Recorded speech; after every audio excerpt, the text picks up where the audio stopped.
Welcome to Hojo Radio. Day watch out of Homicide Division. My partner's Frank Smith. The boss is Captain Lorman. My name's Friday. I was on my way back from the business office, and it was 11:46 a.m. when I got to room 42. Homicide. You know, it's just too bad you can't move a little faster on things like this. It's just too bad. Yes, ma'am. Hi, Joe. Hi. Mrs. Moffat, this is my partner, Sergeant Friday. Joe, this is Mrs. Moffat. How are you, ma'am? How do you do? You want to tell him the story? Think it'll do any good? Yes, ma'am. Well, then, my sister's gone. Yes. Disappeared, and I want you to find her. When'd you see her last? A couple of weeks ago. Could you give us a date? You have a calendar? Yes, ma'am. Right on the wall there behind you. Oh. Well, this is the 8th. Maggie's birthday was in March, and that'd make it 14th of March. I see. She come by to thank me for the party. Had a few of the girls in for her. That's your sister? Yes, Margaret Shane. Have you heard anything from her since then? Not a peep. What about her home? Have you checked there? Tried to call her on the phone a couple of times. Didn't talk to her, though. Who'd you speak with? Her husband. Did you ask him where your sister was? Yes, I come right out with it. Didn't mince anything up. What'd he have to say? Well, then, just beat around. Didn't come out with a yay or no. Just beat around. Mm-hmm. How about the rest of her family? Isn't any. I'm the only living relative she has. Possible she's ill? If that's so, I'd know about it. We were pretty close. Hardly no secrets from each other. I see. Now, if you're all done asking me the same questions this fella has, I want to know. I know there's something wrong. I want you to find out. All right, we'll check on it. I want you to do more than that, a lot more. Beg your pardon? I want you to arrest Maggie's husband. Well, why? Because he killed her.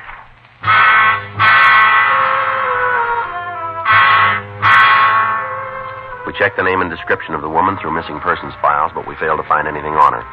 While I talked to Karen Moffat, Frank went down the hall and ran the names Margaret Shane and her husband Gordon through R&I. There was nothing on either one of them. 1:06 p.m. We left the office and drove out to check the missing woman's house. Doesn't seem like anybody's home. Well, let's check the bank. Right. You think there's anything to it? You know as much as I do. We both started from the same place. Yeah. I'll get it. All right. Well, there's somebody home. Yeah. Wonder why he didn't bark when we knocked on the door. I don't know. There's nothing here. Let's check the garage there. Locked? Nope.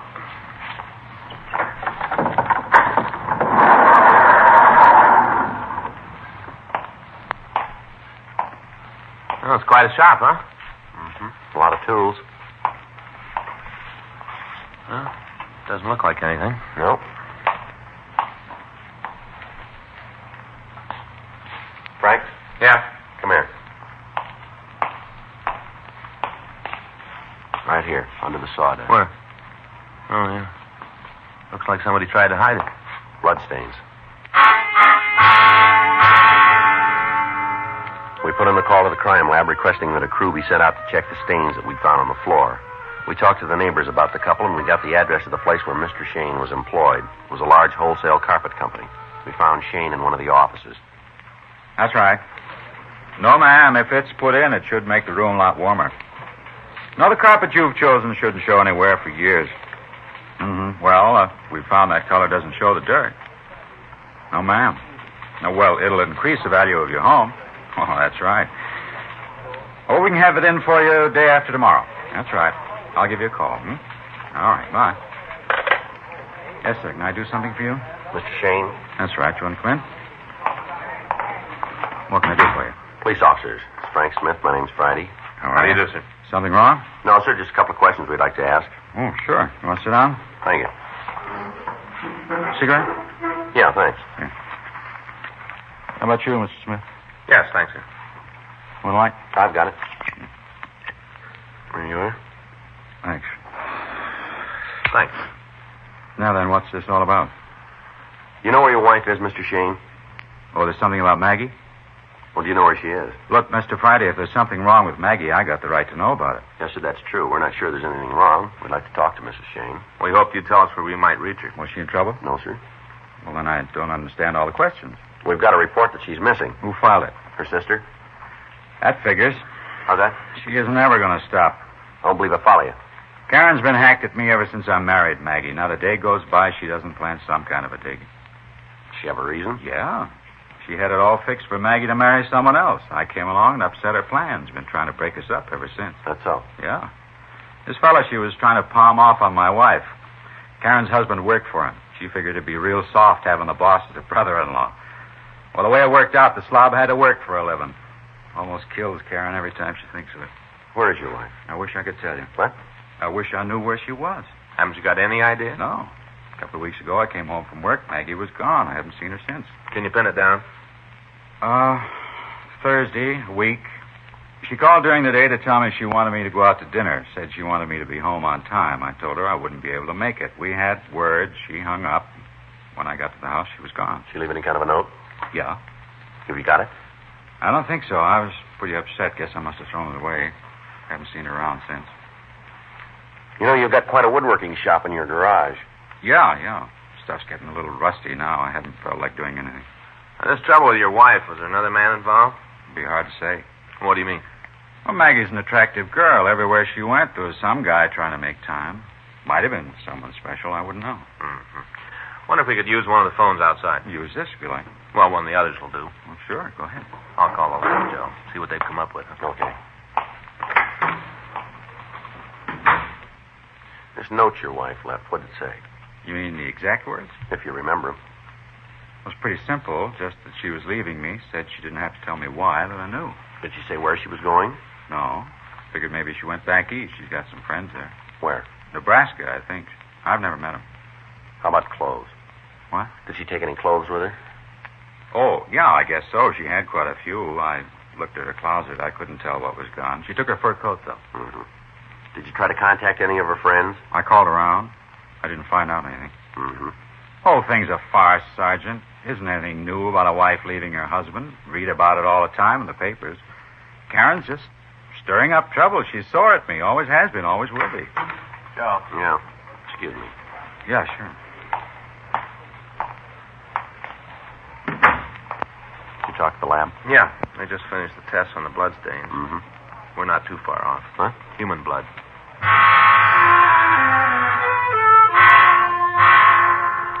Frank and I took Gordon Shane back to his house. During the ride, he was quiet, and he refused to be led into a conversation about his wife.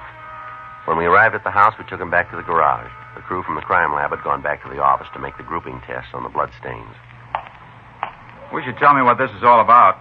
We figure you might have the answer to that. When are you going to stop talking in riddles? Now, Shane, you know what we're after. You'll save yourself a lot of trouble if you go along with us. Well, I don't know.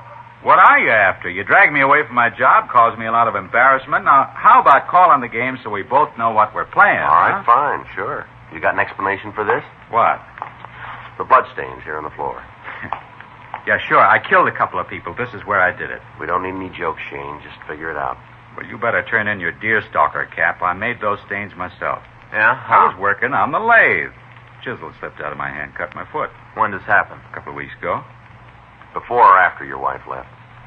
Now you're ready to stop the game. It's a real easy question, Shane. Give us the answer the same way, will you? Before. How much? A couple of days. You told us your wife left on the 27th of March. Is that right? Yeah, I guess so. Is it right or isn't it? It's right. It's right. And when'd you cut your foot? The Sunday before. How'd you pull that date up? Well, no trouble. It's the last time I worked out here. Oh, with a cut that bad, still be a mark, wouldn't it? Yeah. You mind showing us? Not at all. You know your blood type? Hmm? What's your blood type? Oh. How about your wife's? I don't know. Somehow we never quite got around to talking about All that. right. Let's go in the house. You can show us your foot there. Yeah, sure. You think you might be able to come up with a note your wife left as well? Well, look. You know much about the law? What do you mean? If I get out of this, can I bring suit against my sister-in-law? What's that? Well, it seems there should be something I can do to close her mouth. All the time Maggie and me were together, she was causing trouble. I'd like to really fix her good. That's a civil matter. You better see your lawyer about that. Wait a minute. I'll get the door. Come on. talk in the living room. Where? Living room. All right. You want to go ahead? Yeah. This is the living room. You can sit down any place. All right. A little messy. I haven't spent a lot of time here since she left. Just toss those things on the floor. Don't worry about it. You want to see if you can find that note now? Yeah, I think maybe it's in the desk. I'll get it. Wait a minute. I'll have a look first. You guys don't trust anybody, do you? That's the way it's going to be. You got to go with it. All right. Better make sure I haven't got a machine gun hidden in there. You know, you've done pretty good up to here, Shane. Don't press your luck. Yeah. Go ahead. Tear the place up. Too bad I haven't got a wall bed. You could look for her in It there. doesn't seem to make any difference to you that your wife left at all, does That's it? the way it looks. Yeah. Well, you ain't far off. Real load off my back. We've been married over 4 years, and all that time I haven't had a minute's rest. Thinking how she was going to run off with somebody else. Figured that she'd drop me. Now it's over. I don't have to worry anymore. You got it wrong, Shane. That's right. Yeah. Take a look, Joe. Hey, what do you got there? You got no right to go through my personal things. When did you see your wife last? I'm not going to say anything more. You're trying to lead me into something. Looks like you found your own way. Now, how about it? I'm not going to talk anymore. All right. You call it any way you want. No matter how it turns out, you're going to carry the load. All right. She left on the 27th of That's the last time you saw her? Yeah. Have you heard anything from her since then? No. And I hope you got an answer for these. What do you got? A couple of checks made out to you, and they're signed by your wife. Well, what's that prove? The dates on the checks make a liar out of you, Shane. Huh? They were written a week after she left you.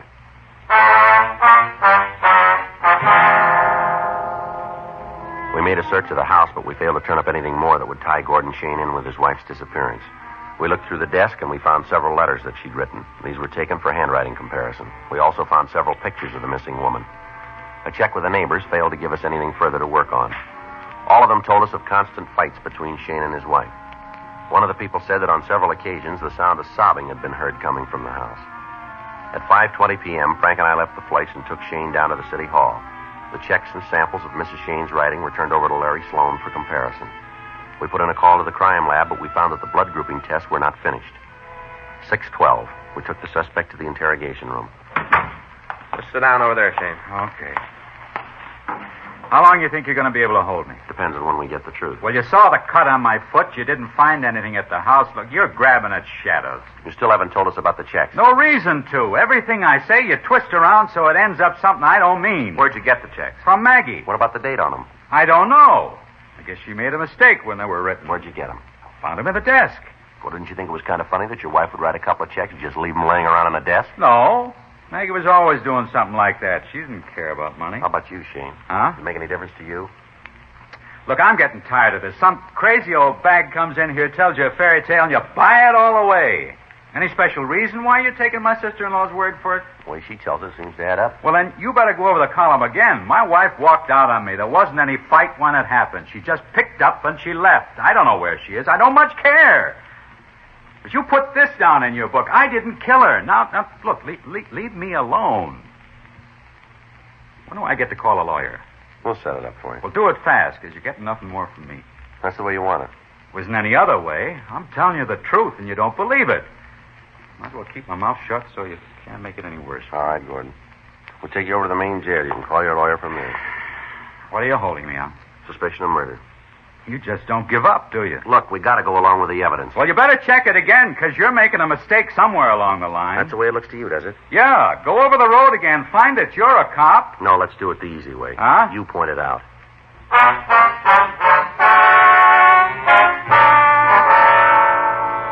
The suspect was removed to the main jail and held for further investigation. Frank checked the office, and I went down the hall to talk to Larry Sloan in handwriting. Joe, how's it going? You all through those checks, Larry? Just wrapping it up. All right to wait? Sure, sit down. Okay. What do you figure? I want you to tell us. Mm-hmm. How'd it start? Complaint. The woman wanted us to find her sister. Well, where did the checks fit in? Found him with the husband. Date's a couple of days after she disappeared. Uh-huh. Figure he might have written them, huh? Well, that's one way. Well, that does it. Okay, what do you got? The endorsement on the back is Shane's writing. His signature. Yeah, here you can see it. No trouble there. The O's, way he pulls the stroke down on the S, that's his. What about the writing on the face? Well, look here. Shading on the G, Yeah. way the crossbar on the T's pulled up. These are the samples, and you got the same thing right here. No doubt about it, huh? Not with me. Okay. The woman wrote the checks. Joe. In here, Frank. Oh. Just talked with Lee at the crime lab. Yeah? He finished the grouping test. What did he find? Got in touch with Karen Moffat. Found out the missing woman's blood type. Yeah. Stains on the floor aren't hers. They belong to Shane. How you doing, Joe? Not good. Looks like we got the wrong man in jail, doesn't it?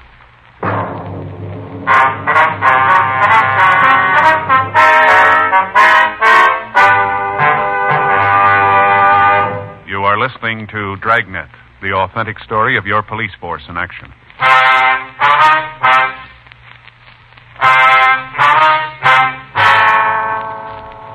Frank and I left the office and went over to the main jail to see Gordon Shane. We talked to him for over an hour. He told us that he and his wife had been having trouble for quite a while and that they'd separated on several occasions.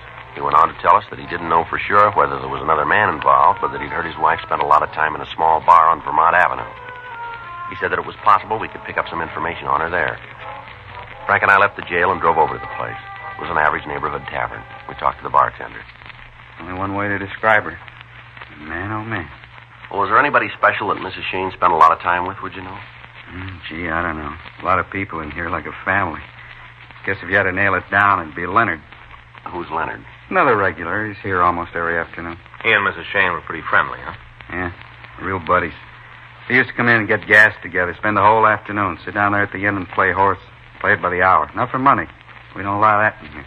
What do you know about him? Not much. Doesn't figure him and Maggie had hit it off, though. Why do you say that? Well, it just doesn't. She liked her fellas big, you know, dark and handsome. Leonard's a little guy, not more than 5'4". Sure ain't anything to look at. What's his last name? Huh? I think it's P-U-R-D-Y, Purdy. That seems like it's it. What's he look like? Not much about him you'd remember. He's a little guy, blonde hair, real bad complexion. He has a mustache, you know, big kind of handlebar-like. Yeah. You know where he lived? Not for sure. I think he's got a room over on Fountain someplace. I don't know the number. Where's your phone? Through the back door there. Thanks. On the left. I'll check it, Joe. All right. Does this Purdy work for a living? No, regular. What's he do, do you know? He's some kind of salesman, door to door. I don't know what he peddles. Seen him a couple of times with a sample case, though. Has he been around lately? No. Hadn't thought about it, but I guess you haven't seen him in a couple of weeks. You ever hear what he and Mrs. Shane talked about? Word here, there. Nothing you could put together. I think she spent the time with him because she didn't have to worry about it. How do you mean that? Well, you know, a little guy like that. Couldn't give her no trouble. He's always around. Maggie didn't have a car, so Leonard would drive her if she wanted to go someplace. What kind of a car? 41 DeSoto. Parked it out back a couple of times. It's a real wreck. All right. What'd she do, huh? Maggie, what are you after her for? Like I said, we'd like to talk to her. Sure a doll till you get to know her. After that, doesn't matter how much money she spent, she can't switch you back. She spent quite a bit in here, did she? Yeah? Her and Leonard had really put the drinks away. Both of them had hollow legs. You know, I've seen some pretty heavy drinkers walk up against them. They don't stand a chance. Maggie can really put it away. It always causes trouble. How do you mean? Gets loud. Yelling all over about how she could buy and sell everybody in the place. A couple of times I had to ask her to get out. Things like that hurt business, you know. She carry a lot of money with her, did she? Oh, yeah, always had a bundle. Said she was an heiress or something. I don't know. She was always loaded, though. Anything on Purdy? Yeah, sure is. Yeah? Got out of the state mental hospital 6 months ago.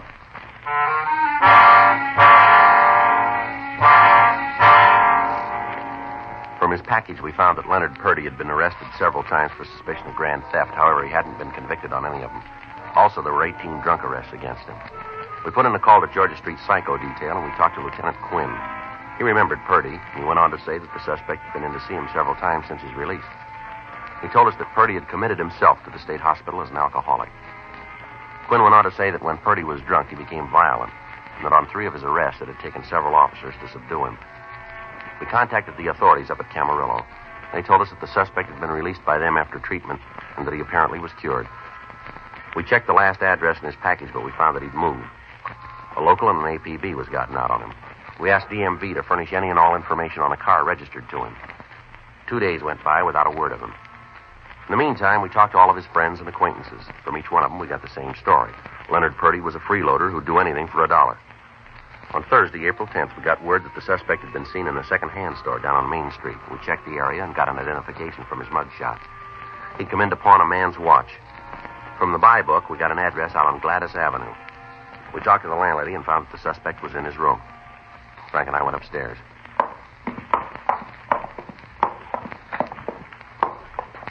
Who's that, huh? Yeah.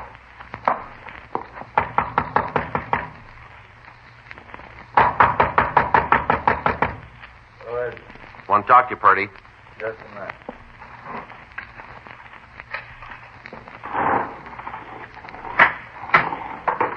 Yeah, what do you want? You Leonard Purdy? That's right. Who are you guys? Police officers who want to talk to you. I got nothing to do with cops. I have my fill up. Yeah. Why don't you come in? Frank? Yeah. You can be here long? Not long. That's good. I don't feel like making small talk. I'd offer you a drink, but there's just barely enough for me. You can understand. Put the glass down, Purdy. What? Put it down. Look, you got no right to come in here and tell me what to do. Nobody asked you. No, found this in the closet. This fur coat belong to you, Purdy? Yeah, I get cold nights. You know a woman by the name of Margaret Shane? Never heard of her. You sure about that? I'm sure. I got nothing to answer to you. Before you come in here and tell me what to do, I don't have to give you one single answer about nothing. You better come up with one. What's that? This coat. What about it? It's got Margaret Shane's name in it. Well, it must be a mistake. I don't know anybody named Shane. Nobody. We got a lot of people who say you do. You telling me the truth? Same people tell us you were with her when she disappeared.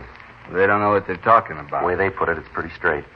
Who told you? Who? Just give me some names. Everybody we talked to. They said I was with her? That's right. Now, where is she? I don't know. You got to do better than that. No, it's the truth. I don't know where she is. Mm-hmm. I killed her, but I don't know where she is.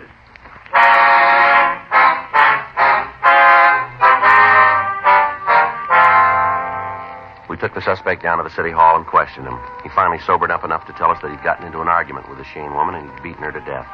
He went on to say that his car was being repaired and that he'd rented one and driven it out into the desert. He buried the victim there. We showed him maps of the area, but he was unable to tell us where to find the body. He only knew that he'd put it in the culvert along the roadside. We got the name of the automobile rental agency and we called them. Their records gave us the date of the rental and the mileage the car had been driven. We put the suspect in our car and started out toward the Mojave Desert. As we drove, Purdy verified our route. By dividing the total mileage in half and figuring the distance between his house and the office of the auto rental company, we had a vague idea where to start looking. After we'd been driving for over 2 hours, we pulled to the side of the road. How's the look around here? Yeah, it might be it. I think up the road a little way. I remember that big rock over there. Remember that pretty good. It's up ahead a little. All right.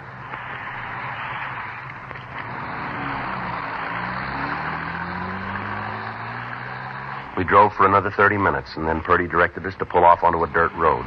We drove another half a mile, and we came to the end of the road. We can't go any further. Don't have to. Huh? I remember now. Let's get out of the car.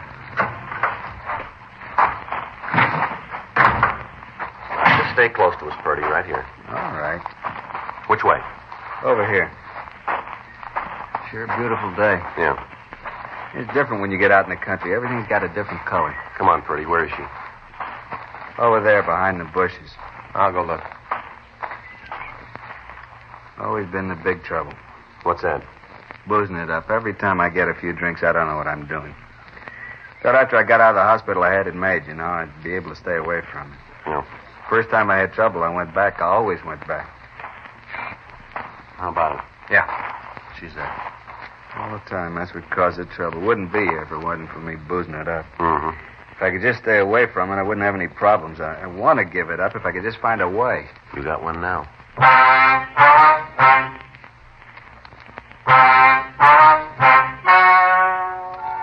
The story you have just heard is true. The names were changed to protect the innocent.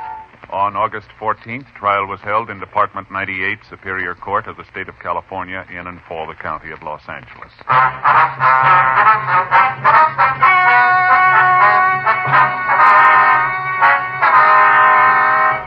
Leonard Eiler Purdy pled guilty to murder in the second degree and received sentence as prescribed by law. Murder in the second degree is punishable by imprisonment for a period of from 5 years to life in the state penitentiary. Dragnet. The story of your police force in action is a presentation of the United States Armed Forces Radio Service. Hojo Radio, we're your old-time radio headquarters. Is true. The names have been changed to protect the innocent. Dragnet.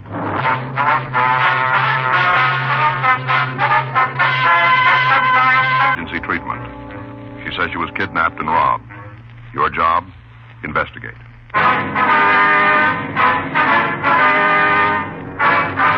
Side of the law through an actual case transcribed from official police files. From beginning to end, from crime to punishment, Dragnet is the story of your police force in... My partner's Frank Smith. The boss is Chief Detective Thad Brown. My name's Friday. We're on our way out from the office, and it was 8:32 when we got to Georgia Street Hospital, the treatment room. Dr. Hall? Oh, hi, Frank. Be right with you. Excuse me. Certainly, Doctor. Hi. Hi, Doctor. That the Alston woman? Yeah. How is she? Bruise about the face, not too serious. You can leave when you finish with her. Good. Can we go in now? Sure. Let me know when you're through with her. All right. Thanks, Doc.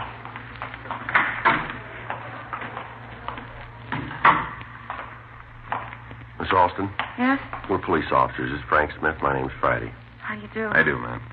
Doctor just told us that you could return home when we finish questioning you, so we'll try not to keep you too long. Thank you. I'm not really hurt much. I was more frightened than anything else. Yes, ma'am. Would you like to tell us what happened now?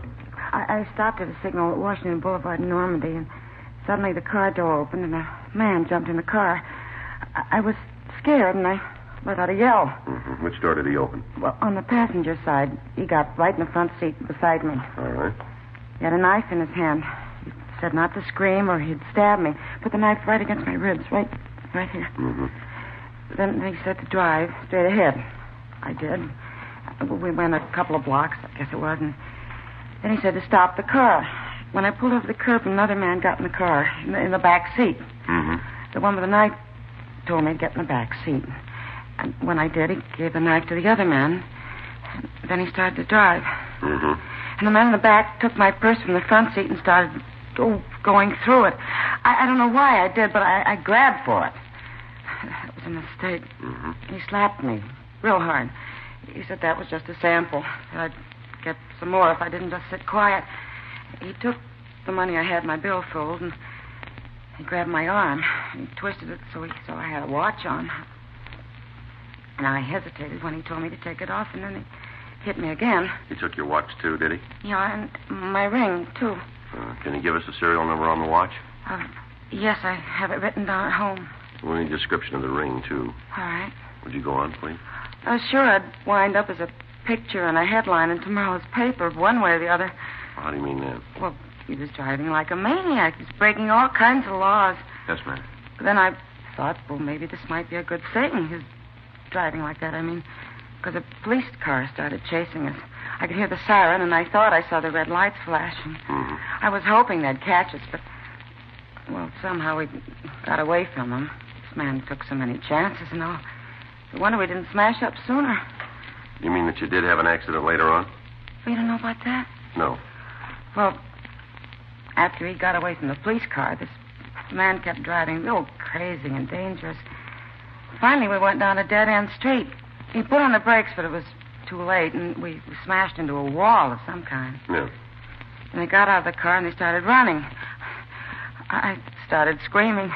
Mm-hmm. Well, anyhow, some man came out of a building. I told him what had happened, and he called the police and the ambulance. Here I am. Still some shaky, but I'm thankful it wasn't any worse. Mm-hmm. Can you give us a description of these two men? Well, not much, I'm afraid. That makes me feel pretty stupid, too. What do you mean, ma'am? Well, I'm always doing those observation tests in magazines. I could get real high ratings. Then when I'm up against the real thing, I fail miserably. Can you give us a general idea of their age, their coloring, their height, the way they were dressed? I don't think they were too old. Maybe around 20 or so. Mm-hmm. They had dark hair. I can't tell you how tall they were. The only time I saw them standing up was when they ran away from the car. I see. As I remember, the one that drove had on a sport coat, tan color. And the one in the back had on a brown suede jacket. You know, the kind with the knit cuffs and the collar and the waist. That's about all I can remember. I'm sorry. That's all right, Miss Alston. We appreciate the fact you're under a pretty bad strain. I really thought they'd kill me. Yes, ma'am. You remember if they were clean-shaven? You mean that they have mustaches? That's right. No, they didn't. Well, you remember if either of them had any scars or marks on their faces, anything distinguishing that might help us identify them later? Well, if they did, I didn't see any, but... Well, there was one thing. I don't know if it means anything. Yeah. The one that was driving had a bandage on his thumb. I could see that because he held the steering wheel up near the top. On which hand? The right one. It was all wrapped up, all around, not just adhesive kind. Mm-hmm. I'm sorry I can't give you more information. Nothing make me happier than for you to catch them. Especially the one that kept hitting me, the one in the back seat. Yes, ma'am, we understand. I think he enjoyed it. He'd grin when he did it. After I made the mistake of grabbing for my purse. I tried not to give him a reason to hit me again. It didn't help. He just hit me when he felt like it. No reason at all. Really wouldn't have made any difference what you did, ma'am. How do you mean, Mr. Friday? Men like that, Yeah? they don't need a reason.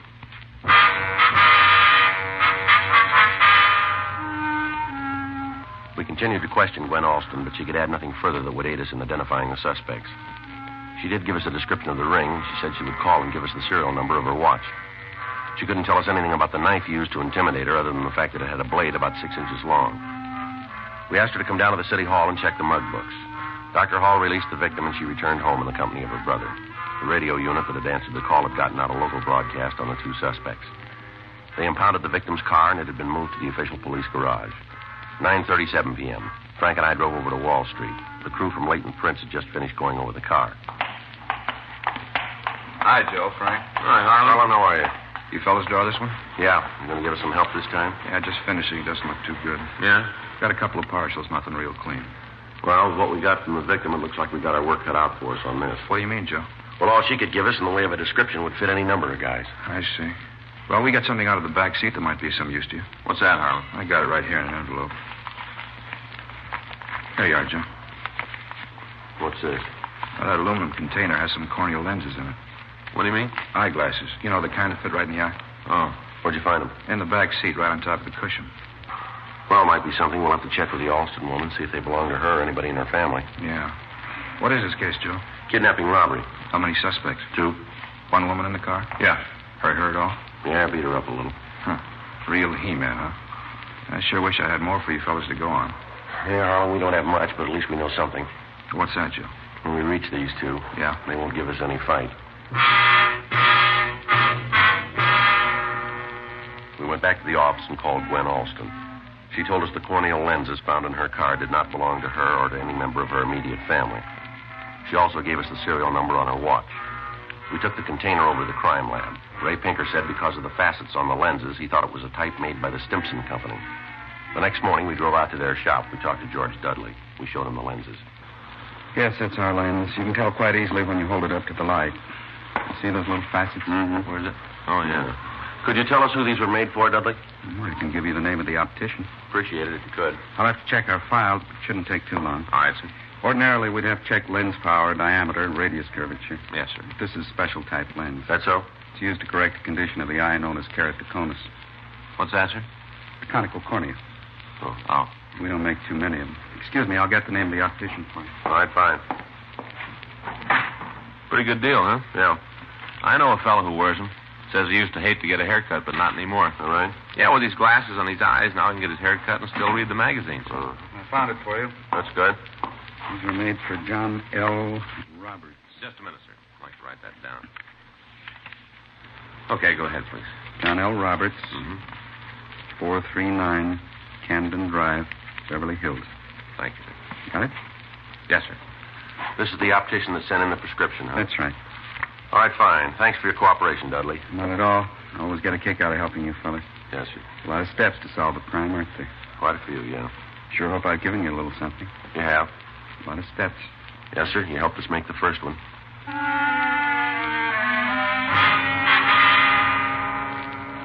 We drove out to Beverly Hills and we talked to John L. Roberts. He checked the prescription number against his files and gave us the name and address of a Robert Briarton as the man he had fitted with the corneal lenses. Frank and I went over to the house on Bedford Street, but there was nobody home. We found out from a neighbor that Briarton worked for a coin machine repair company on Pico Boulevard. We located the concern, and the manager showed us where we could find the suspect. 10:13 a.m. Robert Briarton? Is your name Robert Briarton? Yeah? Police officers. It's our identification. Joe Friday? That's right. It's Frank Smith. Mm-hmm. Hi, Howard. I'd like to ask you some questions. What about? Do you wear those glasses all the time? Do I what? The glasses you got on, do you wear them for work? Yeah, most of the time. What's this about glasses? You ever wear any other kind? Yeah, why? What kind? Well, how many kinds are there? Why don't you tell us? Well, I don't get this. What am I supposed to have done? You wear another kind of glasses? Isn't that what you said? Yeah? What kind? The corneal lens type. Where are they? I don't know. Home, I guess. You're not sure, huh? Look, officers, I don't know what you're after, but if it's something that happened in the last 20 years, you got the wrong guy. Well, if we have, then you got nothing to worry about, have you? That's right, but mistaken identity can be embarrassing. I'd just like to know what I'm supposed to have done. Suppose you tell us about the other glasses, huh? Your corneal lens? Yeah. Well, what do you want to know about them? Like we said before, we want to know where they are. Well, like I said, home. You're sure? Yeah? How many pair do you have? One. You wear glasses all the time? Yeah? Can you see without them? Yeah, but not too good. Where were you night before last? At home? How about last night? Same. All night. Right. Can you prove it? Yeah, my wife will tell you that. You can call her on the phone. She'll tell you I didn't leave the house. All right. We'll go out there. You can call her just as well. We'd like to see your other glasses, too. All right. You mind telling me what this is all about? We're investigating a kidnapping and robbery. You think I had something to do with it? We're investigating. Okay, if that's how it is, I got nothing to hide. You want to go right now? That's right. My jacket's right here in the locker. Wait a minute, I'll get it for you. This it? Yeah, the brown suede with the net trim.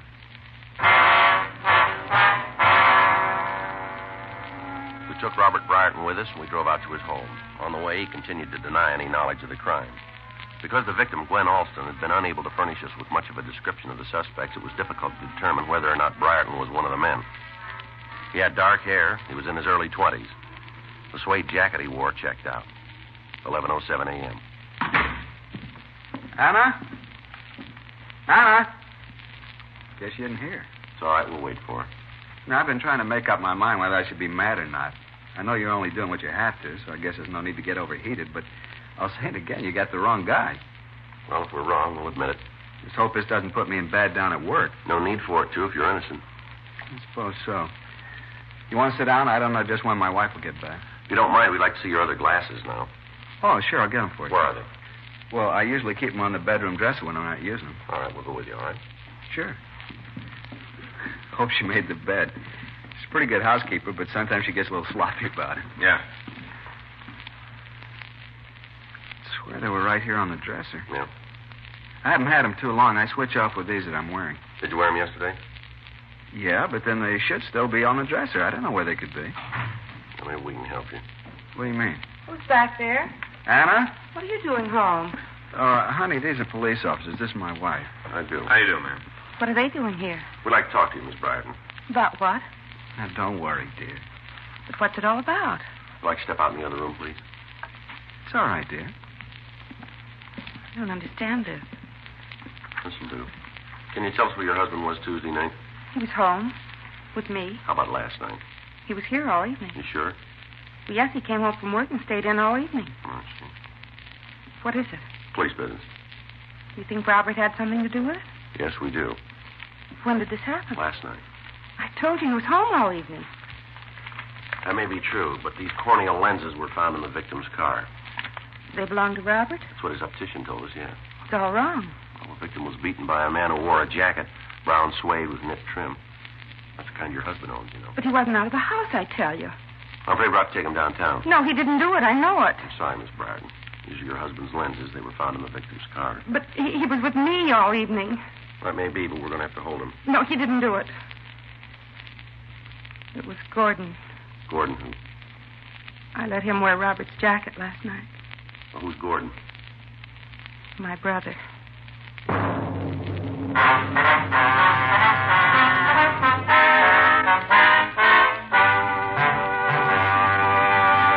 You are listening to Dragnet, the authentic story of your police force in action.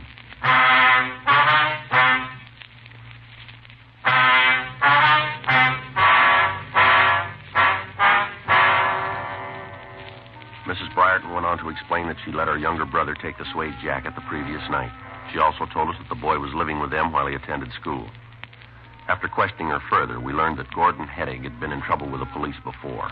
We called the office and asked Jack Crowley to check the name and description through R&I. We also asked that if he came up with a record, he'd have Harlan Stahl compare Heddig's fingerprints with the parcels found in the victim's car. Frank and I got the address of the school that the boy was attending, and we drove over to see him. We waited in a small office while the school authorities located him.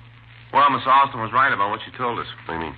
Well, she said she couldn't give us a very accurate description. Yeah. She said the ages might be around 20 or so. Mm-hmm. Not many high school students look 20, not even seniors. Yeah, that's true, but according to what the Briartons told us, this could be the boy. Yeah, that's right. Come in. Come on in, son. Close the door. You Gordon Hetty? Yeah. Police officers, Hetty. What do you want me to do? Stand at attention? I told you once to come on in. Now come on over here. Sure, but remember where you are. These ain't soundproof walls. I don't play tough with us, son. Sit down. Always the orders. Always tell you guys what to do. Sit down, stand up. You're all the same. Never get off a guy's All right, back. now just keep still. I'm sitting in school trying to learn something. You got to come around and jerk me out of class. Why don't you wait until General Assembly with the whole school in on it? You don't care what you do to a guy's reputation. That's what you think, is it? Yeah. Now, listen, son, we never heard of you before today, but we're finding out fast. The way we got it, you've gone way out of your way to make your own record, and you didn't do it in the classroom. We've got a good reason to be here. If you're innocent, you won't have to worry about what anyone in this school thinks. You don't sell me, mister. We don't have to, son. If you're clean, it's like we never met you. But I'm going to put it right on the line for you. The way this thing shapes up right now, we think you already bought yourself another hunk of trouble. Figures. I'm made before I go in. That's where you're wrong, kid. Nobody's going to tag you with a bum beef. You give us the right answers, and like my partner said, we never met you. All right. What do you want from me? You can start by telling us what you did last night. I went to a show. Where? Downtown. What time? Oh, around 7, I guess. Who was with you? Nobody. Went by myself. What was the name of the theater? The Dawn. What'd you see? What pictures? Yeah. I don't remember right off. One was a Western. That was about spies. You're all by yourself. I said so, didn't I? What time did you get out of the show? Around 10, I guess. What'd you do then? Went home. What kind of clothes did you have on last night? What do you mean? What were you wearing? Oh, jacket, sports shirt, usual stuff. What kind of jacket? Suede. Belong to you? No, my brother-in-law. Mm-hmm. How'd you get out to Washington and Normandy?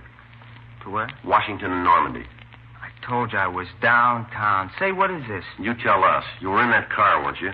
What car? The one you beat the woman in. Ah, you're crazy. Who was with you? I told you I was alone. What more do you want? The name of the person that was with you. I don't know what you're trying to tag me with, but you're not going to make it this time. I told you I was at a show by myself. How do you think you can prove I wasn't? We found the lenses you lost from the jacket pocket. Boy, this gets wilder all the time. I was sitting in the show last night, that's it. In other words, you don't want to tell us about it, is that it? About the show. All right, Heddick, you play it your way. It's going to take us a little longer, that's all. Same old story. Don't make any difference what I say. You know I got a record, so I'm guilty. Don't make any difference. Either way, I'm the pigeon. No, you're wrong. Not with us, Hetty. Oh, come on. I just didn't fall off the Christmas tree. There's only one way we want you. Yeah? If you're wrong.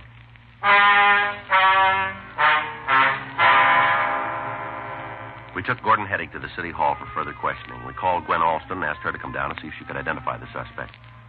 Harlan Stahl said the suspect's fingerprints matched the parcels found in the car, but there weren't enough points to build a case on. 2:47 p.m. Frank and I had the suspect brought to the squad room. Why don't you give up? I ain't going to cop out to something I didn't do. We don't expect you to, but we still want to know how a container with your brother-in-law's lenses could be found in the back seat of a victim's car. Now, they were in his jacket, and you wore that jacket. Isn't that right? Don't ask me. I was at the show. Yeah, so you said. Another thing, you guys better treat me pretty good while I'm in here. Yeah? Sure. I'm a kid. Don't forget it. Yeah, that's the way it reads on the books. For my money, that's as far as it goes. I told you once we can put you in the back seat of that car. I get it. Robbery Friday. Right. Send her down, will you? Right away. Thank you. I'm going to tag the business office. I'll be right back. Okay, John. Miss Alston? Hello, Sergeant Friday. I got down as soon as I could. All right, fine. Have you got the man here? Well, we'd like you to tell us. We'll go down the hall here. Well, what do I have to do? Just look into this room. Tell me if you see the man that beat you up. Will I have to face him? No. We'll go around here. You can look through the door. Come on. All right. All right, here. Now, do you see him? Well, what about it? Yes. That's him there.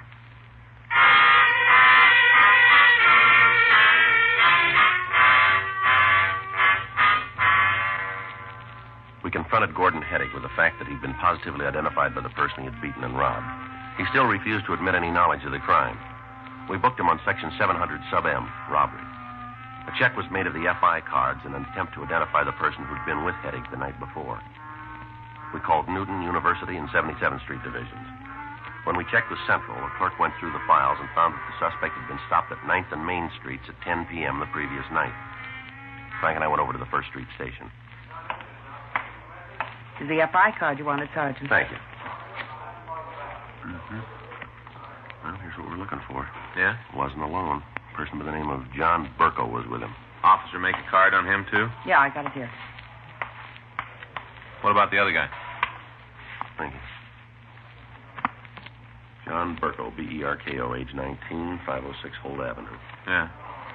Something else in the back here that checks out. What's that? Notation the officer made. Yeah. Burko's right thumb was bandaged.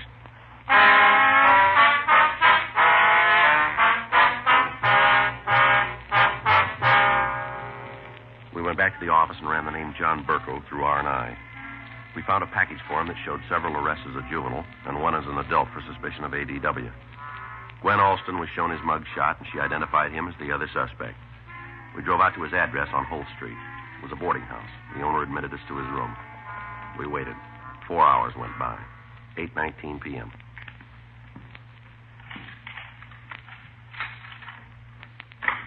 All right, Burko, hold it right there. What? Police officers, get your hands over your head. Come on, move. Sure. Over the door. Come on. Hands up on the door. All right, now hold it right there. All right. Okay. He's clean, Joe. What's the pitch? Come on, turn around. Get your hands behind your back. All right. Take it easy with my thumb. I think I got blood poisoning. Yeah. Now, you want to tell me what this is about? A friend of yours sent us over to get you. Says you always work together on everything. He's kind of lonesome without you. Who are you talking about? Heddick. He sent you here. He copped out to you? All right, let's go. What did he say? You figured. We're here. That Fink. Big talk about how he'd never cop out to anything. Never admit nothing. Well, that's the way it is when you get mixed up with young squirts. All right, let's go. Lousy punk. Suppose you know how he beat up that woman. Yep. Should have heard him afterwards, laughing about how he hit her. Should have figured he'd cop out if he got nailed. No guts. Got to beat up on women. No guts at all. Well, that's real funny, isn't it? What's that? We just talked to him. Yeah? He said the same things about you. The names were changed to protect the innocent. On June 9th, trial was held in Department 97, Superior Court of the State of California, in and for the County of Los Angeles.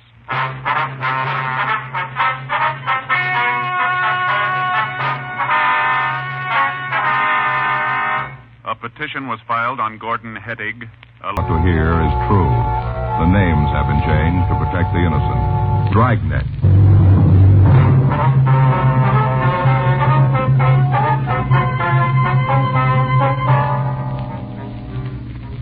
You're a detective sergeant. You're assigned a robbery detail. For the past 3 weeks, a strong-arm hold-up man has been Cut off the supply. You have any ideas? Yeah, I've been going over it. Take a look at this map. Mm-hmm. Most of the strong arms have been taking place in this area. Yeah. We've had cars here, along here, and covering the alleys in here. Mm-hmm. But suppose we put our own men in that area on foot. Decoy system, huh? Yeah, only thing we haven't tried. Well, Miss Ridley said that she was going to make an announcement to the student body. Yeah. She's going to tell them to be on the lookout for the stolen article. Mm-hmm. Kids that took the stuff were in school, they might lay low for a while. That's it. How much was taken? About $500 worth of school supplies. A pretty good haul. Yeah. What do you want to do about it? Well, if it's all right with you, Frank and I'd like to put a stake out on the school. All right, when? We know the janitors work into the early morning hours on Fridays. Yeah. So it figures the school must be broken into sometime on Saturday or Sunday. All right, when do you want to start? This coming weekend. Okay, I'll arrange a clearance for you with school security. Right. Any more help you need, let me know. Whoever did it must have something against the cafeteria. The place was a real mess. Yeah? Bad enough the first couple of times. Didn't leave anything in the freezers this trip. Sure doesn't make much sense. I don't know, maybe it does. What? Each time they hit the cafeteria, right? Yeah, that's right. They didn't tear up the storeroom. We threw a few pencil boxes around, that's about all. Yes, but every time food has been destroyed. That's right. Well, we got a reason for doing it. Yeah? Somebody that can't resist the urge to eat all the time doesn't like being overweight. So without knowing why they do it, they destroy food. Mm-hmm. It could be a part of it anyway. It's only a theory, but it might hold water. Yeah, well, that's true, but We don't know if it's a gang we're after or just one person. Another thing, they've broken in 3 times. Might have been by different kids. Good questions, all of them. Yeah. That's why you get paid, to get the answers.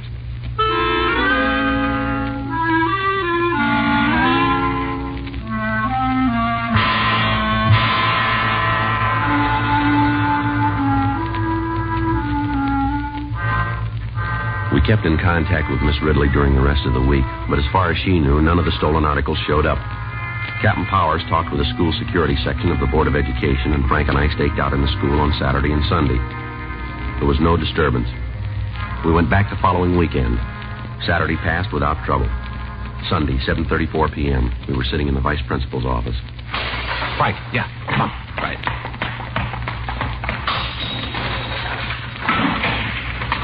All right, son, come on. Party's over. What? Come on, tell us. Grab him, Frank. Let me go, let me go. All right, take it easy, boy. Now, take it easy. This isn't going to help. Just hold still. What's your name? Jerry. What's your last name? Beckel. You've done this before? Come on, son, answer me. All right, let's go. You gonna put me in jail? We'll see. Not afraid of you cops. There's no reason you should be. Why'd you throw all this food around? I don't know. You haven't got a reason? No. Sure went to a lot of trouble to catch me. Not too much, son. Huh? You made it easy.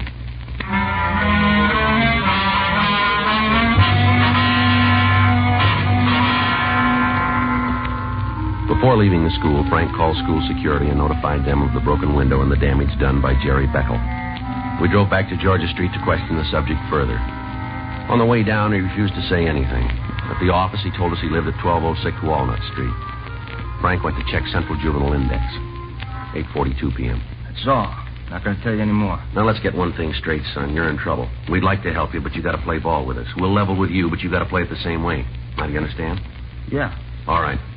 Now, we can't do anything for you unless you want us to. Unless we know why you do these things, it'll be pretty hard for you to find a way out. Is that clear? Guess so. Well, the only way we can find out is if you tell us the truth. Joe? Yeah. The boy has no previous record. Mm-hmm. All right, how about it? You ready to answer our questions now, son? Sure. But it won't do any good. Why do you say that? Can't change my looks, can you? Well, why? There's no reason to do that. You look healthy to me. Sure, I'm healthy. Fat and ugly, too. That's why I had the trouble with Miss Ridley. Well, now, suppose you tell us about it. She kicked me out of school. Why? Fighting. Who were you fighting with? Oh, different guys. Why'd you fight? Called me names. All right, go ahead. It isn't my fault. I can't help how I look. You sure that's why you had the fights? They wouldn't let me alone. Suppose you think I'm real good looking, huh? Son, I told you we'd level with you. You're not an ugly kid. Now, it seems to me you're imagining a lot. Sure. I suppose they call me Lard Barrel and Witch Man because they imagined it, too, huh? Maybe they got another reason. Like what? To needle you. If you didn't let them know it bothered you, they probably wouldn't have kept it up. They called you names to get you into fights. Don't you think that's it? That's what you say. Well, that's what we believe. She didn't have to kick me out of school. How many fights you have, Jack? I don't know. Well, you must have some idea. Quite a few. Miss Ridley talked to you? Yeah. She gave you more than one chance, didn't she? Yeah. But the kids kept after me. Wouldn't let me alone. You don't like Miss Ridley, do you? Why should I? Is that why you broke into the school? Maybe. How many times did you go in? 3. Did you steal the things from the storeroom? Yeah. Where are they? Hmm. You live with your father and mother? Yeah. Any brothers or sisters? 2 brothers, 3 sisters. Well, now, when you had the trouble at school, did Miss Ridley talk to your parents? No. She didn't get in touch with them at all, huh? Sure, she tried, but they didn't go in to see her. Is there any reason why they didn't? No, just didn't go, that's all. Well, I guess we better go out and have a talk with them this time. Why? Well, they'll have to know about this trouble that you're in. Maybe if we talk to them, we can sort of work this problem out together, don't you think? That won't do any good. Why not, son? They think I'm fat and ugly.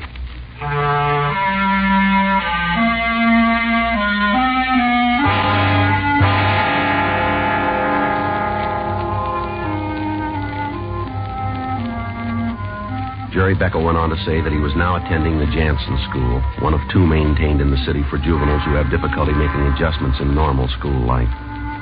He also told us that on all 3 occasions he had been alone when he broke into the Hillside School. We drove out to his home. It was a small frame house badly in need of repair. We met his father, Henry Beckel. We told him the reason for our visit.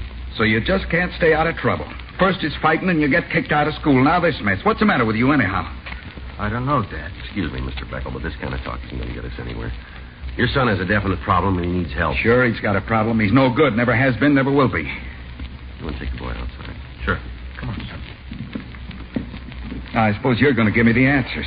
You sound like you think it's my fault he got into this trouble. Well, you might have helped keep him out of it. Sure, just follow him around all day and night, slap his wrist when he steps out of line. You were asked to go over to his school when he had trouble before. Why didn't you go? I didn't have the time. I got to worry about 5 other kids. They got to eat. Can't be taking time away from work just because one of them can't keep his nose clean. What about your wife? What do you mean? Well, couldn't she have gone over to the school? Why don't you ask her? Is she here now? Nope. Gone out, probably at a movie. But she has to have some fun, so she leaves me with the kids. Is there any reason why she couldn't go and talk with Miss Ridley about your son, Jerry? Yeah. She figured it was his own problem. Said he has to learn to fight his own battles. Well, that's fine when you know what you're fighting. Your boy doesn't. There's nothing the matter with him. That's where you're wrong. Your son has an inferiority complex about his looks. Oh, big deal. That's one of the things that's wrong with him. You trying to tell me he gets into trouble because of the way he feels about his looks? It's possible that's a good part of it. You gonna have to go to jail? I'm afraid he will. Don't you put kids on probation sometimes, let the parents look after them? Yeah, when they have parents. Well, couldn't you do that for Jerry? If you could show the authorities that you'd be responsible for him, it might work out. I could do that. There's something more you got to do. Find time to talk to him.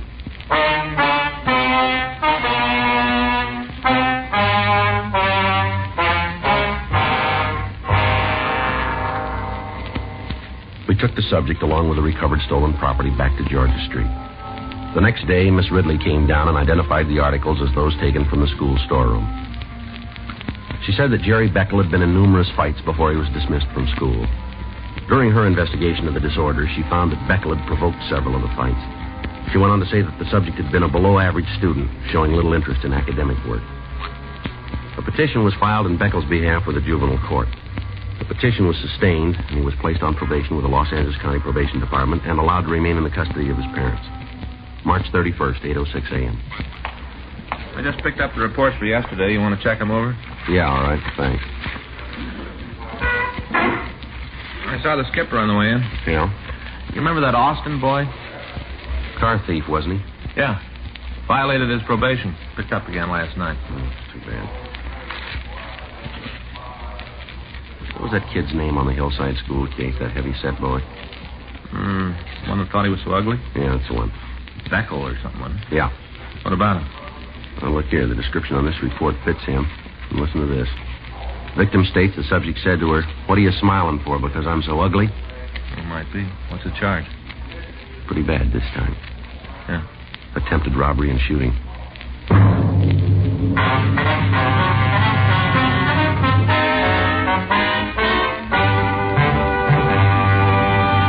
You are listening to Dragnet, the authentic story of your police force in action.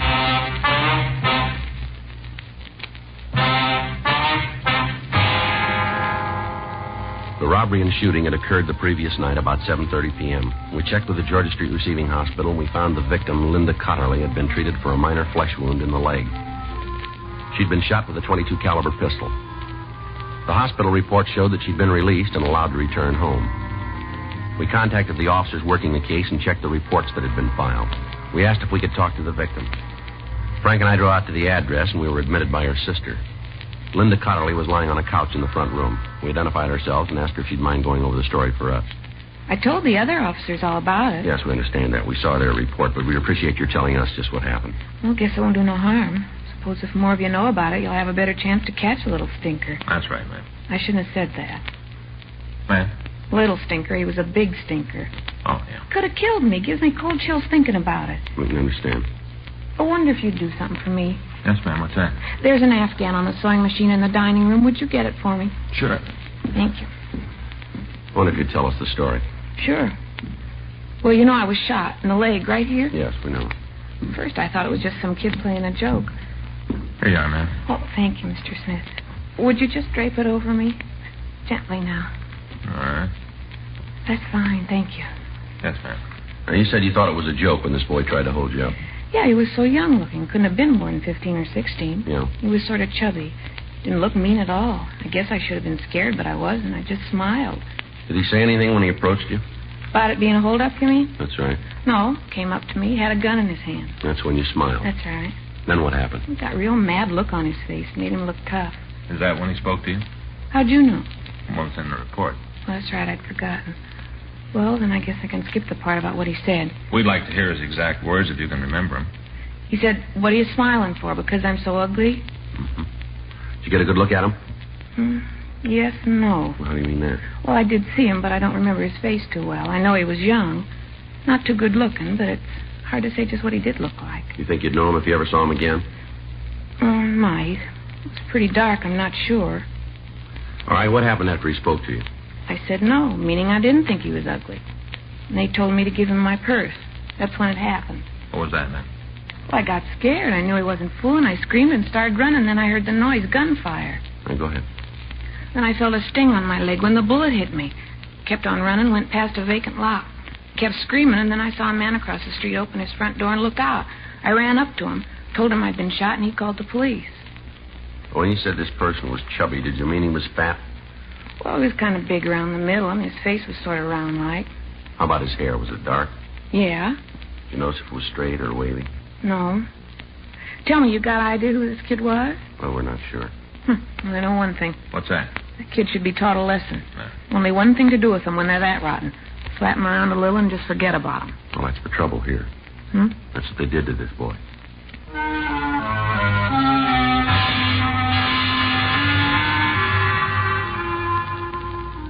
Frank and I went back to the office and checked the records on the petition, and we found that the subject's father, Henry Beckel, was employed at a lumber yard.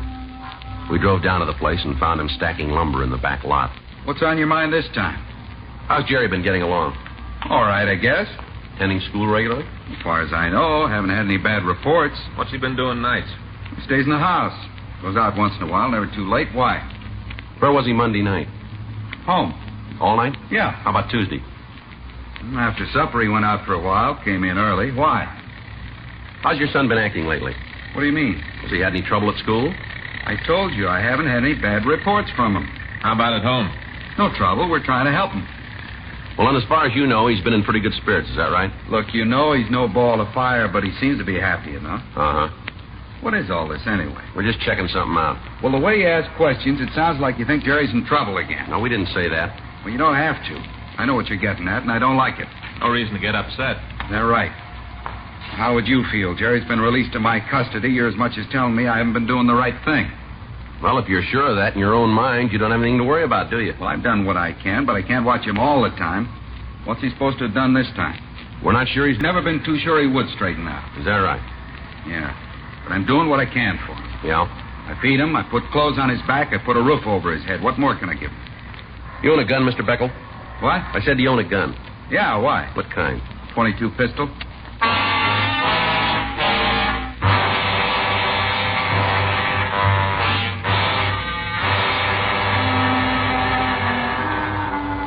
We drove over to the Jansen school and we talked to the principal. We explained our business, and he told us that Jerry Beckel hadn't been in school all day. We drove out to the boy's home. We met his mother. She said he wasn't there, but he'd probably be home about 5 o'clock. We went back to the car and waited. At 4:30 p.m., Henry Beckel returned from work. He drove into the yard, and we met him at the back door. So you're here again? That's right. Let's go in the house, Beckel. You want it. Go ahead. You want to tell me what this is all about now? We'd like to talk to Jerry first. Well, if you want to see him, why didn't you go over to his school? We did. He wasn't there today. Kid's up to his old tricks again. Oh, they found you. This is my wife. We've met. What's the trouble? Jerry again. He wasn't in school today. Is that all? We should get out of the kitchen so I can fix supper. Yeah. You guys want to come on into the other room? All right. While we're waiting for your son, I wonder if you get that gun for us. I don't know why I should. You got no choice, fella. It's in the closet. You said that before. Now, where is it? Over there. Where? It's in that box, a small flat one. This one here? Yeah.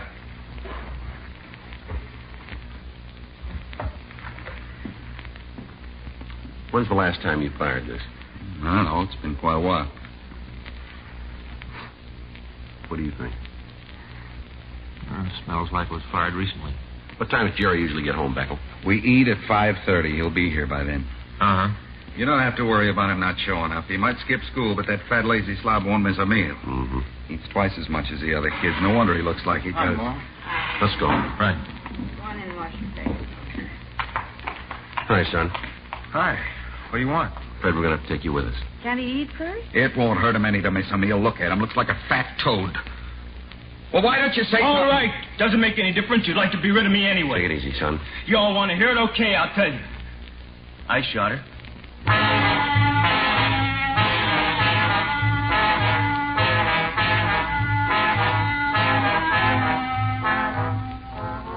We took Jerry Beckel down to Georgia Street for further questioning. After the outbreak at his home, he quieted down and he refused to say anything more. We talked to him for an hour, and he finally admitted the whole story. All right, son, why'd you take the gun? To get some money, I guess. Well, now, was that the only way you could get it? I don't know. You could have gotten a job. I tried to. Yeah? Nobody wanted me. Well, how many people you asked for work? Just one place. And then you gave up. That was enough. I knew I wouldn't get a job. Did they tell you they wouldn't give you work? Didn't have to. I knew just the way they looked at me. Did you ever ask your father for money? Yeah.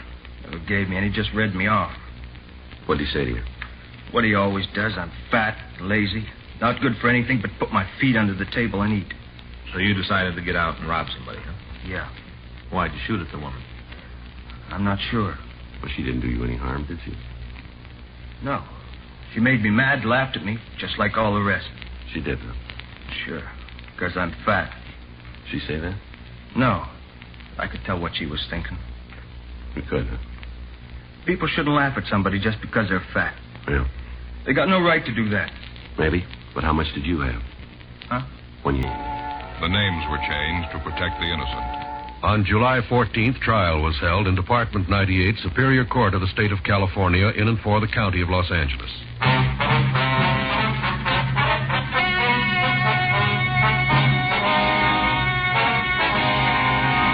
Jerome Howard Beckel was remanded to the juvenile authorities and placed in the foster home where he was assured of 24-hour supervision. One of the conditions of his probation was that he receive psychiatric aid by a doctor appointed by the court. Dragnet.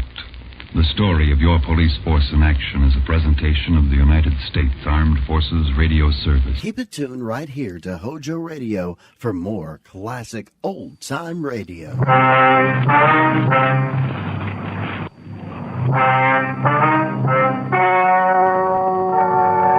Ladies and gentlemen, the story you are about to hear is true. The names have been changed to protect the innocent. Dragnet.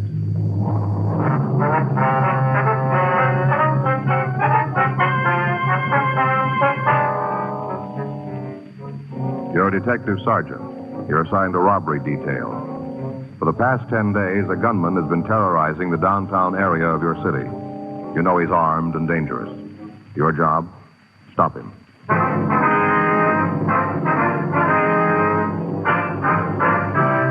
Dragnet, the documented drama of an actual crime. For the next 30 minutes, in cooperation with the Los Angeles Police Department, you will travel step by step on the side of the law through an actual case transcribed from official police files.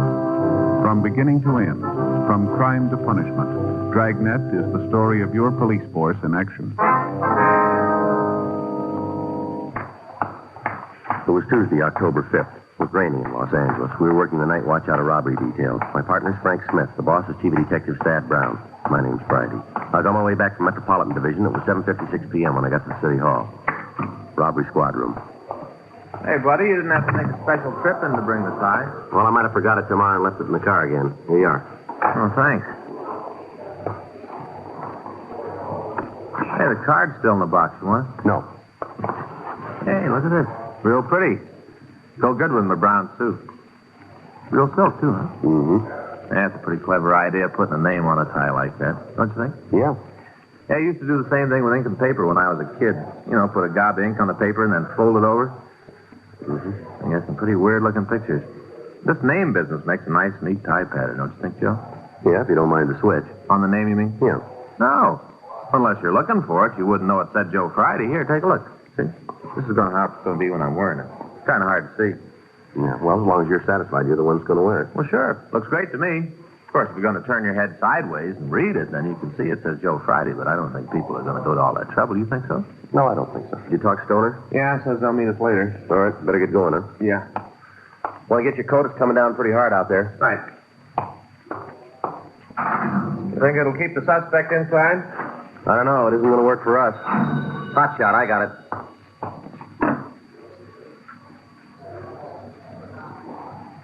Let's go. 211 at Flower and 14th.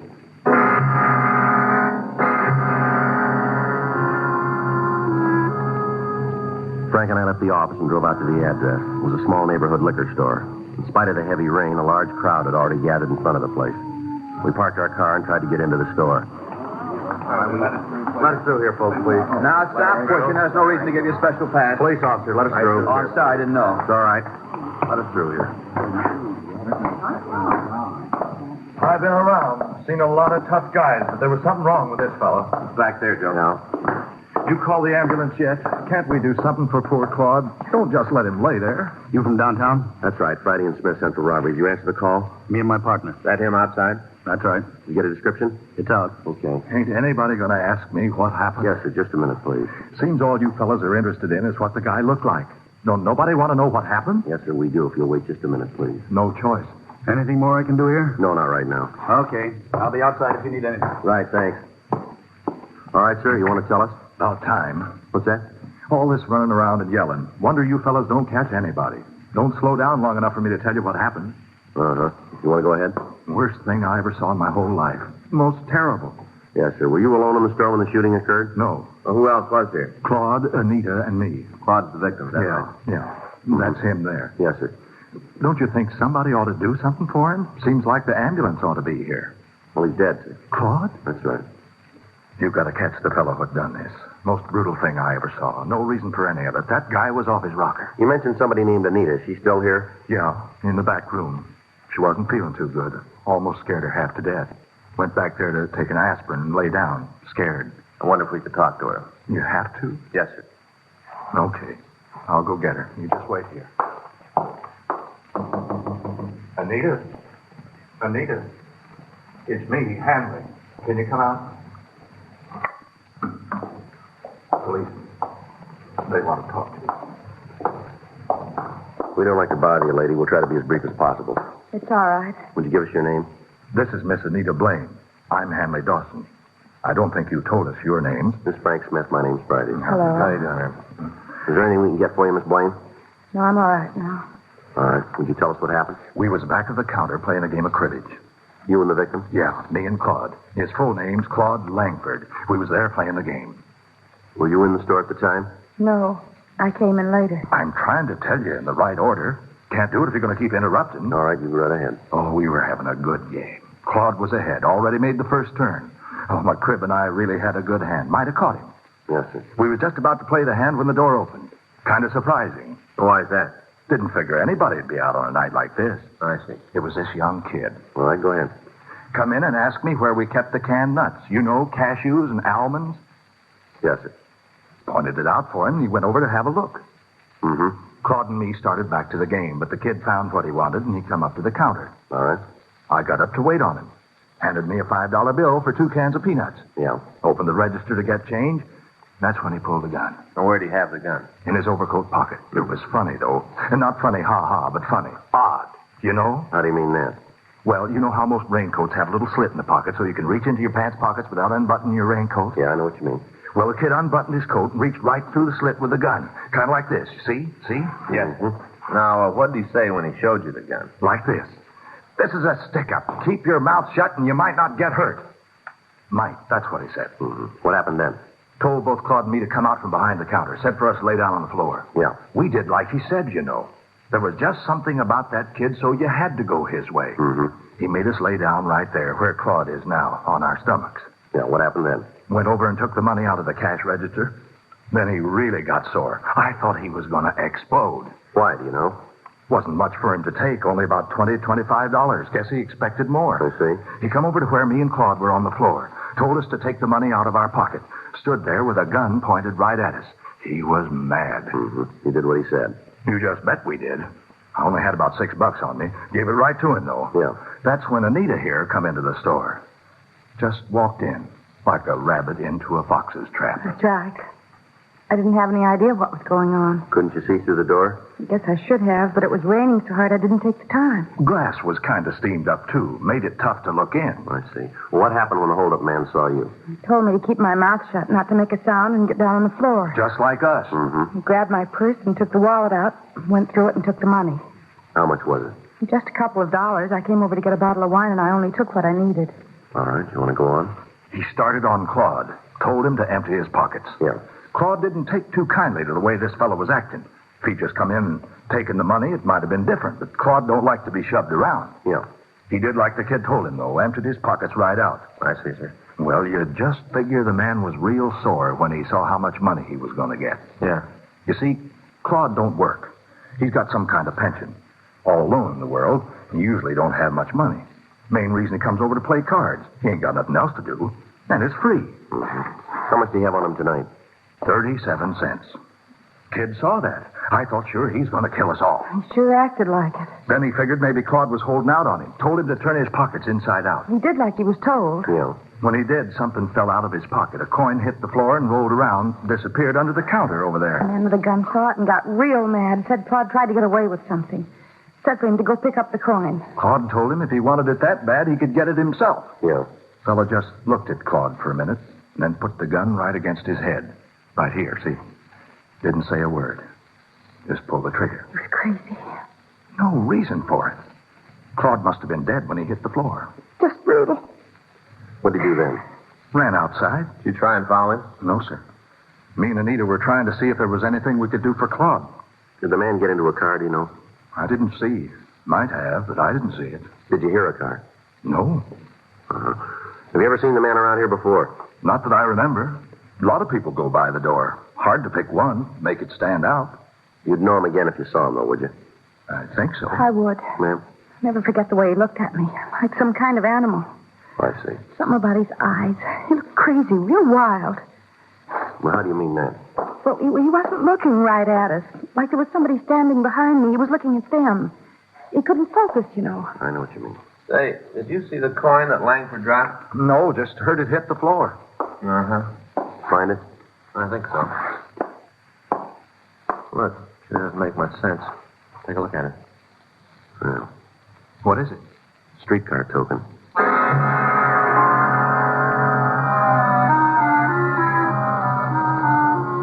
The men from the crime lab arrived and photographed the store. Diagrams were made showing the position of the body, and the premises were checked thoroughly. The victims were taken to the city hall to check the mug book. They were unable to make an identification. A canvass was started to the immediate area in the hope that we might be able to turn up a witness to the shooting. One of the uniformed officers talked to a newsboy who had seen a man run from the liquor store. Frank and I went down to talk to him. Yeah, I saw him. I heard this noise like a backfire, and then this fella come out of the store and started to run down the street. You get a good look at him? No, he went down that way, away from me. You see if he got into a car? No, he ran around the corner. I didn't think a lot about it till after the whole thing was over. Could you describe him for us? No, I just got to look at his back. Nothing about that'd stand out. Uh-huh. You might talk to that girl, though. What girl? Well, when the fellow ran out of the store, he almost knocked her down, ran right by her. You know who she is? Not right out. Sure feel like I do. How do you mean? I see her every week. Where's that? Home every Saturday night. What's that? She's on television.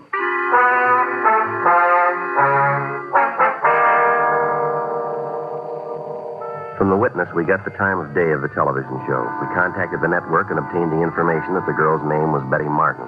They went on to tell us that she was working in a nightclub in Beverly Hills. Frank and I drove out to see her. She was sitting at a table talking to some people, and we asked the waiter to tell her we'd like to see her. Hello, you want to see me? Yes, ma'am. Would you sit down, please? Thank you. Here, I'll get that chair for you. What can I do for you? We're police officers, Miss Martin. This is Frank Smith. My name's Friday. How do you do? Hello. We understand that you're in the area of 14th and Flower tonight. Is that right? That's right. Why? Well, there was a hold-up and shooting down there. It's possible that you might have seen the man who did it. Oh, I don't think so. My manager and I went down there to listen to a group that's playing, but as far as I know, I didn't see anybody else. Oh, excuse me. I'll be right back. If you wait until I'm finished, I'll tell you what I can. Well, it's rather important, Miss Martin. We'll wait. Well, so's my job. I'll do one phone, and then I'll be back. Right. Thank you. Excuse me.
that's sure a pretty song. Oh, thank you very much. It's a new song written by a fellow named Arthur Hamilton. Yes, very nice. Now, what's this about a man I'm supposed to have seen? Well, we told you there was a shooting at 14th and Flower. Uh-huh. Well, one of the people in the neighborhood recognized you, and he tells us that the suspect ran right by you. Is that right? Gee, I don't remember. Just a minute. Oh, now I remember. Yeah, he ran out of the store, almost knocked me down, didn't even stop to say anything. Did you get a good look at him? Well, he ran into me. Can you tell us anything about him? Well, I'm afraid not. I didn't pay any attention. It's something that happens and you don't think about it, you know. Yes, ma'am. Would you know the man if you saw him again? I don't think so. The whole thing happened so fast. There's nothing about him that you remember. No, unless it was his eyes. Ma'am? Well, his eyes, like he was looking right through you.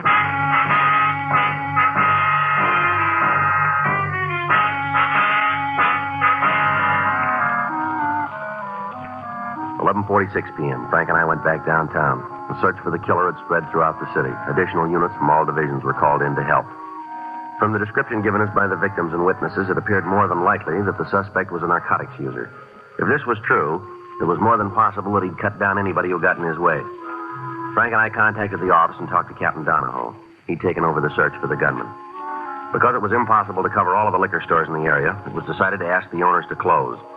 Frank and I were assigned to places along Vermont Avenue. The first 6 stores we contacted cooperated. By the time we got to the 7th, the rain had stopped. We parked the car in front of the place and walked in.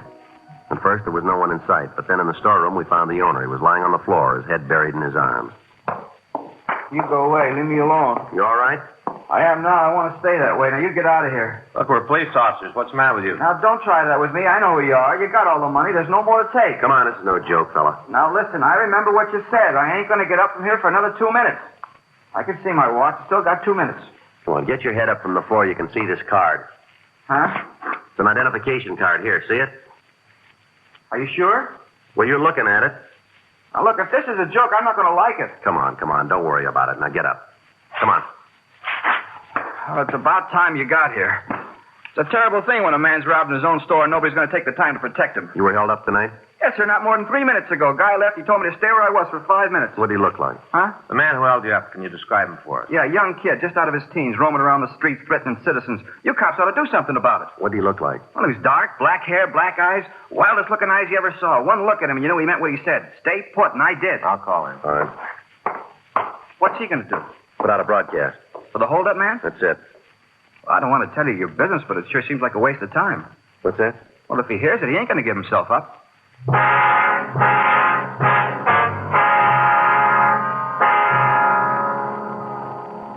broadcast was put out to all units. From the description given by the victim, we were sure it was the suspect.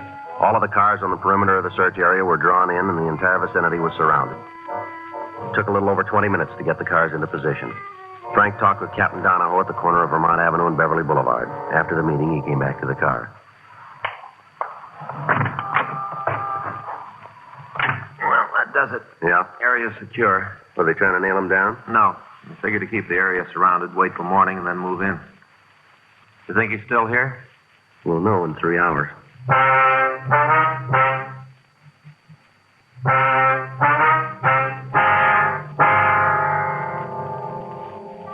The preliminary search of the neighborhood netted nothing, and the area was secured for the night. The rain kept up. All officers involved in the operation were kept on duty. At 6:20 a.m., the circle began to tighten. House by house, the space where the killer could be hiding was eliminated. All cars into and out of the area were stopped and searched. 7:15 a.m., the perimeter began to narrow. At 8:46 a.m., a call went out to all units. All units on special detail in the vicinity of Vermont Avenue and Beverly Boulevard. Regarding the suspect wanted for murder, possible suspect believed to be in the vicinity of Vermont and Catalina Street. Attention, all units. Special detail.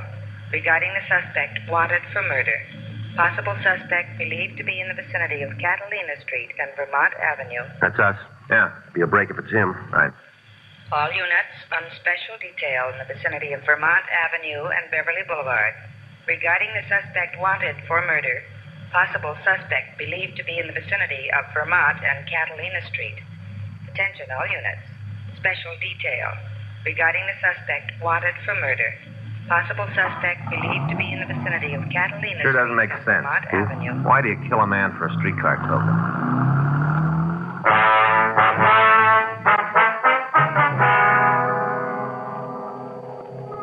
According to the report received by the complaint board, a woman in the vicinity had seen someone run through her backyard. When she shouted at the person, he continued running and disappeared into the alley. All cars in the area converged, and a complete search was started. As time went on, the possible hiding places narrowed, and finally the suspect was left with less than a block in which to conceal himself. Frank and I joined the officers on foot. After 20 minutes, we found ourselves in the backyard of one of the houses on the street. Looks like a chicken house back there. Better check it, huh? Yeah. All right. You got it covered? Yeah. Joe. Yeah. All right, come on out. Keep your hands where we can see him. Don't shoot now. Please don't shoot. I give up. Stand still. Right where you are. I'm doing like you say. Don't shoot. All right, get up against that wall. Come on. Put your hands up there. On the wall.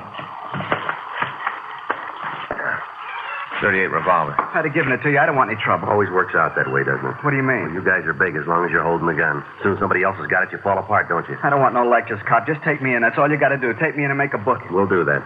We'll end up on a limb anyway. You got nothing to hold me on. Is that so? Yeah, I've been around cops a long time. I learned it the hard way. Don't tell them nothing. That's the way to make it. Don't tell them nothing. Well, you missed one of the big points. Huh? This gun you were carrying. Yeah? Maybe that'll tell us.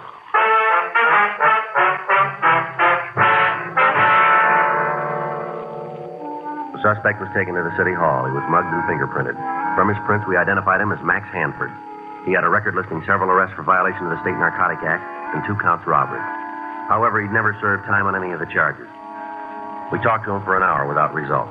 10:40 a.m. Why don't you leave me alone? I got nothing for you guys. Well, you keep believing that. We got people coming in who are going to lay it on you. For what? 211 and murder. You're out of your mind. We got you made on all counts, any way you slice it. You're on the needle, cop. Is that so? Yeah, you got one beef on me. Most you can take me for is stealing chickens. You sit down and try to think what a judge is going to say when you read that off in court. All right, Hanford, you keep that smile on your face. You go right on believing that we can't press a charge that'll stick. Now, we got a half a dozen people on the way in here. They'll point you out in a crowd. And as soon as they do, we'll drop you in a cell and hold you ISO. Won't be long till that yen gets so big you'll be yelling for us to turn you loose. You got it all figured, haven't you? That's right down the line. You're a hype. You're hooked, and you're hooked bad. Everything's working for us. You go through the cure, and you'll tell us what we want to know, and you'll be glad you got the chance to talk. We don't need your help. We're home free without you. You keep up the way you're acting, see how far it gets you. You really figure you can box me in? Without a door. When'd you call the people? What's that? To point me out. A little while ago. Well, can you get them before they leave home? Why? No reason for them to make a trip. I'll give it to you. You want a stenographer? Might as well. I got nothing to lose. I'll give you the story. I'll get him. Go ahead. Lousy deal. Is that right? Yeah, I didn't want to kill that fella, you know. Well, why'd you do it?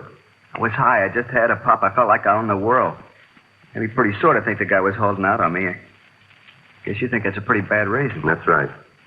People don't understand. You get a bad habit working on you, you'd do anything to feed it. Is that right?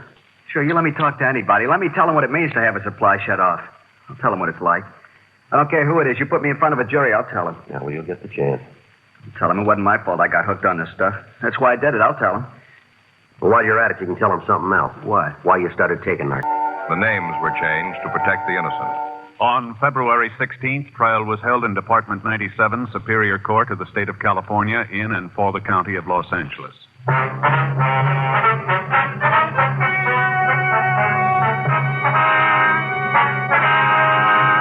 Max Gifford Hanford was tried and convicted of murder in the first degree and received sentence as prescribed by law.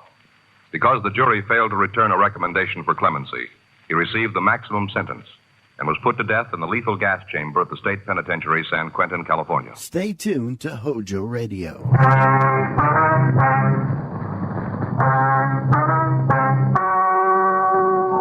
Ladies and gentlemen, the story you are about to hear is true.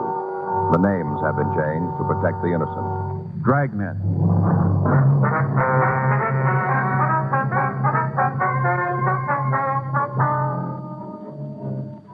You're a detective sergeant. You're assigned to forgery detail. For the past several months, a man posing as an actor has been passing worthless checks in your city. You've got a description of the suspect, but no lead to his whereabouts. Your job, get him.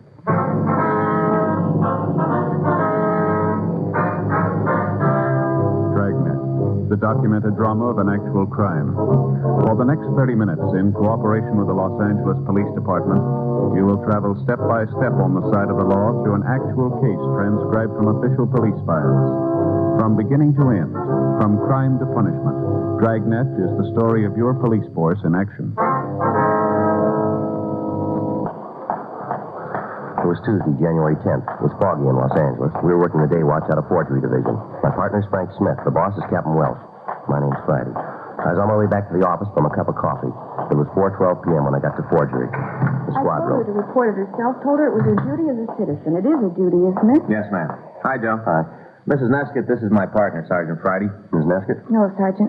Seems Mrs. Neskett's mother got stuck with a bum check, Joe. Mm-hmm. She's a landlady out on Western. Well, not a landlady exactly. Only rents a couple of rooms. More for company than anything. Dad left her plenty to get by on. Yes, ma'am. And we'd help her out if it was necessary. Dick and me. Dick's my husband. We'd help her out. Mm-hmm. So far, she's managed pretty well by herself. But if she pulls any more fool stunts like this... Phony as a $3 bill. See right there? No such account. Big as life. Stamped all over it. Mm-hmm. I just don't understand her. I just don't understand her at all. Well, anybody can take a bad check, Mrs. Neskett, no matter how careful they are. Even with good identification, you can be fooled. When they do, they report it, don't they? Well, yes, ma'am, usually. Look at the date. Way last December, over a month ago. Yeah. Over a month ago, and she hasn't done a thing about it. Didn't intend to either. Didn't even want me to know. Good thing I started early this year. Early, ma'am? On her income tax. That's how I found out about the check. Oh. I used to work in a tax office, so I always make out Mother's return. If I didn't do it, I don't know who could. Doesn't keep any records. Just stubs and a few bills. Well, someday they'll audit her, and she'll find out. Well, why didn't your mother report this check herself, do you know? You tell me. The man had an honest face. That's about all I can get out of her. How'd she happen to take it? It was supposed to be for his first month's rent. Well, and she's not out any cash. Sure she's out cash. $20. That's what she's out. He made the check for $70. A month's rent's only $50. Not a lot of money, but $20 is $20. Yes, ma'am. There's the principal, too. Yeah. An actor or something like that. Ma'am? The fellow gave it to her. Mother says she remembered his name from the movies. That's how she happened to take the check. I don't see why she'd trust an actor any more than she would somebody else. Can I see that, please? Mm-hmm. Parker Allington. You ever hear of him, Joe? Allington? Uh-huh. Well, I think it sounds familiar. It was in pictures when I was a kid, I believe. Oh? As I remember, I never cared much for him, though. If it's the same guy, the parts he played. What do you mean? Heavies.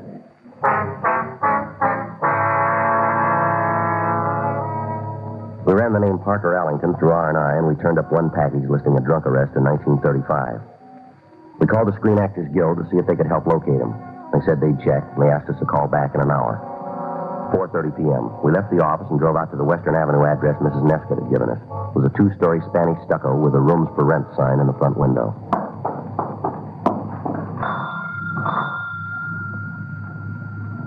Somebody's coming. Mm-hmm. Yes. Miss Crimp? Yes. We're police officers. This is Frank Smith. My name's Friday. Police officer? That's right, ma'am. Anita. Beg pardon? My daughter, Anita. She sent you. Yes, ma'am. I told her not to. She never does anything I tell her. Never has. Be all right if we come in? Living room's a mess. Don't worry about it, ma'am. And I was just putting away the ornaments from the tree. It was raining last week when I took it down, and I couldn't get out to the garage. Yes, ma'am. I won't press any charges. Well, that's up to you. Not against that poor man, I won't. And you can't force me to press charges. No, ma'am. Suppose you tell us about the check. Isn't much to tell. Your daughter says this man Allington gave it to you for rent. Here, let me get that box out of the way so you'll have some place to sit. I'll take care of it, then. All right, I'll put it here. Oh, yes, fine, thanks. The check was for rent, is that right? That's right. When'd you take it? Last month sometime. A week or so before Christmas. The date's on it, isn't it? December 9th? Oh, that's what it says. Have you ever seen Allington before? You ever met up with him? Not in person. I may have seen him in pictures. He said he'd been in a lot of pictures. He seemed familiar. Well, now, ma'am, how'd he happen to come here to rent a room? We saw the sign out in front of the window. He was living in a hotel downtown and was out this way visiting friends. Did he mention the name of the hotel?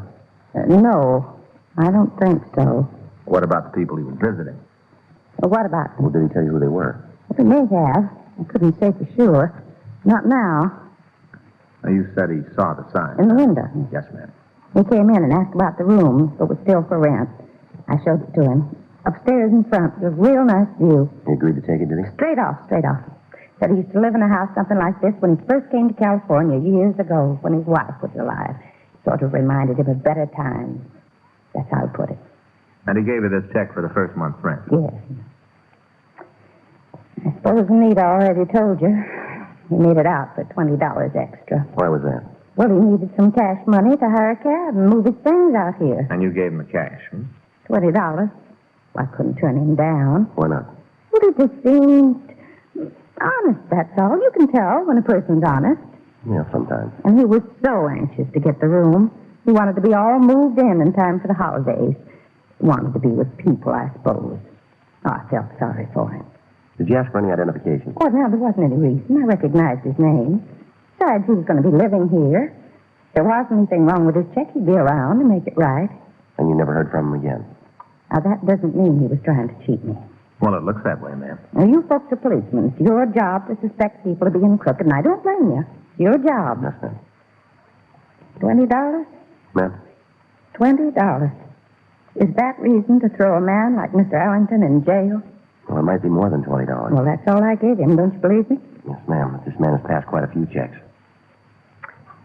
I told you before, I won't press charges. Yes, ma'am, you told us. You don't understand. He didn't mean any harm. You sure about that, Miss Crimp? I'm a pretty good judge of human nature. I ought to be by now. Yes, ma'am. He's had lots of troubles, Mr. Ellington. Mm-hmm. Lots of troubles. An actor like him probably pulled down a fancy salary and never had any worries. Now it's all gone. All his money, his wife, everything. Well, if he'd never been rich, it wouldn't be so hard. You don't miss something you've never had. Yeah. If you're finished with me, I'd like to get on with my housework. Mind if we use your phone? Oh, it's in the hall. I'll show you. That's all right. I'll find it. Thank you. You know, I didn't mean any offense, Mr. Barron. Oh, I suppose it's just your job. There's some cookies there while you wait. I'd like to, but no. They're homemade. That's very good, Lawrence. Oh, go on. Go on. Miss Breckhart, please. I'll wait if you don't mind. Thank you. Hello, Miss Breckhart. This is Sergeant Friday. I spoke to you a little while ago about Parker Allington. Yeah, that's right. You asked me to call back. Uh-huh. When was that? Oh, I see. Yes, it certainly does. You bet. Thank you very much. Bye. Goodbye. I remember this kind when I was a kid. My mom used to make them for Christmas. Oh, well, maybe you'd like to take a few home with you.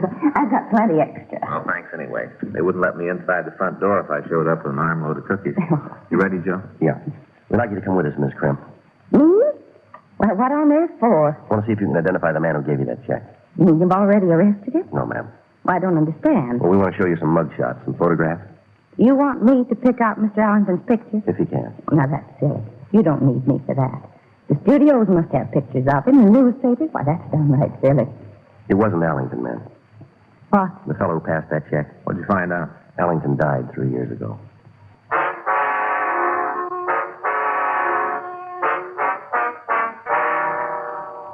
Miss Breckhart at the Screen Actors Guild had checked with the Motion Picture Relief Home. They reported that Allington had lived there from 1949 until a heart attack caused his death several years later. We managed to convince Mrs. Crimp that she'd been taken by a professional swindler. Down at City Hall, we showed her mug shots of known bad check artists. No, that's not him. Oh, how about this one? I don't think so. I'm pretty sure not. No, that's not him either. He was older. Well, the picture might be out of date. Even so. Well, that's it. Well, Miss Crimp. Yes? Could you describe him for us? Well, he was medium-sized, a little taller than you are, maybe. Yeah. How old would you say he was? Oh, about in his 60s. Gray hair? That's right. Any marks or scars? No, not that I noticed. How about his eyes? Beg pardon? What color were his eyes? Well, I couldn't say. He was only there for a few minutes. Yes, ma'am, I understand. He just seemed like an average man. For his age, gentleman, nice-looking, sort of distinguished. Anything else about him? No, except for his expression. What do you mean? It was kind of sad, unhappy, like he'd been through a lot. Guess that won't help you, though. It might. Is that all? Yes, ma'am. We'll take you home now. Officer, Yes, ma'am. would you mind doing me a favor? I'd appreciate it. What is it, Miss Crimp? Don't tell my daughter about all this. I mean that it wasn't Mr. Allington, that I let somebody trick me. say it proves that I'm not able to take care of myself. I'd never hear the end of it. She treats me like a child as it is. Now, you don't have to tell her, do you? No, ma'am. I'd sure appreciate it. Not that she doesn't have my best interests at heart, but nobody likes to be criticized all the time, especially by their own flesh and blood. You got any children, Sergeant? No, ma'am. Well, then you don't understand how I feel. Yes, ma'am. Maybe I do. You couldn't.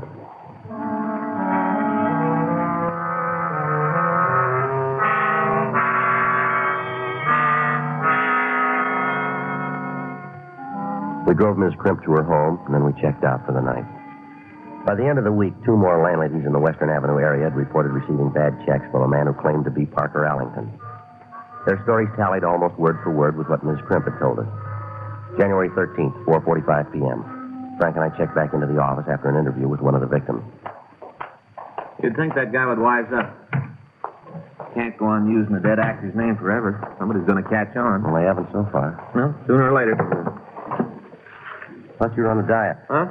I thought you were on a diet. Well, Joe, I got to keep up my strength. Yeah. Person needs a certain amount of sugar. You know. Mm-hmm. It's not so high on calories. Read an article the other day. Teaspoonful of sugar, only 35 calories. You lost any weight yet? No, I'm holding my own. You haven't lost any, though. No, I don't want to get thin, Joe. Just sort of watching it, that's all. Mm-hmm.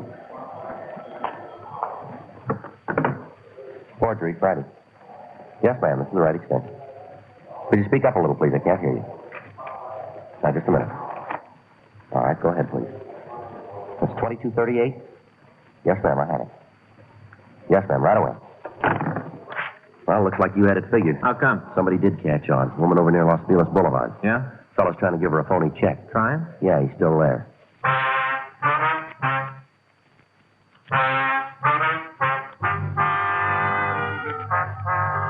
Frank and I drove out to a side street just south of Los Feliz Boulevard. It took us 20 minutes to get to the house. When we pulled up in front of the place, a lady was standing on the porch. She spotted our car and walked down the steps. You the policeman? Yes, ma'am. My name's Friday. This is Frank Smith. Hello, how are you? How you doing, ma'am? You certainly didn't hurry. Well, the traffic's kind of heavy this time of day. Well, why didn't you use your siren? We didn't want to scare him off. Well, it's too late for that. He left about 10, 15 minutes ago. Oh, I'm Daisy Williker. Suppose you need that name for your records. Yes, Mrs. Wilkers. Not Mrs. Oh. You see which way he went? Took a bus on the corner, probably in Hollywood by now. Well, why'd he leave in such a rush, do you know? Got suspicious. Might have heard my phone call. I had to talk so loud to make you understand me. I tried to keep him here as long as I could. I did my best. You can't ask more than that. No, ma'am, thanks. Well, you might as well come inside. Suppose you want a full report. That's the regular procedure, isn't it? Are you familiar with police procedure, are you? Watched on television, go to the movies. They got it all down pat. Yes, ma'am. Well, he came up to my door. Oh, must have been an hour ago by now. At least an hour. Yes, ma'am. Asked if I had a room for rent. I told him that's what the sign said. He just laughed, like he thought I'd been making a joke. Didn't know I was serious. You show him the room? Well, I tried to. He hardly even glanced at it. Then he said this was exactly what he'd been looking for. That's when I first began wondering about him. What else did he say? That he used to live in a house like this when he was a little boy back east, and that it reminded him of home. I figured he was softening me up to get me to lower the rent. Well, two can play at that game. Yes, ma'am. What did you do? Well, I upped it $10. Room's not worth a cent over 45. I asked 55. Mm-hmm. That way I'd be able to come down when he started playing on my sympathies. Wouldn't be out anything either. Yeah. Didn't bat an eye. When I told him it was 55. Said he'd take it, just like that. I knew right away something was wrong. What happened then? Well, we came downstairs into the living room here. Go ahead, please. Well, I said I wanted the first month's rent in advance. A lot of them try to pay you by the week. Before you can turn around, they're behind. Takes forever to get rid of them once they're moved in. I always insist on a full month. Yes, ma'am. Well, didn't bat an eye at that either. Brought out a checkbook. Now, did he ask if he could make it for a little extra? How'd you know? Well, he's been around before. 25 extra. That's what he wanted. If he'd been around so long, why haven't you picked him up? Well, we're trying, ma'am. A few minutes earlier this afternoon, he'd solved the whole case. Well, we're just as anxious to solve it as you are, Miss Wilkers. Did he say why he needed the extra cash, ma'am? Something about cab fare to get his things out here. That's a lot of cab fare. That's my own words, right to his face, exactly what I said. He said he'd have to clear up his hotel bill, too. Claimed they wouldn't take a check if he was moving. And that's when you called up. Of course not. Didn't call you until I was sure the check was no good. Not that I would have cashed it. But there's no point in running to the police until you got the facts to back you up. Mm-hmm. What made you so sure it was phony? Well, the way he signed it. What do you mean? Parker Allington. You knew he wasn't Allington. Well, how could he be? Allington's dead. You didn't know he was dead? Yes, ma'am, we knew it. Well, then. Miss Wilkers, are you connected with show business? I follow it, that's all. Oh, I don't spend all my time reading movie magazines or anything like that. But I keep up with what's going on in the field. Do you know Allington was on television last night? What's that?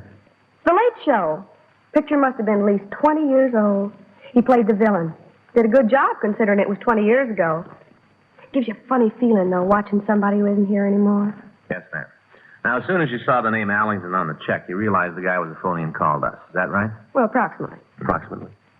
Well, I told him I didn't know if I had the cash in the house. Said I'd have to go upstairs and make sure.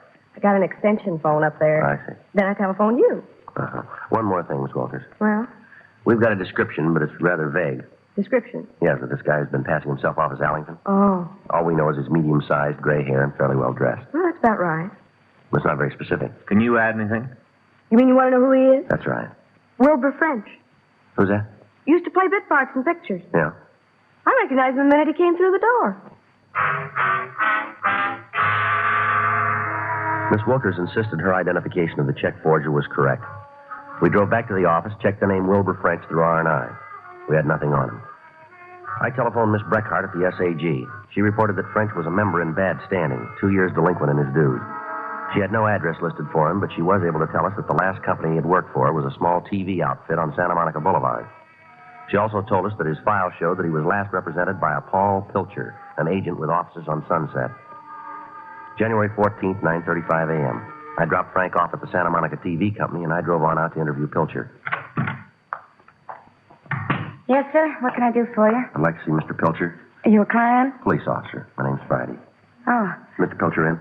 not yet. You expecting him? Well, I don't know when exactly. Sometimes he plays tennis on Saturday mornings before he comes to the office. I see. But he'll be in. He's closing a deal with TRC. Oh, That's a studio, a new company just getting started. I see. Would you like to look at the trades while you're waiting? Yesterday's. They don't come out on Saturday. Well, thank you very much. Mr. Pilcher in some kind of trouble? Not as far as I know, no. That's a relief. Mr. Pilcher's office. I'm sorry he hasn't come in yet. Any minute. Would you like me to have him call you? I see. Well, if you'll try again in about 15 minutes, he ought to be here. Bye. Morning, Mr. Pilcher. Good morning. This gentleman's waiting to see you. And Mr. Brogan's office called. They'll call back. Mr. Brogan's getting shaved. Yeah, all right. I'm a police officer. My name's Friday. Police? That's right. What can I do for you? I'd like to talk to you for a minute. All right, come on inside. Sit down. Thank you. Want a cigarette? Yeah, thank you. Here's your lighter. Never mind, I have a match here.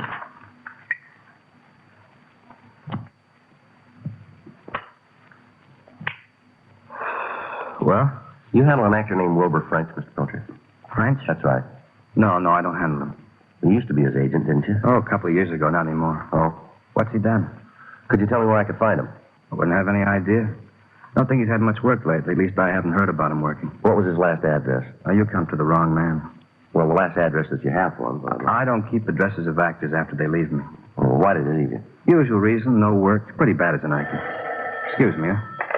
Yes? I'll put him on. Hello, George. How are you? Glad to hear it. And Mabel? Oh, that's a shame. Seems to be a lot of it going around this time of year. Well, what about Harvey? You make up your mind? Uh-huh. I sure don't agree with you there, George. He didn't look too old in the test. So he's been in the business a few years. You can't hold that against him. What do you mean a new face? You'll bring out somebody from New York who's been on television 100 times. There won't be anything new about his face. Look, I'm not trying to tell you your business. I'm just trying to set a good actor in the right part. I'll be through soon, Mr. Friday. Yeah. That's more like it, George. Now, how many weeks' work? No, George, I've read the script. Davis can't shoot that many scenes in 2 weeks. $1,200 a week, 4-week guarantee. Fletcher paid him $1,200 last fall. Go ahead and check.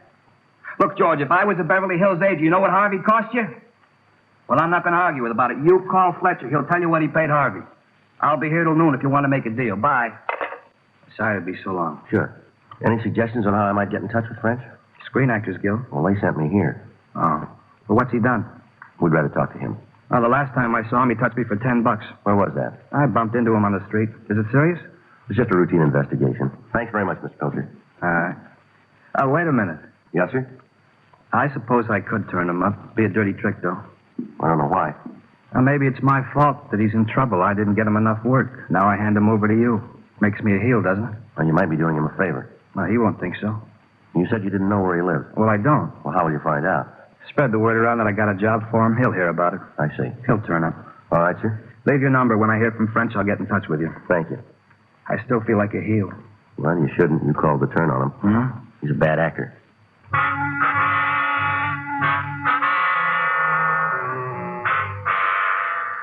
I left Pilcher's office and picked up Frank. The TV company had given him a still photo from the last production in which French had appeared. 2 of the check victims readily identified the man in the picture. The 3rd victim was also certain it was the same person who had posed as Allington. January 16th, 3:32 p.m. Paul Pilcher telephoned the office. He told us French was living at a hotel in Hollywood on Selma Avenue. When we got there, the desk clerk said French was in his room, 17B. This is it. Yeah. Who is it? I'd like to talk to you, French. Just a minute. Yeah? We're police officers. I'd like to ask you some questions. Downtown. What is this, a gag? No, it's no gag. Well, anybody can get hold of a badge. Who sent you? Mike? Sammy? Come on, let's go, French. Knock it off. I've been in too many pictures. I can tell actors from cops. You ever hear of Parker Allington? Yeah, I've heard of him. Worked with him in pictures. Used to be friends. I'd give you the right to sign his name. On bad checks? Now, look, boys, I know why they sent you. I told Mike I got a call this morning about a job. It'd be just like him to pick a time like this. Some practical joker, isn't he? No, it won't work, French. What? Come on, you know who we are and why we're here. Let's go. It's one of Mike's gags. Yeah, well, 3 landladies say different. Oh. You want to get your coat? It was only a few bucks. It was enough.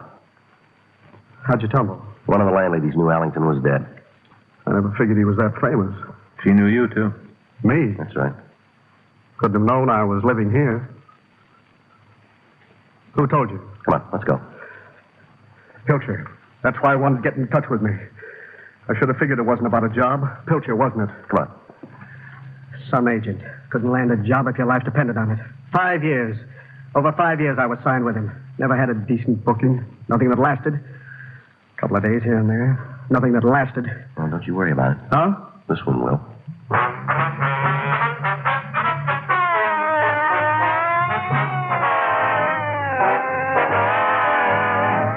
Wilbur Carl Flicker, also known as Wilbur French, was found guilty on 3 felony warrants charging forgery. He was sentenced to the state prison as prescribed by Section 470 of the California Penal Code for a period of 1 to 14 years. This just in. Are you looking for some classic gaming? What about new and old Nintendo products? Do you need to find some tutorials on how to make all that stuff work? Well, look no further than Rocket Blast Gaming for some of the best classic and new gaming around. Rocket Blast is an expert at all things Nintendo, and he has all the tutorials to prove it. So check him out right here on YouTube at Rocket Blast Gaming. That's ROCKETBLAST Gaming. It's true. The names have been changed to protect the innocent.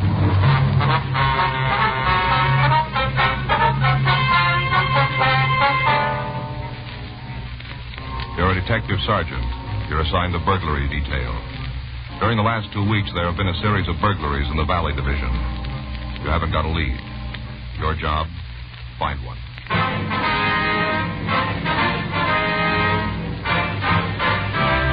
Dragnet, the documented drama of an actual crime. For the next 30 minutes, in cooperation with the Los Angeles Police Department, you will travel step by step on the side of the law through an actual case transcribed from official police files. From beginning to end, from crime to punishment, Dragnet is the story of your police force in action. It was Wednesday, September 9th. It was hot in Los Angeles. We were working the day watch out of burglary division. My partner's Frank Smith. The boss is Captain Bernard. My name's Friday. We're on our way out to a recently completed housing project in the valley.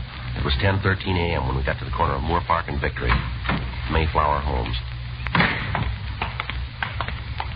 This one right here, huh? Yeah, 224. I guess they haven't sold them all yet. Mm-hmm. $500 down, not so bad. Pretty nice houses. You thinking of getting a new place? Oh, I'm thinking. Kids are shooting up. We could use a little more room. Mm-hmm. Just what Faye always wanted. House nobody else has lived in. Well, someday, maybe. Yeah. Yes, sir? We're police officers. This is Frank Smith. My name's Friday. Oh, how do you do? Hi. Somebody reported a burglary at this address. Are you Sam Brighton? Yes, sir, that's me. Mm-hmm. Would you show us where he broke in, please? Oh, yes, sir. It's in the front bedroom. Just this right. Yeah, that's it, yeah. Just off the hall here. Mm-hmm. Yeah, this window here, you can see where he jimmied it. Yeah. I was careful not to touch it. You know, fingerprints. That's good. Can you give us a list of the things he took? Well, no, sir, not for certain. We were just getting moved in, and we don't know for sure what's gone. A couple of silver trays and a pair of candlesticks, they're missing. Any cash? Oh, about $25. When I changed to go out to dinner last night, I left it in my trousers. They were in the other bedroom on the back of a chair. Pretty dumb place to leave money. Your family live here with you? My wife. I see. We've only been married a couple of weeks. Things he stole, they were wedding presents. That's too bad. Sure is a heck of a way to start out. Being married, I mean. Never wanted a house in the first place. Well, it's their own fault. What do you mean, sir? Sally's parents insisted on giving it to us, the down payment part. Uh-huh. Sally will never be able to manage a big place like this. She's just a couple of years younger than I am. Just a kid. Apartment's what we ought to have. No point in arguing with in-laws, though. I found that out pronto. Yeah. Any idea what time the burglary took place? Yes, sir. Between 6 and 10 last night. Must have been then, between 6 and 10. Mm-hmm. We went over to Sally's folks for dinner. Our refrigerator hasn't been delivered yet. I see. The reason I'm so sure about the time is I wanted to find out how long it would take to drive there. Mm-hmm. I told Sally it wouldn't be more than 15 minutes. First time she's ever been away from home. She kind of likes to feel that her folks are handy. I understand. Hollywood Hills. That's where they live. Off of Mulholland. Took us 14 minutes. Left here 6 o'clock exactly. News was just coming on the radio. Got there 6:14. I'm not so sure when we got home, but it was right around 10 o'clock. That's close enough. Of course, I didn't know about the burglary then, when we got home. We just went straight to bed. Didn't come in here. We used the back bedroom. Yeah. It wasn't until this morning when I started looking in my pants for cash. Mm-hmm. Is it possible he broke in while you were asleep? Well, I might have slept through it, but not Sally. Least little thing wakes her up. She'd have heard him. Must have happened while we were out. Have you noticed anybody suspicious hanging around the last couple of days? No, sir. Of course, we're brand new in the neighborhood. Most of the houses aren't even sold yet. We wouldn't know who was suspicious and who wasn't. Be all right if we talk to your wife? Oh, she couldn't tell you anything I haven't. She here now? Over to Mother's. This kind of thing, well, it kind of threw her, you know. You know how it is, just a kid. Yeah, we understand. Wish it had been me that found out about the bird. The bird? Well, didn't I tell you? I meant to. No. Darndest thing. Parakeet. Somebody gave it to Sally when she was a girl. Taught it how to talk. Talk real good, too. Why should a burglar do a thing like that? What'd he do, turn it loose? No, sir, he killed it. We talked to Mrs. Brighton at her parents' home. She was unable to add anything to what her husband had told us. 1:15 p.m. The crime lab reported that there were no useful fingerprints on the Brighton window. Pictures were taken of the jimmy marks. There was no other physical evidence. September 11th, 2 more burglaries took place in a new housing tract near Sepulveda Boulevard. The burglar had followed the same M.O. used on the Brighton house. One victim also told us that 3 pet canaries had been killed. The other victim had no pets. By the end of the following week, 4 more burglaries had occurred in new housing developments. In each case where the home contained pet birds, the bird was killed. Other pets were not disturbed. Circulars describing the stolen articles were sent to all pawn shops in the city. September 21st, 8:05 a.m., we checked in for work. Oh, man. What's the matter? You still asleep? Yeah, I didn't get a wink last night. They was at me all night. No? It's my own fault, Joe. Never should have told her about all those new houses going up nowadays. It was a big mistake. Well, I thought you told me you were considering a new house. Yeah, I changed my mind. We got enough people staying with us as it is. Faye's relatives. Brother-in-law Armand, you know. Oh, him, huh? Yeah, he's down here. As long as he has to sleep on the living room couch, he'll take off after a day or two. Uh-huh. Give him a real bed, and he'd stay with us for the rest of his life. I get it. Burglary Friday. Yes, sir. When did it happen? I see. Just a minute, please. All right, go ahead. That's 214 South. Yes, sir. I've got it. Right. Well, we got another one. Yeah? Pet shop over near Lancashire Boulevard. The shop? Uh-huh. That doesn't sound like our boy. Might be if they sell birds.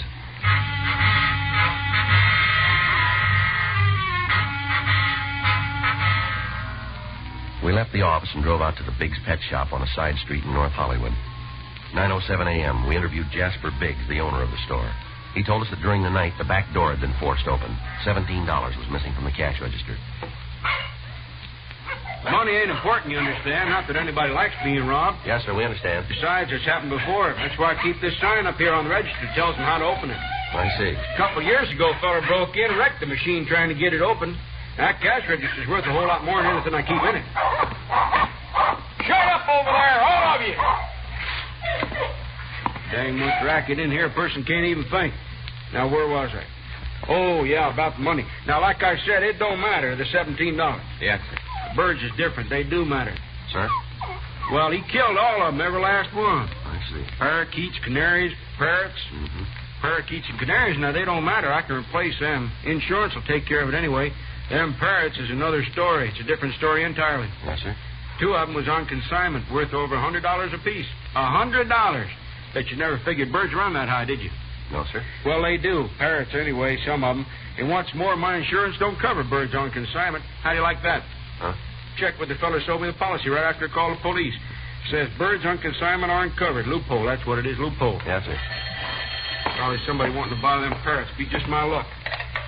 Big's Pet Shop. Who? Oh, yeah. Yeah, they're still here. Just a minute. It's for you. Thank you. This Friday. Yeah. Okay, give me that address. All right, I got it. As soon as we can. Right. We got another one? Tracked off Riverside Drive. Same routine. One thing's different. Yeah. Some lady saw him.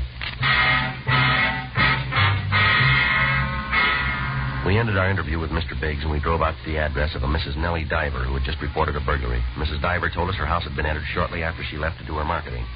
She discovered she'd forgotten her grocery list, and she came back for it. When she returned, the burglar was in the dining room. He had entered through a side window. The M.O. appeared to be the same as in the other recent burglaries. Never saw such a surprised look on a man's face in my life. He just stood there like he was frozen solid for a minute or more. And then he lit out through the back door lickety split. Uh-huh. How long were you gone from the house, ma'am? 5-10 minutes. As soon as I remembered about my list, I started back. I don't know why I'm getting so forgetful. Old age must be catching up with me. Well, it's a good thing you did forget, Miss Diver. Hmm? Oh, you mean so he didn't get time to steal anything? Yes, ma'am. Nothing around here worth stealing. Wonder how he happened to pick me. It'd be different if I lived up in Bel Air or one of those estates. Well, if it's who we think it is, he's satisfied with smaller homes. Does it mean he's pulled this kind of stunt before? Yes, ma'am. You don't say. Do you think you'd recognize the man if you saw him again? I beg your pardon? The man who broke in here. You said you got a good look at him. Oh, real good. Stood there in the dining room for a full minute, maybe more. Then you'd recognize him, would you? I don't see why not. This isn't the first time we met up, you understand. How's that? Saw him once before. Well, when was that? Last week sometime. I'm not certain. Wednesday or Thursday, middle of the week, in through there. You sure it was the same man? He looked the same. Came right up to my door. Well, what do you want? I'm not certain of that either. I've been racking my brain trying to remember. So many fellows around here last week. 2 or 3 milkmen trying to sign me up. A couple of people wanting me to take newspapers. 3 or 4 asking about dry cleaning. Somebody selling rugs. Spent half my time running to the door. So help me, I can't remember which one he was. Getting old, sure as fate. You think he was just pretending to be a door-to-door salesman of some kind or other? Seems to me they were all trying to sell something. It's what always happens when you settle in a new location. Yes, ma'am. What if you'd mind coming downtown with us for a little while? No, I wouldn't mind. What for? We'd like to show you some photographs, see if you can pick the man out for us. Right now? If you could, yes. Well, you just give me a minute to get my hat and change Henry's water. Henry? My canary out in the kitchen. Oh. Haven't you noticed the way he's been... Oh, that's funny. Ma'am? He's usually singing up a blues streak this time of day.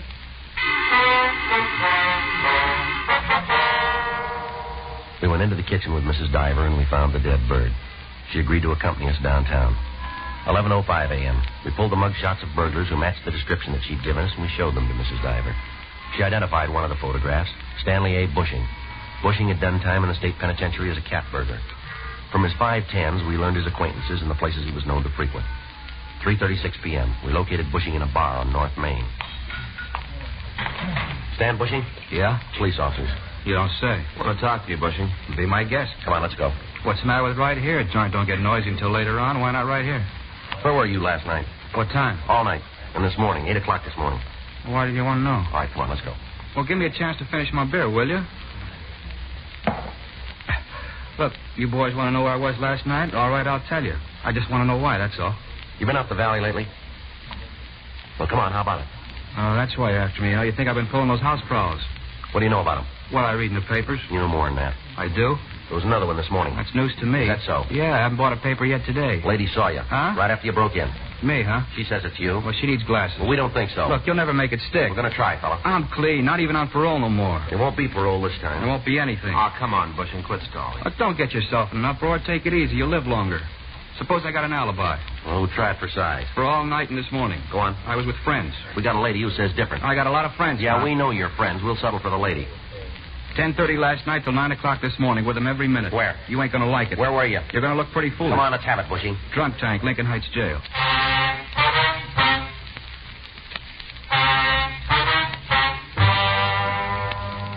We verified Bushing's alibi with the booking sergeant at Lincoln Heights, and we learned that he was in the clear as far as the previous night was concerned. 5:06 p.m. We interviewed Mrs. Diver again. She wavered in her identification of Bushing's photo, and she said she couldn't tell us anything more. Teletypes of the suspect's description were sent out. The next day, Tuesday, September 22nd, we had a meeting with the skipper, Captain Bernard. Well, where do we stand? Just about where we did when it started. It's not good, is it? No, it's not. We thought we had him yesterday, Skipper, but it didn't pan out. You got a description? Well, if she's no better at describing him than she is at identification, it doesn't mean much. We figure he pretends to be a salesman of some kind. That how he cases the houses? As far as we can tell, yeah. You need a lot more than that. Yep. This guy's got to be stopped. It isn't just the burglaries. Seems half of the people in L.A. keep pet birds. I don't know. My kids have a couple of canaries themselves. You got attached to them like you do anything else. Yeah, I know. You boys seen the mail on this thing? No, sir. Letters from all over, not just in town here, all over. People are raising Cain. My own kids asking me when we're going to catch him. Can't wait any longer for a break. We got to make one. Well, you got any ideas? I don't know. We've just been working housing projects, huh? Except for that one pet store, yeah. Well, let's forget the store and see if we can get a pattern out of the houses. Well, they're all new places. Folks have just moved in. He cracks one or two in each development, and he moves on. So far, he stayed in the Valley Division out there. The way they're building up out that way, you won't run out of targets. No. They opened any new projects the last week or so? Yeah, a couple. He tapped them yet? No. We alerted the... Wednesday, September 23rd. We drove out to a new tract just off Coldwater Canyon Boulevard. It was called White Manor Homes. We found the tract office near the main entrance, and we went inside. Gentlemen, what can I do for you? You interested in owning a new home? We're police officers, sir. This is Frank Smith. My name's Friday. Police? That's right, sir. Well, I don't think I've had any parking tickets lately. We're from burglary. Oh, about the Birdman, I suppose. How's that? Yeah, that's what they call him in the papers, you know, the Birdman. Yes, sir, it's about him. He hasn't been around here. Well, no, sir, not as far as we know. Well, that's a relief. Not that it makes much difference. You're in charge of this project, are you, sir? Yes, sir. My name's Simple, Forrest Simple. I've got a card right here on the desk. That's all right, Mr. Simple. I own White Manor Home. I see. I guess I should say me and the bank. We own it together. Yes, sir. It's all going to belong to the bank, though, the way things are going. Been open nearly a week now. I haven't sold a single house. Haven't even had a decent offer. Oh, what's the trouble, sir? Now, you know what's the trouble just as well as I do. Birdman, that's the trouble. Folks just aren't going to move into any new developments until he's caught. Sent me a circular last week, the police department. I'm supposed to warn anybody who buys from me. Put them on their guard. Yes, sir. Don't need any warning. They're scared off as it is. 3 months ago, I'd be half sold out by now. Seems to me you fellows are dogging it. Now, I'm not telling you your business, mind you, but it seems to me you should have picked him up before this. Yes, sir. Maybe you can help us. How's that?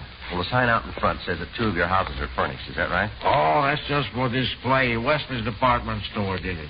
Figures it's good advertising. Yes, sir. Of course, I don't sell them furnished, just for display. We'd like to use one of them for a few days. Use one? Yes, sir. Yeah, I'm afraid I don't follow you. Well, sir, you've got a sold sign that you can put up in the front yard, haven't you? Well, I guess so. Well, we'll see that nothing's disturbed. If anybody asks, you tell them that a new couple moved in. Oh, I get you. Decoys, huh? Yes, sir, something like that. Well, I don't know. Department store might not go for the idea. Well, we'll clear it with them. Well, if it's all right with them. Thank you. How long do you suppose it'll take? How's that? To catch him. Well, your guess is as good as ours, if it works at all. It better work. Pressure's building up. You fellas don't know what it's like being under pressure. Owe the bank a lot of money on this project. Figured I'd have at least half a dozen houses sold by now. At least half a dozen. Mm-hmm. Interest to be paid is the principal, and the bank expects it on time. You can't blame them for that. No, sir. You don't know what it's like having the pressure turned on. We get a little every once in a while. Oh, well, that's different. Your boss rides you and tells you to get on the ball. You don't have to worry. He can't fire you. Cops are civil servants. Pressure from your boss? Well, that's different. It's not coming from him. Well, where's it coming from? Guy who kills birds. We telephoned the Wesley department store and we talked to the manager. He gave us permission to use the house that they'd decorated. At a neighborhood pet store, we purchased a cage and 2 canaries. It was 11:30 a.m. when we got back to White Manor Homes. Mr. Simple was putting up a sold sign in front of one of the houses.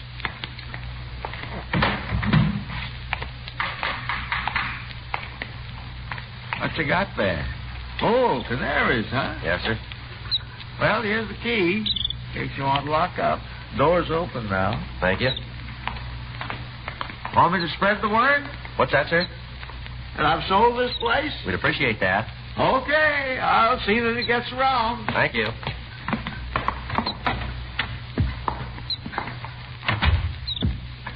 Man, some layout, huh? Yeah, it's very nice. Yeah, great. You know anything about taking care of birds? Well, I don't think there's much to it. Just water and seed, huh? Yeah. Hey, Joe. Get a load of that couch. Yeah. Boy, it must be 8 feet long, if it's an inch. Just about. If Faye ever sees this place, I'm dead. What'd you tell her? Oh, we were on a job. I certainly didn't go into detail. Mm-hmm. Wonder what it would cost. To fix a joint up like this, how much it would cost? More than we make. Yeah. I probably wouldn't be very comfortable anyway. Not like having your own stuff you're used to. No. Hey, boy, they're really cleaning up a storm, aren't they? Yeah. They're kind of cute, too. Hey, you know, Joe Fay might like a couple of birds. Be good company for her when the kids are in school. Well, maybe you can have those. I never thought of that. If he doesn't get them first. No one came by the house that afternoon or that evening. At 6 p.m., Frank went home. I stayed through the night. Thursday, September 24th, 9:15 a.m. We had our first visitor. Frank waited in the bedroom while I talked to her. She was a young lady who said that she represented the local Chamber of Commerce. She told me her job was to welcome newcomers to the neighborhood. She gave me some maps and a book of coupons which could be exchanged for free introductory gifts at various stores in the vicinity. During the rest of the day, we had 4 more callers. 2 newspaper agents, a representative from a dry cleaning establishment, and a charity worker. As far as we could tell, they were all genuinely fond of birds. 4:45 p.m., a small old truck pulled up in front. Look, coming up the walk. Pretty close to Mrs. Diver's description, isn't it? Yeah. You want me to get out of here? Yeah, better if he only sees one of us, huh? Right. Okay.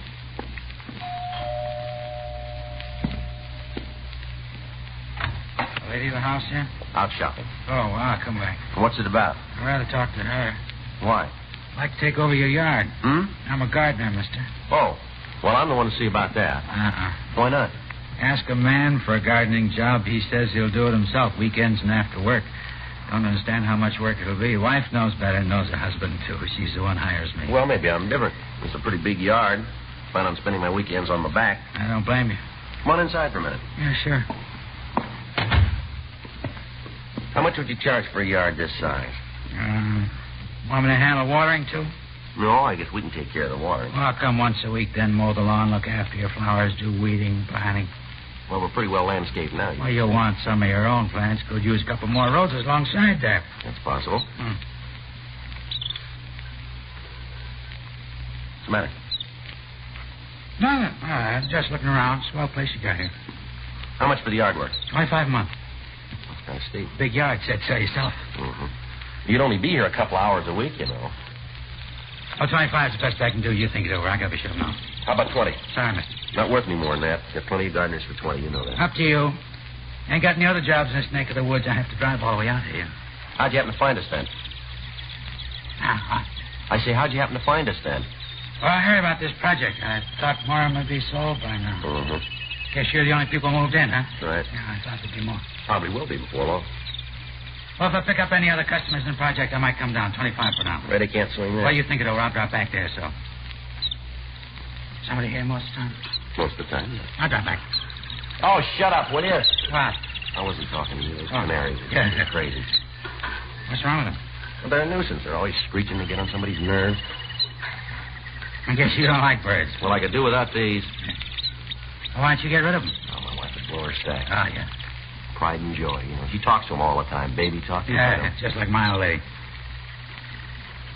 Your wife keep birds, too, does she? Uh-huh. Oh. Yeah, when I was a kid, cages all over the place. Must have had 15, 20 birds. Well, I guess I'm lucky we only got these. Yeah, you're lucky. I had a dog once. Yeah? Rusty, that was his name. There's a mutt. Only dog I ever had. Killed one of her canaries. All right. It wasn't his fault. Bird got loose. He didn't know no better. Just playing with it. Didn't mean to kill it. Sure. He had to get rid of Rusty. My mom did. Sent him away. I don't know what happened to him. That's too bad. Never had another dog after that. He wouldn't let me. Just birds. Just lay awake at night listening to him sing. That's what she called it. Didn't sound like singing to me. Couldn't cover him over. Said it was cruel to cover him over. That night long, I had to listen to him. Like you said, gets on a fellow's nerves. Yeah. I sneaked downstairs, took them out of their cages. I did it real quiet. Killed them all. All Mom's birds. Well, I couldn't stay after that. Ran away from home. Wish I could have stayed. Wish I could have seen her face next morning. Made it up for Rusty. Yeah. I still keep hearing them, though. Have to keep killing them over and over. So many birds. Mm-hmm. Folks put them in a cage, lock them up. Feel sorry for them afterwards. Don't make sense. I don't feel sorry for something just because it's locked up. You might.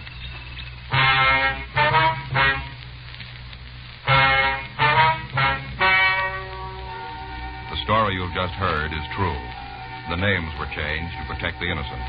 On November 12th, the hearing was held in Department 98, Superior Court, State of California, in and for the County of Los Angeles.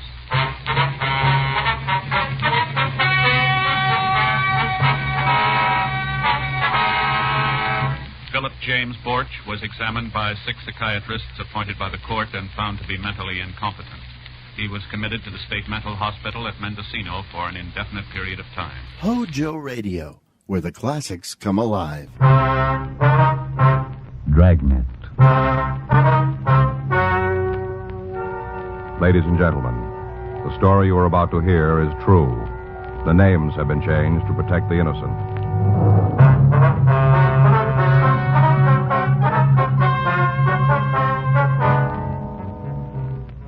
You're a detective sergeant. You're assigned to Bunko Fugitive Detail. A pawnbroker tells you he suspects a swindle. He isn't sure. Your job? Check it out.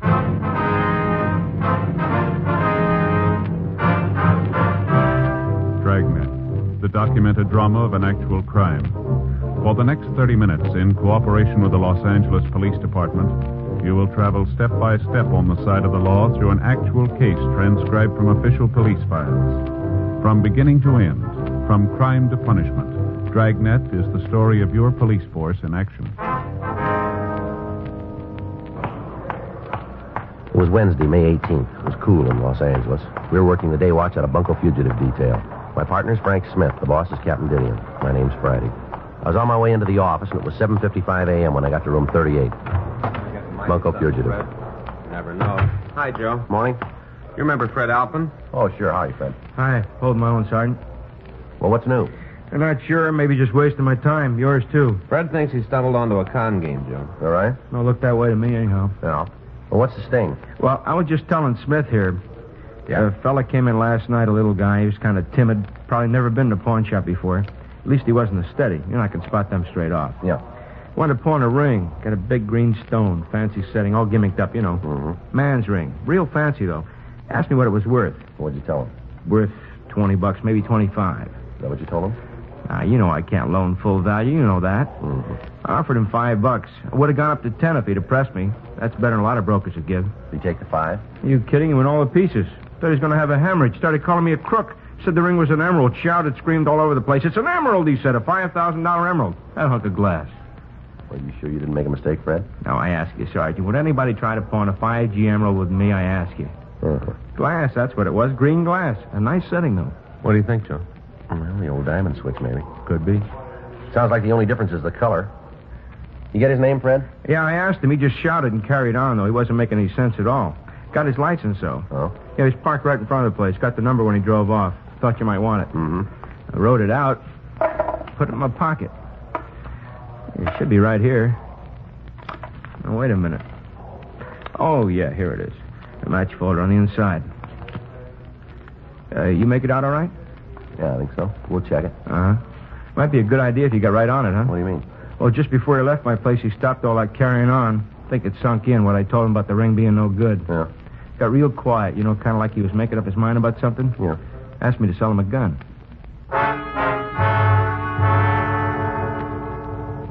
Fred Alpin gave us a description of the man who had tried to pawn the ring. We called our branch of DMV and asked them to check the license number. They came up with the information that the automobile bearing that license was registered in the name of Garfield Hunt at 221 North Selma Avenue, Hollywood. 9:03 a.m. Frank and I drove out to talk to him. Well, it sure is a clear day. Look at those hills, Joe. Well, I read in the paper you can see for 40 miles. Yeah, I bet. Good morning.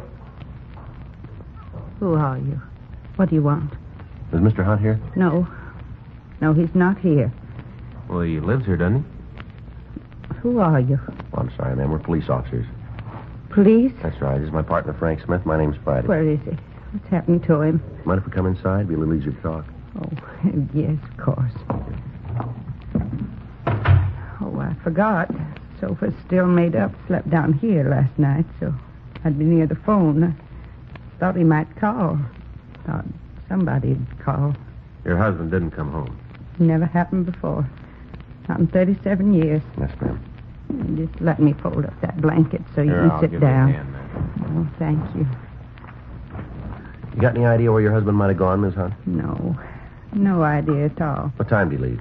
9:35. Looked at the clock as he went out the door. Couldn't believe it. Not like Gar to go out that late.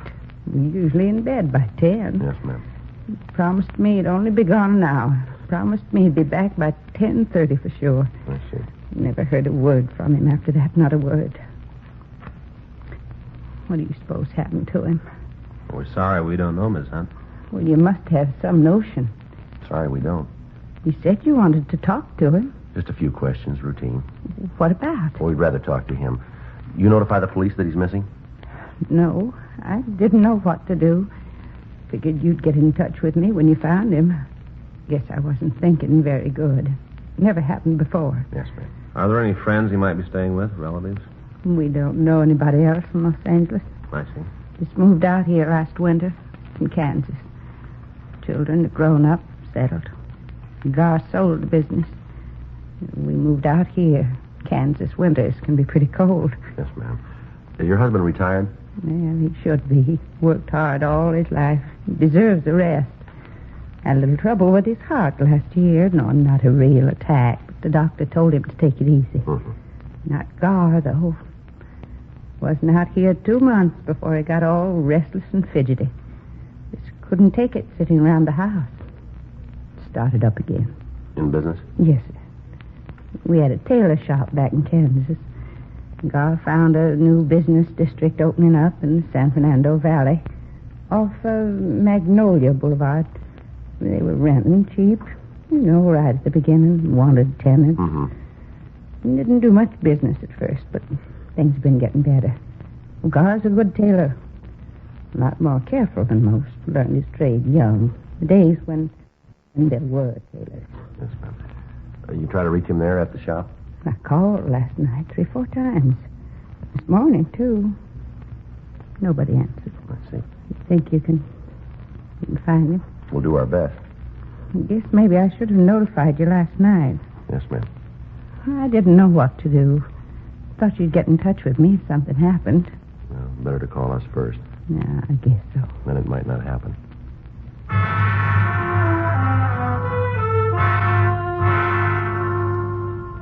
Mrs. Hunt gave us a description of her husband. We advised her to make a formal report at the Valley Division.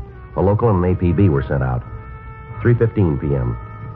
Patrol car unit 9L78 reported Hunt had been found sitting in his car. The car was parked on Mulholland Drive. Hunt had readily identified himself. We asked the officers to bring him in for questioning. Hi, Joe. Frank. Pete? Hi, Pete. Here he is. Thanks for spotting him for us. Sure, anytime. Want to sit down, Hunt? Go ahead, sit down. What do you want with me? Just like to talk to you, that's all. This is Frank Smith. My name's Friday. I never been under arrest before, not once. Well, now you're not under arrest now, Mr. Hunt. And what am I doing here? Why did those officers make me come with them? Well, you didn't go home last night. Your wife's been worried about you. Well, I was going home when they found me. Wasn't any place else to go. Sarah oughtn't to have called. She didn't call, sir. Well, how'd you find out? You tried to buy a gun. Pawn shop over on Main Street. Oh. Well, what'd you want the gun for? I wouldn't have hurt him. I just wanted my money back. I thought I could scare him. That's all. I don't know nothing about firearms. Thought maybe I could scare him. Who'd you want to scare? Now, who were they? Well, they said they was renting a store next to mine. Said they was jewelers. Could open up a Valley branch for Lassingwells. You know, the big jewelry store downtown here. Uh-huh. Crooks. That's what they were. Out and out crooks. Went looking for them early this morning. Back door to their store was open, you know, the one next to mine. Yes, sir. Go ahead. I couldn't find hide nor hair of them. The place was empty. Just a couple of fakes. Had the windows soaped over so nobody could see what they were up to. Pounding on some old boards, making me think that they was remodeling. Uh-huh. How much money did they get from you?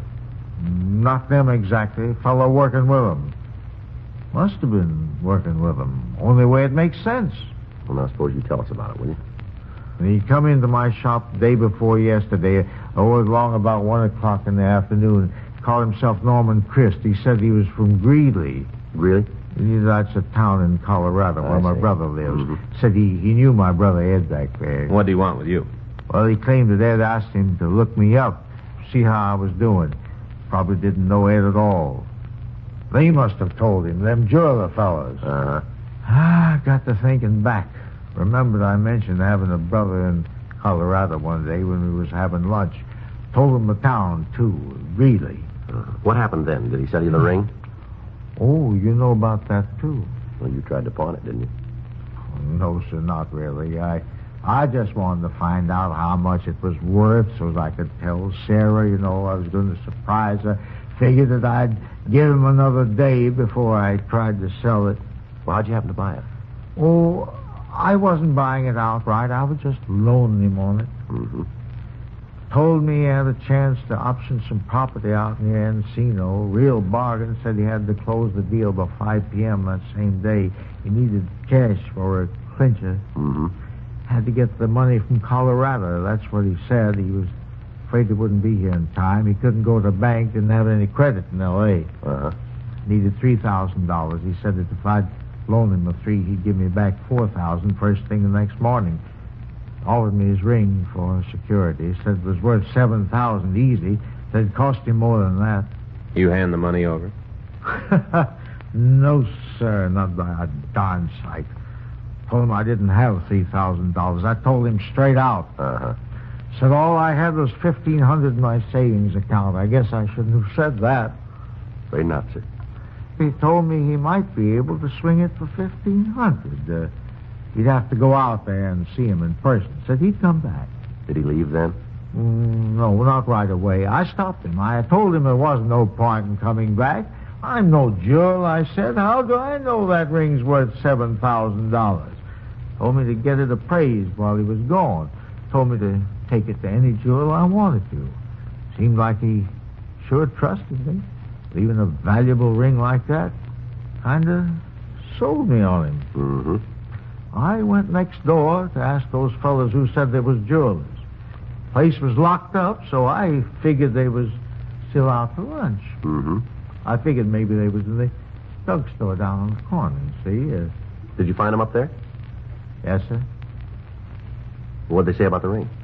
Perfect emerald. That's what they said. One of them put a gadget up to his eye, looked through it. You know what I mean? Yes, sir, I know. Perfect emerald worth $10,000. Not the flaw in it. Mm-hmm. Acted like they thought it was mine. Offered to buy if I wanted to sell. I told them about the other fellow. That he needed $3,000. I told them the whole story. I did. Uh-huh. They said they'd loan him $5,000 without batting an eye. Offered to make out a check right then and there. Kind of took my wind away. They were so anxious. I said maybe we could go in 50-50. They put up $1,500. I'd put up $1,500. That way, the guy would have $3,000 if he still needed that much. They could both make a little profit, you know. Mm-hmm. One of them asked me how I wanted the check. Should make it out to me. I told him, oh, make it out to cash. You remember how he signed it? Jones. Quincy Jones. That's the name I knew him by. Other one called himself Wyatt Truesdale. I don't think that's their real name. Do you? Probably one of those, what did you call them? Aliases. Yes, sir, yeah, that's it. Well, anyway, I went over to my bank and drew out the $1,500. About 2:30, the fellow came back, the one who gave me the ring. Yeah. Said he tried to talk the real estate people into being satisfied with $1,500. Wouldn't come down. Insisted on the whole $3,000. I told him not to worry, that I had it. Give him my $1,500 in the check. He said the check would be okay, seeing as how it was on a local bank. He promised that he'd pay me back the next morning. That'd be yesterday. Yes, sir. And when he didn't show up, I wanted to make sure just how much it was worth, the ring. Mm-hmm. In case something had happened to it. In case he didn't come back for it. That's why I went to the pawn shop. Mm-hmm. Offered me $5 for it. Man in the pawn shop. Couldn't believe him at first. Said it was just glass, hunk of glass. Then a great light broke on me. How I'd been tricked. All of a sudden it comes to me. Well, why'd you stay out all night? Why didn't you go home? Well, you see, sir, I couldn't face Sarah. I knew I'd been swindled. $1,500. Every cent that we'd saved. Been married 37 years. It was Sarah's money, too, you know. Mm-hmm. Not just because she's my wife. To help earn it. Well, we'll try and get it back for you, Mr. Hunt. Not much to show for 37 years, is it? That's what I kept thinking while I was sitting in my car up there in the hills. All day long, just kept thinking. 37 years. $1,500. I'll have to tell her, won't I? Well, sir, I think that's up to you. She'll know it anyway. She'll know something's wrong. Yes, sir. Too late to start all over. We won't have them. There's not a chance. Have what, sir? Another 37 years.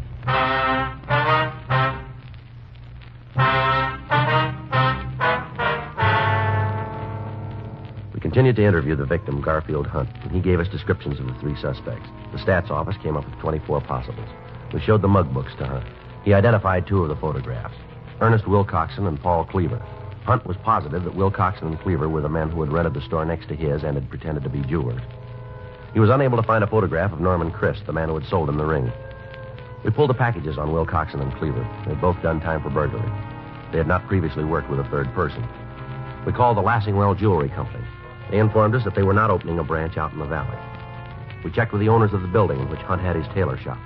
They told us the adjacent store had been rented on a weekly basis, and that the renters had said they intended to use the space for temporary storage. A local and an APB were sent out on all three suspects. 5:13 p.m. Using the information from their mama sheets, Frank and I began checking various places where Cleaver and Wilcoxon had been known to hang out. 7:12 p.m. We went into the Black Parrot Bar on South Broadway, and we talked to the bartender. Not by them names, I don't know them. Well, maybe these pictures will help. How about it? Yeah, they come in here once in a while. Yeah, that's what we heard. Always come in together? As far as I know. Ever bring somebody with them? Tall, thin fella, about 30, blonde hair? No, just two of them. Never seen them with another guy. I see. What do you want them for? You know how we can turn them up? They ain't here now. We can wait. Won't be in tonight. How do you know? They got money. Oh? Big roll. The red-headed one was in yesterday. Quincy Jones. That's what he told me his name was. Yeah. Been running a tab. He paid it up in full. I had plenty left over. Is that right? As long as they're carrying a roll, they don't come to my place. Head for them expensive joints, like out on the strip, you know, places like that. When they've blown their loot, they come back to me and start running up another tab. I called them on it, but what can you do? This way I get some of their bundle. Uh-huh. You know where they live? Around here somewheres. I couldn't pin it down for you. Who could? How bad you want to find out? What do you mean? It'll cost you a drink. You that thirsty? Oh, not for me. Girl over there in the corner booth, the blonde. Oh, yeah. She knows him. Been out with him a couple of times. I've seen them leave together. All right. I was just kidding about that drink. It's on the house. For you guys and her, too. No, we don't want anything. And we'll pay for hers. up to you. Hi. Good evening, miss. You're new, aren't you? Yes, ma'am. This place could stand some new talent. Here, I'll move over. Thanks. Thank you. What's the matter with this side? We're police officers. How do you like that? Ma'am? Horoscope said I was going to meet somebody new today. You know, in the morning paper. Mm-hmm. Didn't say it'd be cops. Oh, your yard plate. Where'd that come from? These guys. You shouldn't call them guys, Jake. Fellow buys a lady a drink, that makes him a gentleman. From these gentlemen, that's what you should say. Oh, sure. To your very good health, gentlemen. Now then, what can I do for you? I'm at your service. The bartender says these guys are friends of yours. Oh, I wouldn't say those pictures do them justice, but there is a resemblance. You know them, then? We've met. We weren't formally introduced, but we've met. I mean, a lot of people in here. Not the best people in town, maybe. It's not the best bar in town, but it's convenient. I work down the street. Uh-huh. You know where these men live? Huh? Oh, you mean these two so-called friends of mine? Yeah. Am I? Well, Did you ever hear of the North Cross Arms Hotel? yeah. Well, I haven't been there with them, of course. I'm not sure that's their residence, but Quincy was carrying a hotel key, and one night it fell out of his pocket. I think that was the name on the tag, North Cross Arms. All right. Thank you. Well, thank you for the brandy. Don't mention it. All right, what do we owe you? 6 bits. She drinks good stuff. There you go. Keep the change. Looks like I got one decent break. That's so? Them paying their tab today before you pick them up. No, they didn't pay it. Huh? Who did? Man named Hunt.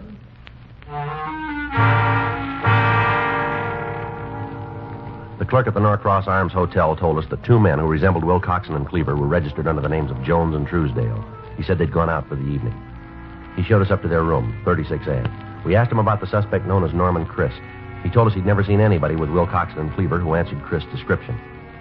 2:48 a.m. Wilcoxon and Cleaver returned to their room. We took them into custody and drove them down to the city hall for questioning. How many times you want to hear Until it? we get the truth.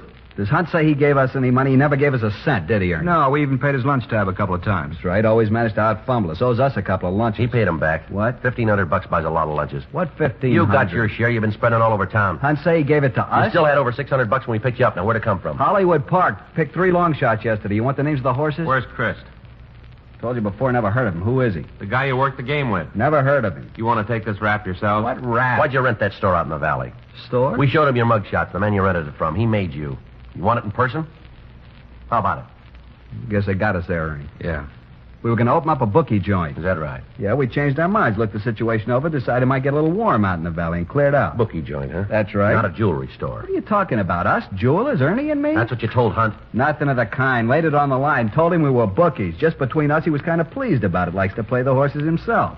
Liked the idea of being able to lay a bet so convenient. You're a liar. Now, look.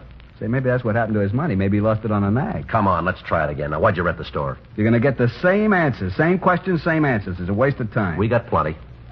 72 hours. That's all you got. You can hold us on suspicion for 72, then you can turn us loose unless you prove something. We'll prove it. How? We didn't take any money from Hunt. Nobody says we did, even him. If he was a mark for this, what's his name, Chris? That's right. How do you wrap us into the package? Hunt never saw us with him. Nobody saw us with him. We'll find somebody. 72 hours, and you got to turn us loose. That's the law. Is that right? We know the law. Why'd you break it?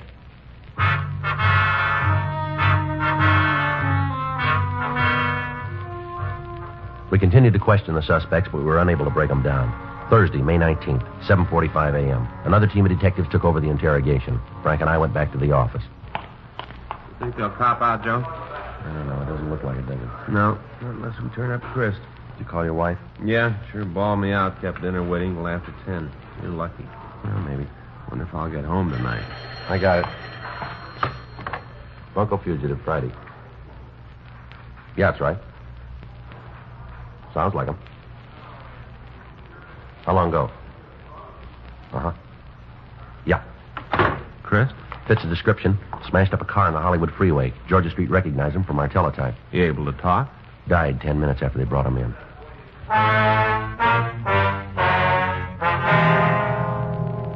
At the morgue, the victim, Garfield Hunt, identified the body.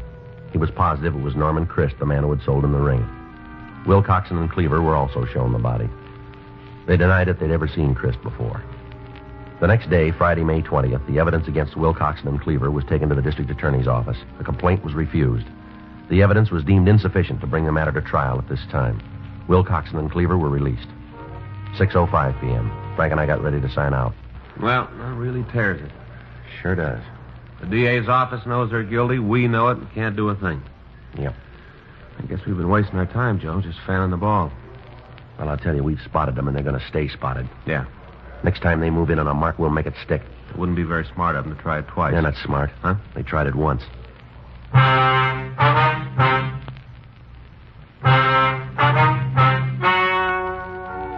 The story you have just heard is true. The names were changed to protect the innocent. 2 months later, on July 12th, Wilcoxon and Cleaver were apprehended for a similar crime. They were charged with one-count grand theft. On November 6th, trial was held in Department 98, Superior Court, State of California, in and for the County of Los Angeles.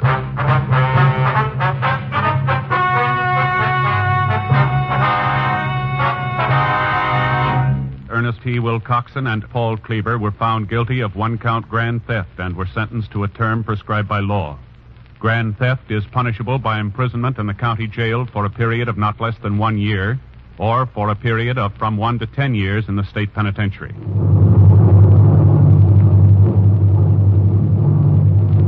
You have just heard Dragnet, the authentic story of your police force in action, and starring Jack Webb, a presentation of the United States Armed Forces Radio Service.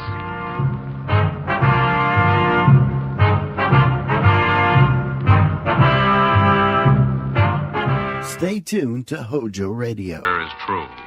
The names have been changed to protect the innocent.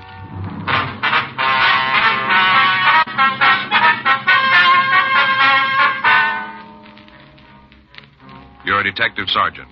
You're assigned a robbery detail. You get a call that a well-dressed man has held up a diamond merchant. He's escaped into the crowded streets of your city. Your job? Get him.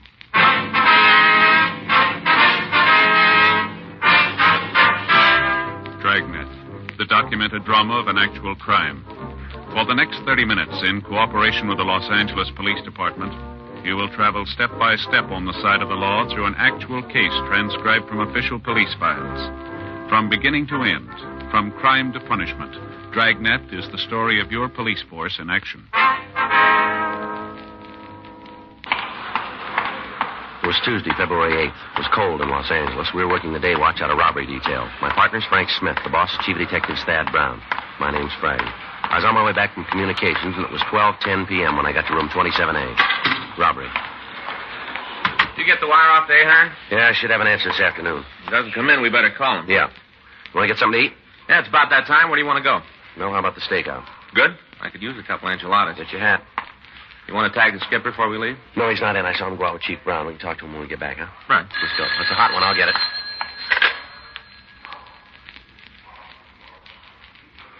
Sauce? Yeah, diamond merchant just hit for a load of unset diamonds. Big score? It'll buy a group of enchiladas. Huh? $80,000 worth.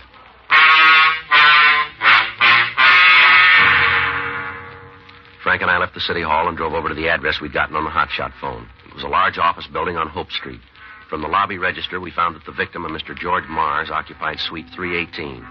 We checked with the uniformed officers who answered the call, and then we went upstairs to talk with Mars. Well, I tell you, officer, there wasn't anything about him that'd make a person think he was a hold-up man. Mm-hmm. Nothing. You want to tell us exactly what happened? Well, sure. There's not much to talk about. I was sitting here looking at the papers, checking the sales. What's that? Dollar Day. Oh, I figured maybe I could get a good buy on some suits. I've been needing them. Figured maybe I could pick up a couple on sale. Not for $1, you know, but on sale. Yes, sir. Go ahead. Well, just sitting here reading the paper, and all of a sudden the door opens, and in comes this fellow. Mm-hmm. Nice looking. Sure no reason to think there was anything wrong. Yeah. Told me he wanted to see some diamonds on set. Mm-hmm. You say why you wanted to see him? Yeah, something about opening a store up in the valley someplace around Sacramento. Oh, yeah. I felt kind of good. You know, to think a man had come all the way down here to look at the stones I've got. You say why he did that? No, I didn't ask. Lots of times that happens. Been in business quite a while. Word gets around. Mm-hmm. Anyway, the man said he wanted to see some stones. I went back to the safe to get them. Yeah. Picked up several trays and brought them out here. When I took another look, he was sitting right there. There, holding a gun. Mm-hmm. Just as calm as can be, pointing the old gun right at me. Did he say anything to you? Told me to put the diamonds on the counter, not to make any noise. Said if I played it smart, I wouldn't get hurt. Yeah. I wish you could have seen this fellow. Just as calm as could be, he reached in his pocket, took out a pair of gloves, put them on. Then he scooped all the diamonds into a little bag he was carrying and told me to get into the back room. Yeah.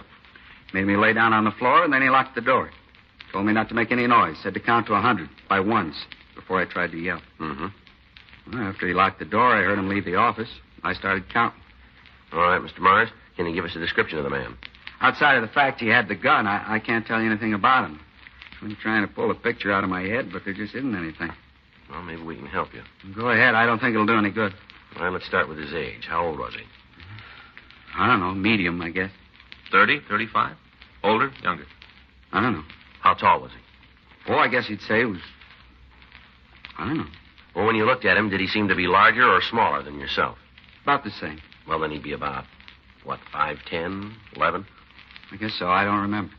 What about his face? Can you tell us anything about that? Nope. Do you have a mustache? Might have. But you aren't sure? No. Wear glasses? I don't remember. Well, now, think real carefully. Is there anything at all that you can remember about him? Yeah, but it's kind of silly. Well, what is it? When I came back with the diamonds and he was holding the gun, I noticed his hands. Yes? His fingernails were manicured. Yeah? Yeah, real clean and with some kind of polish on them. You know what I mean? Yeah, I think so. Like that? Mm-hmm. I'll check with the fellows outside, Joe. Maybe they came up with something. Okay. Mr. Smith? Yes, sir? I'm sure sorry about this, not being able to help more. Well, don't worry about it, Mr. Mars. I'm sure sorry. I'll be right back, Joe. All right. You have a cigarette, Mr. Friday? Yeah. Here you go. Thanks. Here's a light. I got it. This kind of thing happen to you often? How do you mean? Oh, where somebody's robbed and can't remember what the hold-up man looked like? Once in a while. Well, what do you do about it? Try to find another way. You usually find one? Most of the time. Joe? Yeah. See you, man? Yeah. What do you got? Well, I checked with the men in the radio unit. Yeah. They got a guy downstairs. We better talk to him. Suspect? No, eyewitness.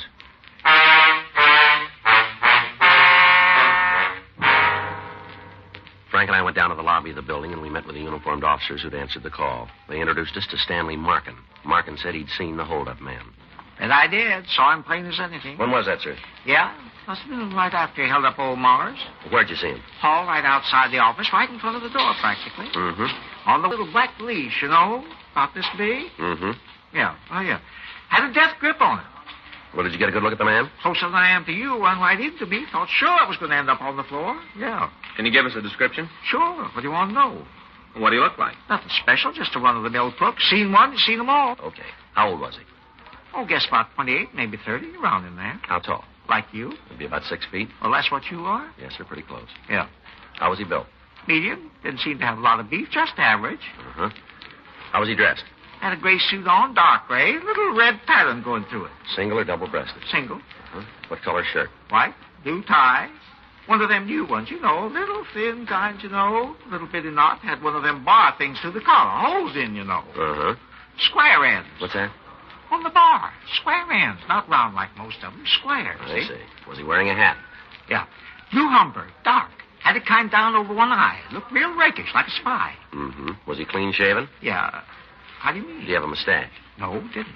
Was he wearing glasses? Not that I saw. Might have had them, but he wasn't wearing them. Did he say anything to you? Not a peep. He just wham, and then he took off. Made me real mad. Guy almost knocks you down, then doesn't even say he's sorry. Uh-huh. He took off, and when I thought about it, I went after him. Did you see if he was carrying a gun? I just told you I went after him. Yes, sir. I'm not a coward, but I ain't no fool either. I'd have seen a gun, I wouldn't have gone near him. Yes, sir. Guy didn't even wait for the elevators. Just run off the stairs. Fire exit, you know. Yeah. Down 3 stories. All the way by stairs. Tell you, it almost got me, but I was so sore about being run into, and then no apology, just nothing. I went after him. Yes. We got to the lobby, and he went out on the street. Thought I had him sure there. Place was all crowded. The dollar day, you know. Yeah, we know. Didn't think he'd be able to run far with all them people. Mm-hmm. He didn't. What's that? He didn't run very far. Only to the curb, and he jumped in a taxi. Yeah. Cab took off. I tried to get there before it left, but didn't make it. Too many crowds. Mm-hmm. I got the number of the cab he took, got it written down in my office. Can we go up and get it? Sure. Scientifics come out yet? What's that? Scientifics, you know. Fingerprints and all. They come yet? No, not yet. Well, they get here, and it'll be toodaloo to him. Them guys and their machines, just a matter of dropping a few cards in some gadget, and ping, there's the name. Yes, sir. Well, it'll be a little more than that. Yeah, that's what you think. Soon as the scientifics get here, have them come and see me first thing. You bet. Give them something to really work on. What do you mean? Yeah, good start on who the fella is. What's that? When he bumped into me upstairs, he dropped his hat. Blew right off his head. Guy didn't stop to pick it up. I got it. It's a good one. Uh-huh. Got his name in it. 12:32 p.m. The crew from the crime lab arrived and started their investigation of the office where the robbery had taken place. Frank and I got the description of the thief out, and then we started to check on the cab number. The suspect's hat was turned over to the crime lab. When Frank and I looked at it, we found the initials TR on the inner band and the name of a men's store in Las Vegas, Nevada. Lieutenant Lee Jones said they'd run a check on it for us. The stats office started a run on the M.O. and the description. Both the victim and Stanley Markin were taken to the city hall to look through the mug books for a possible identification. At 1:26 p.m., we obtained the name of the cab driver who'd picked up the suspect. The company told us that his regular stand was at the corner of 6th and Broadway. When we got there, the driver was out on a call. We waited until 2:14 p.m. when he returned. Yeah, I remember him. Picked him up in front of the Jarvis building. That's right. Now, can you tell us where you took him? Not right off. It should be on the way bill, though. Would you check for us? Sure, just a minute. I'll get it. Be a nice break if he's got it. Yeah. Yeah, here it is. I picked him up at 12:06 and dropped him at the Toddle Inn bar over on Fig. Did he go in the place? Yeah, I was making out the log. I saw him. Did he say anything to you on the way over? No, nothing special. Seemed kind of nervous, kept looking back. I figured there was something wrong, but you get so many crackpots in this business, you can't take time to worry about all of them. Mm-hmm. So what'd he do? Feel a little better if we talk to him about that. Yeah, sure. Oh, one thing he said might help you out. What's that? Well, he wanted to know where he could get an airline schedule. Yeah. Said he was anxious to get out of town. The cab driver verified the description of the suspect. We put in a call to the airport detail and gave them the suspect's description. The bus depots and railroad terminals were also alerted. 2:47 p.m. We drove over to the Toddle Inn bar. Hi. What'll it be? Police officers. Want to ask you a couple of questions? Nothing wrong, is there? I'd like you to tell us. Well, look around. You won't find nothing out of line. It's a clean place. Mm-hmm. Who's been in here this morning? Huh? How many people have been here? Well, just a couple. It's kind of slow. Why? We're looking for a man about 28 or 30, 6 feet tall, medium build, wearing a dark gray suit. Well, the way we got it, he was in here about 12:15, 12:30. Today? That's right. What's he done? Was he here? I don't want any trouble. You're saying it the wrong way. Now, was the man in here? Yeah? Who is he? I don't know. You want us to buy that? It's the way it is. If you don't like the color, shove off. No, you don't mean that, do you? Look, cop, the door was open when you came in. No lock. Same way when he was here. Came in, had a drink, that's it. You try to build any more, you're going to find out you lost the paddle. Get your coat. Huh? You heard me. Move. What are you going to do, take me downtown? That's it. Got to get somebody to watch your place. We'll wait. Look, it doesn't seem very fair. How do you mean that? I didn't have part of the action. Well, why don't you tell us? The guy came in, he ordered bourbon and milk. He sat there and drank it. Had a couple more and left. Doesn't mean anything to me. And why you stand in front of him? I don't know. The place is clean. I like to keep it that way. Who is he? Look, I tell you true, I can't pull up a name. Well, now, suppose you try. Tom something. Is he in here often? A couple times a week. What's the attraction? Look, why don't you tell me what it's all about? Maybe we can make a deal. We don't need you on our side. Why's he come in? To see Alice. Who's she? Waitress. What's her last name? Cold bar. She go with this fella? I don't know if it's serious. They've been out a couple of times, dinner and a show. Where do we find her? I guess she's home. She don't come to work till 4:30. You got her address? It's in the book. Get it. No other way? Get it. Okay. Does Tom make a phone call while he was here? No. What do you have to say to you? He told me he just wound up a deal. He did pretty good on it. Said he was going home. You live in town? Not regular. He's from, I don't know, Nevada, I think. Did he say where? Well, he mentioned some small town, a Boulder City, I think. It's not a street or anything there. You want to get the girl's address? Yeah. I hope you understand about before. What do you mean? Why I wouldn't go with you from the front. Tell us. Well, it's Alice. Yeah. She'd be in real trouble if it got out she was seeing Tom. Why? I don't think her husband would go for it.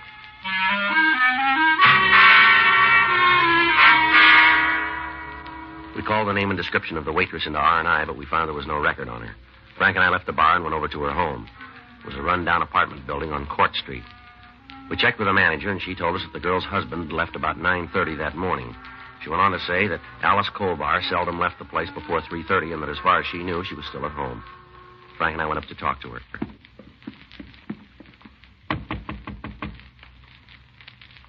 Probably asleep, huh? Mm-hmm. Miss Colbar. The door open?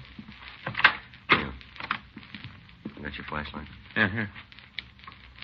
Miss Colbar? Throw the light over there, Frank, in the corner near the bed. I'll call an ambulance. Yeah. Tell her to step on it. How'd she look? Like she's dead.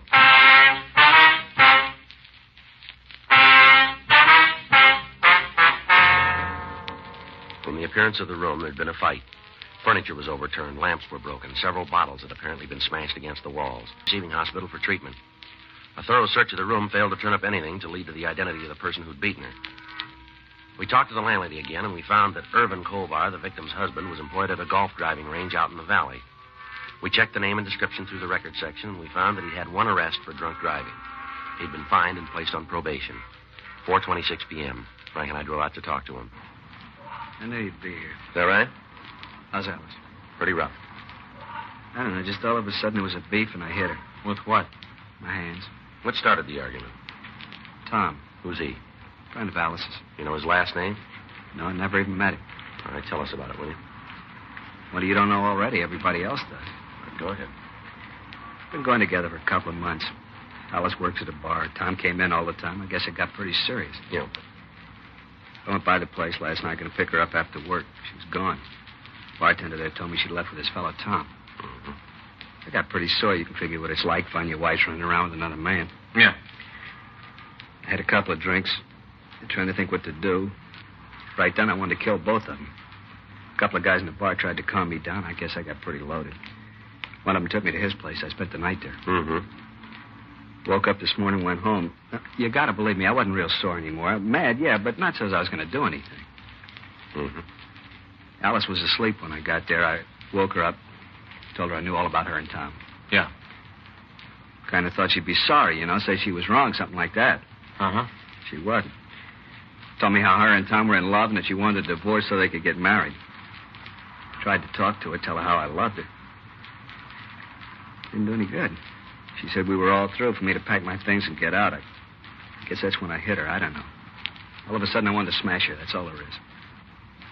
You ever met this Tom? No. How about the other guys in the bar? They know him? To talk to. I think that's about it. Any idea where he lives? No. Tried to find out last night. None of the people around the place know. But I found out I'd have killed him. All right, you better get your coat. Yeah. What are they going to do to me? That's not up to us. I didn't kill her, though, huh? She's still in the critical condition. Guess it doesn't make a difference anyway. We only been married a couple of years. Won't be much without her. Never figured it'd end up like this. Mm-hmm. I really loved her. Done anything in the world to make her happy. How do you answer it? What's that? Why she did it. I wouldn't know.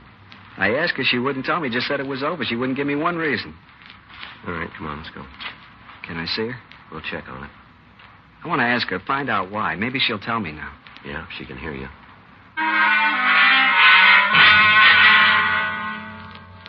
Irvin Colbar was taken to the main jail and booked in on charges of suspicion of violation of Section 245 PC, assault with a deadly weapon. We put in a call to Georgia Street Receiving Hospital, and we found that the Colbar woman had been removed to the county hospital. She was still unconscious. We made arrangements to be called in the event she was able to be questioned. 6:45 p.m. We talked to Lieutenant Lee Jones. He told us that the lab had been unable to come up with any useful information at the scene of the crime. He said that they'd identified the manufacturer of the hat that the suspect had worn, and they gave us their local address. He went on to say, however, that hairs found in the lining of the hat would act as corroborative evidence if the suspect were apprehended. We put in a call to the hat company, but we found that their offices were closed. We contacted the Las Vegas Police Department and asked them to check on the store who'd sold the garment. We gave them a complete description of the suspect and the initials TR with the possible first name of Tom. They said they'd call back the next morning with whatever information they could obtain. Wednesday, February 9th, we got word from County Hospital that Mrs. Alice Colbar had died in her sleep without regaining consciousness. The case was turned over to homicide officers for completion. Additional teams of men were sent out to the bar where she was employed in an effort to find some trace of the missing suspect. 11:15 a.m. Barbary Smith. Yeah. Yeah, I'm the one to talk to you. Mm-hmm. Now, what'd they say? Yeah. How many? Uh-huh. It looks pretty good, huh? What about a record? Yeah. Okay. 1864? 54? Right. Yeah, I got it. Yeah. We'll let you know. Thanks for the help. Bye. Las Vegas. What do you got? Well, I checked with the clothing store where the hat was bought. Mm-hmm. It's a new model, only been out a couple of months. They remember the guy who bought it? Yeah. Description didn't mean anything, but the initials did. Clerk said the hat was bought by a Thomas Rourke. Vegas got anything on him? Yeah, a couple of arrests for robbery. Do any big time? No, the cases wouldn't hold. They know where he is? They got an idea. Yeah. He's supposed to live out in Covina. Frank and I checked the name Thomas Rourke through R&I, and we found one assault arrest on a man answering his description. The mug shots were pulled and shown to the robbery victim and the witness. Both of them gave us positive identifications. We contacted the Covina Police Department and told them what had happened. They assured us a complete cooperation. Along with Officers J.J. O'Donnell and Sergeant Jim Austin, Frank and I left the office to take the suspect into custody. We met with officers from the Covina PD, and we drove to 1854 Eldred Avenue. It was a small redwood house set well back on the lot. In the driveway was a late-model Plymouth coupe. From the street, there was no sign of life. The shades were drawn, and the front porch was covered with advertising newspapers. While O'Donnell and Austin covered the rear of the house, Frank and I went up the front door. You all set? Yeah.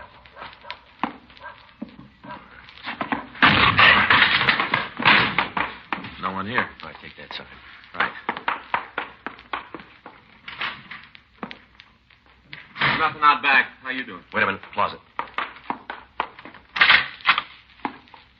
I give up, don't you? Go on out of there. Yes, sir. I'll do like you say. No trouble, sir, please. No trouble. Keep those hands where I can see them. Yes, sir. Just like you say. Now, turn around. Hands on the wall. Quick. Yes, sir. Come on, move. You won't find anything. Haven't done anything wrong. You got the wrong man. Yeah, sure. I'm telling you the truth, sir. I wouldn't lie. All right, come on, let's go. Yes, sir. I get a coat. Point it out. In the closet. Gray one. I'll get it. What's this all about, sir? You don't need a picture. I'm afraid I do. I don't know why you're doing this. That's your car in the driveway? Yes, sir. You live here alone? No, sir. This is my sister's house. Where's she? Working, sir. Here, stick it on. Let's go. Can I get a hat? Don't bother. For an hour, he maintained that he didn't know anything about the diamond robbery. While Frank and I were talking to him, the other officers were making a thorough search of his sister's house and her grounds. 3:15 p.m. We got word that the diamonds had been found in the backyard of the place. When he was confronted with this information, the suspect made a full confession. 6:08 p.m. He'd just finished giving us a statement. All right. This is a true statement, is it? Yes, sir. You make it without promises of reward or immunity. There's been no force exerted on you. You give this statement of your own free will, right? Yeah. All right. Here. Here's a pen. Sign all copies. Too bad about Alice. Yeah. Nice kid. Got too serious, though. Is that so? Yeah. Yeah, I talked all the time about how she was going to leave her husband, how we were going to get married. Sign all copies, fellow. Yeah. You missed one here. Get this one here. Right. She knew I was going back to Nevada. Wanted me to take her. Mm-hmm. Silly. Yeah. Nothing between us. A little flirtation. You know, something to kill time. She didn't mean anything to me, nothing at all. Want to give me that pen? Yeah. I wouldn't have married her on a bet. I'll tell you that for true. Mm-hmm. She didn't mean a thing to me. You ought to believe it. Look, fella, you don't have to convince us. Huh? We'll let you talk to her husband. It's true. The names were changed to protect the innocent. On June 9th, trial was held in Department 98, Superior Court of the State of California, in and for the County of Los Angeles.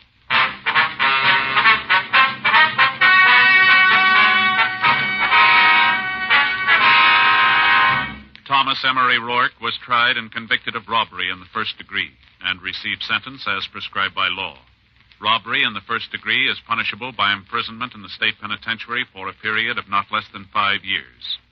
Irvin Franklin Colbar was tried and convicted of murder in the second degree and was sentenced to the state penitentiary for a period of from 5 years to life. Force in Action, and starring Jack Webb, a presentation of the United States Armed Forces Radio Service. Stay tuned to Hojo Radio. True. The names have been changed to protect the innocent.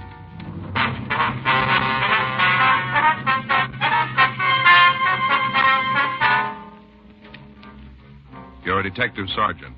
You're assigned the homicide detail. You've just completed an investigation on an East Los Angeles murder case. You get a hotshot call. A shooting in a liquor store on Pico Boulevard. Your job? Check it out.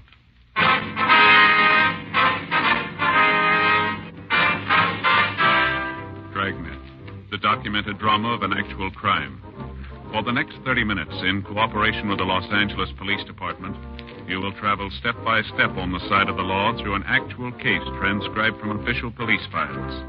From beginning to end, from crime to punishment, Dragnet is the story of your police force in action.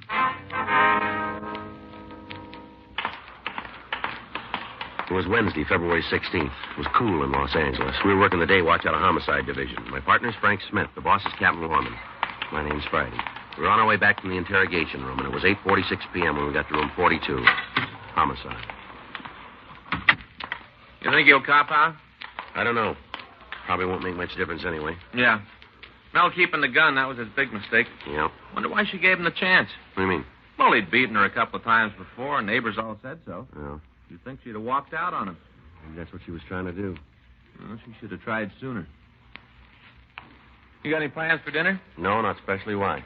Well, I guess I'll grab a bite with you. Faye said she's not going to want any dinner. She'll fix something for the kids and told me to eat downtown. Well, that's a switch, isn't it? Sure is.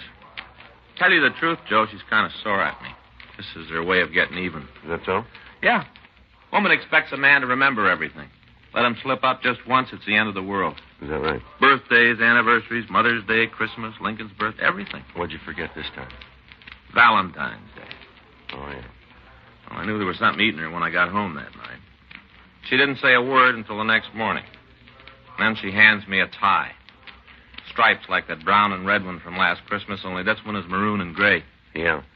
Said she didn't want to give it to me on Valentine's Day because she knew how embarrassed I'd be. You know, on account of not having a present for her. Well, why don't you get her some flowers or some candy? You can make up for it. She told me not to, Joe. Said she didn't want anything unless I thought of it myself and on the right day. See, you don't understand women, Joe. You can't make up for a mistake. They won't let you. Hot shot, I got it. For us? Liquor store out in Pico. Yeah? Dead body. We drove out to the Evandale liquor store on West Pico Boulevard. The owner, Cecil Evandale, was lying on the floor behind the counter. He'd been shot through the chest, and he was already dead when the body was discovered. A team from robbery detail and Sergeant J. Allen and a crew from the crime lab arrived a few minutes after we did. They began their investigation, and we talked to the patrol car officers who'd found Evandale's body. We were just cruising by, and we saw the front door standing wide open. No sign of Evandale, so we thought maybe we ought to look around. Yeah. Came inside, gave the place a once-over, spotted him just like he is now. You're sure he's the man who owned the store, huh? Oh, yeah, it's Evandale, all right. He's had trouble before. How's that? A couple of boys held him up, must be about a month ago now. We answered the call. I see. They were picked up the same night. Evandale had their license number. You got a conviction? First-degree robbery. Well, it can't be them if they're in the joint. I'll check on it, Joe. Right. It was another hold-up. They didn't get away with much. Oh? Cash register was open when we came in. Still full. $50, $75. That's my guess. Well, maybe something scared them off. The street was empty. No cars, nobody. Funny they left all that money just lying there in the drawer. That's not the only funny thing around here. Who you got, Jay? Found the casing. Take a look. Mm-hmm. It's 38, huh? Yeah. Slug went right through him. In his chest, out the back. Right through. Clean as a whistle. Mm-hmm. Sure got me buffaloed. What do you mean? The slug. Yeah? Can't find a trace of it.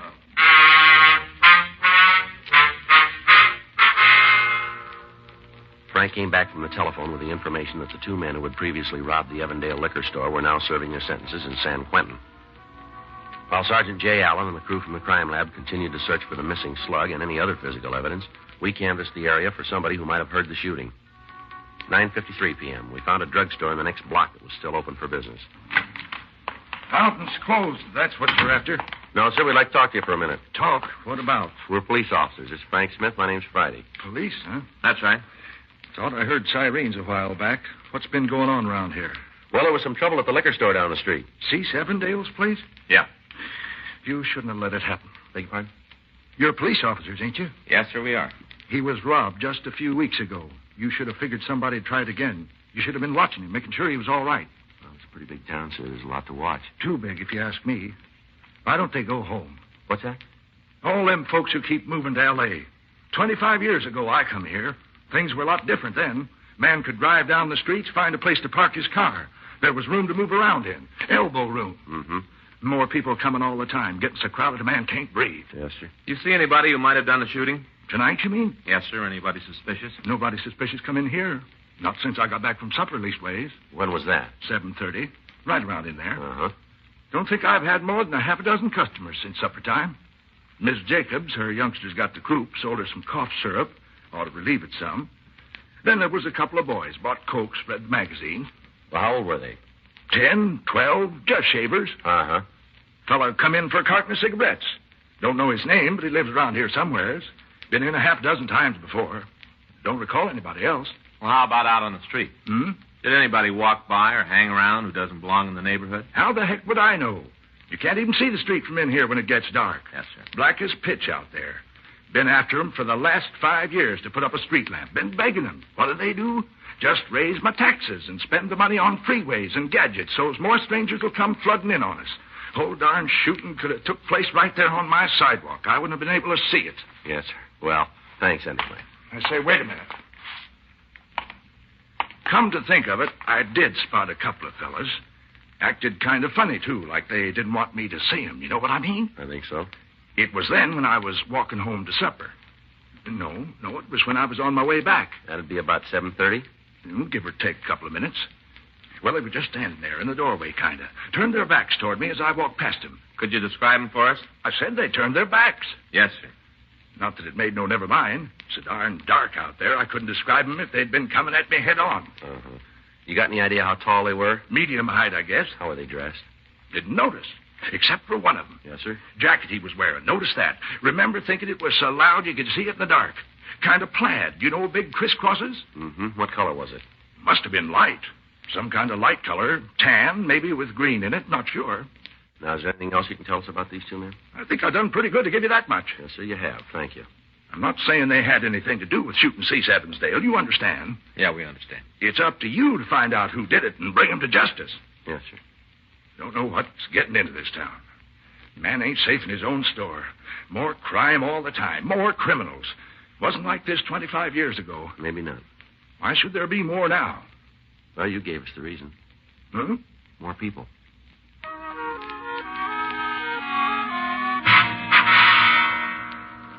$11:36 p.m. We went back to the liquor store. The body had been moved to the county morgue.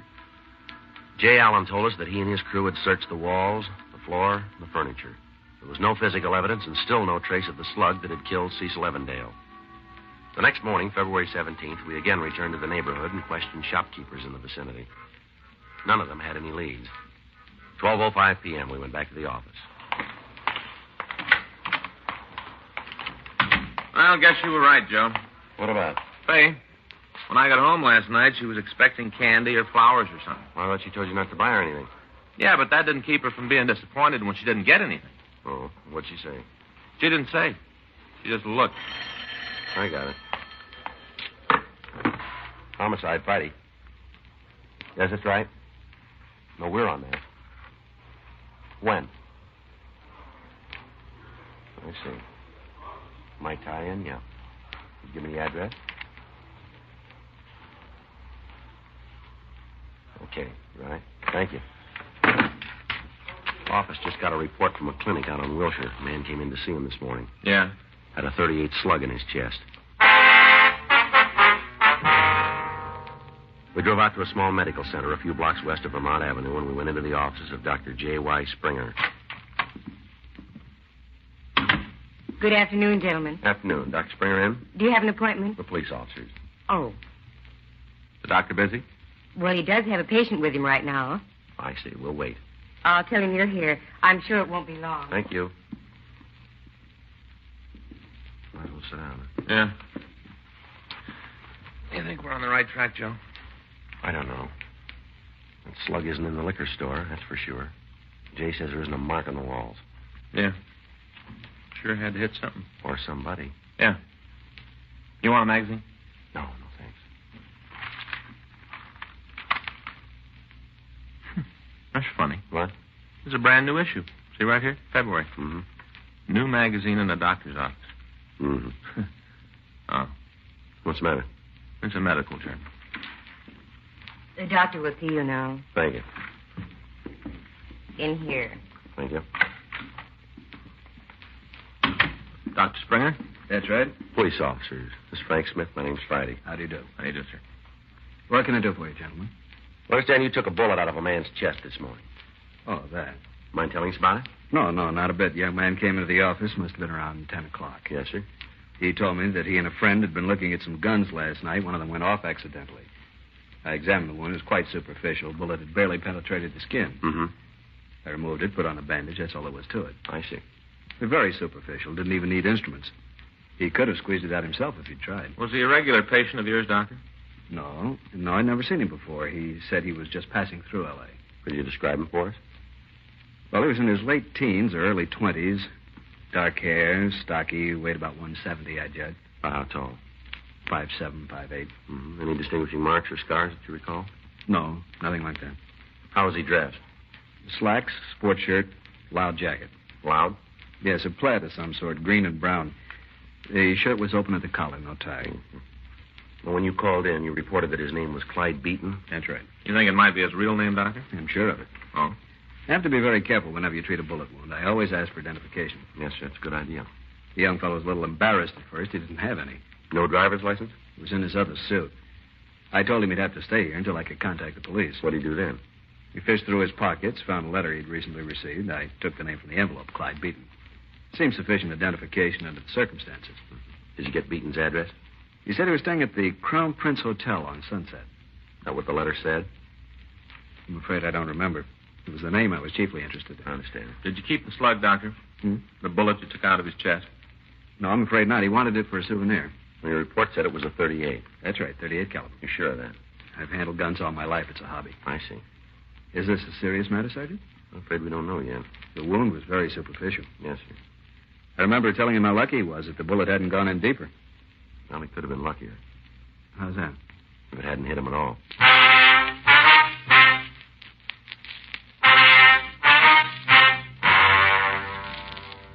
We drove over to the Crown Prince Hotel. They told us that no one by the name of Clyde Beaton had been registered during the past month. The first one was an elderly man who lived on Highland Avenue. We interviewed him and learned that he suffered from arthritis and had been bedridden for the past 2 years. He had no living relatives except for a daughter who kept house for him. The second Clyde Beaton lived on Washington Boulevard. We drove out to the address. It was a 2-story brick and stucco apartment house.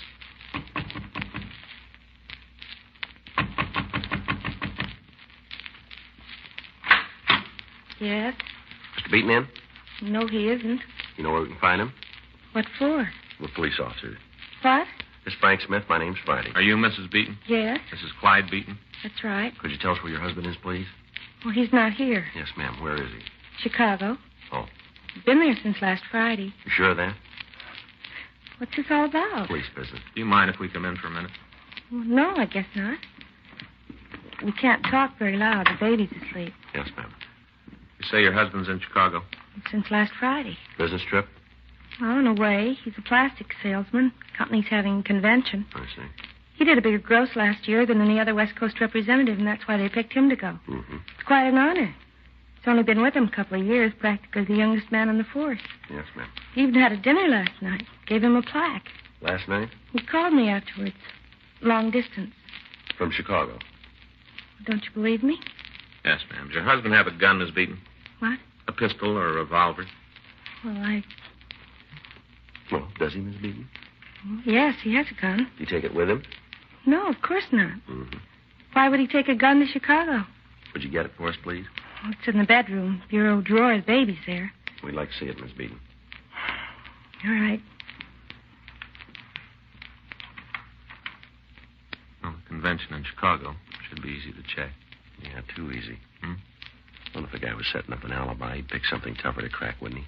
You think we've struck out? Could be. I'm sorry. Yeah? Well, the gun isn't there. Oh? I looked all through the bureau. I don't know what could have happened to it. Well, maybe your husband did take it with him. I packed all his things. He couldn't have. I see. Well, we've always kept it in the top drawer where it'd be handy. Mm-hmm. You know where your husband's staying, Miss Beaton? The Waterfield Hotel. I've never been in Chicago, but it's right downtown someplace. What's the name of the company he works for? Federated Plastics. Can't you tell me why you're asking all these questions? We'd just like to get in touch with him. What about? Do you have a picture we can take with us? Of Clyde? Yes, ma'am. Well, I suppose so, but I'd like to know why.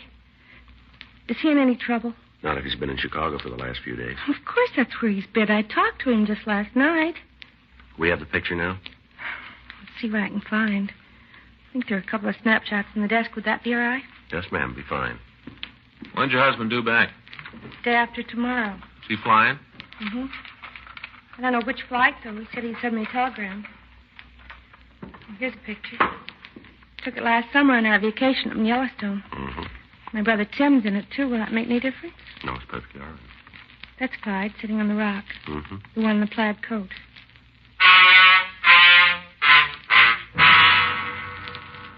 We took the picture with us, and we stopped by Dr. Springer's clinic. His nurse told us he was operating at St. Thomas Hospital. She said she'd call as soon as he was free. We went back to the office, and we sent a teletype to the Chicago PD requesting information about Clyde Beaton, supposedly registered at the Waterfield Hotel.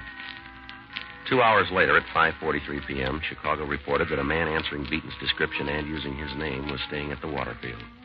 They also confirmed the fact that he'd attended a convention dinner the previous evening. He sure comes up looking good.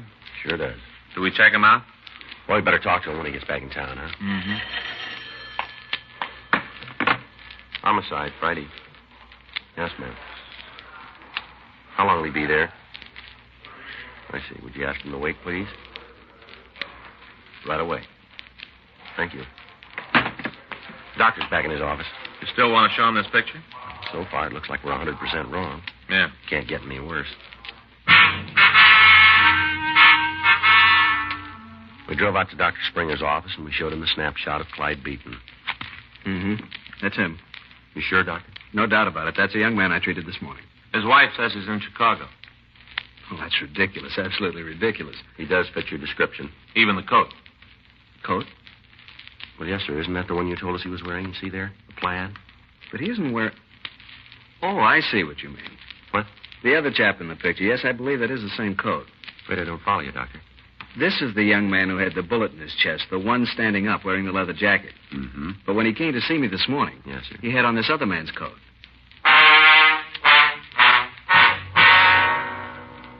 Dr. Springer was positive in his identification of Mrs. Beaton's brother. 7:28 p.m. We again interviewed Mrs. Beaton. Oh, it's you again. Yes, ma'am. What do you want now? Just a couple more questions. You got me so nervous before, I just didn't know what to do. I had to telephone Clyde all the way to Chicago, make sure he was all right. We're sorry about that, ma'am. It would cost us a fortune in phone bills. He said the police back there had been bothering him, too. He couldn't imagine why. We don't want to cause you any trouble. Well, that doesn't help any. Would you take another look at this picture, Miss Beaton? What for? I gave it to you. Yes, ma'am. You said that the other man was your brother. Is that right? What about him? What's his name, please? Tim. His last name? Larkin. Tim Larkin. Well, now, does the coat that your husband's wearing in the picture belong to him or to your brother? It's Clyde's coat, of course. He's wearing it. Is it in the house now? No, I don't know where it is. Cleaner's, I guess. Wasn't here when I packed Clyde's bag last week. Your brother live in L.A.? Yes. Where about? Well, he lived with us until a few weeks ago, and then he and a friend of his took an apartment over on Bellwood Avenue. You know the number? 261 West. What's his friend's name? Oh, it's Bill Dressingham. Went to college together. Mm-hmm. That's why Tim came to California to go to school. Our folks live back in South Dakota. I see. He did all right the first couple of years, but something happened last semester. He just sort of lost interest and quit school, both him and Bill. Got jobs and rented this apartment. I guess they're making good money. It's a very nice place. Yeah. It isn't Tim, is it? Yeah. Well, the reason you've been coming back and forth here all day. We don't know yet. Well, if anything's happened, it'll be my fault. I'm supposed to be responsible for Tim while he's in California, but the folks don't know he isn't going to school anymore. They think he's still living with us. Mm-hmm. He's the baby of the family. He just turned 21. Thought I'd wait until Mom and Dad realized he's a grown man. Then I'd tell him he's on his own. Thought I'd wait till then. Maybe you waited too long.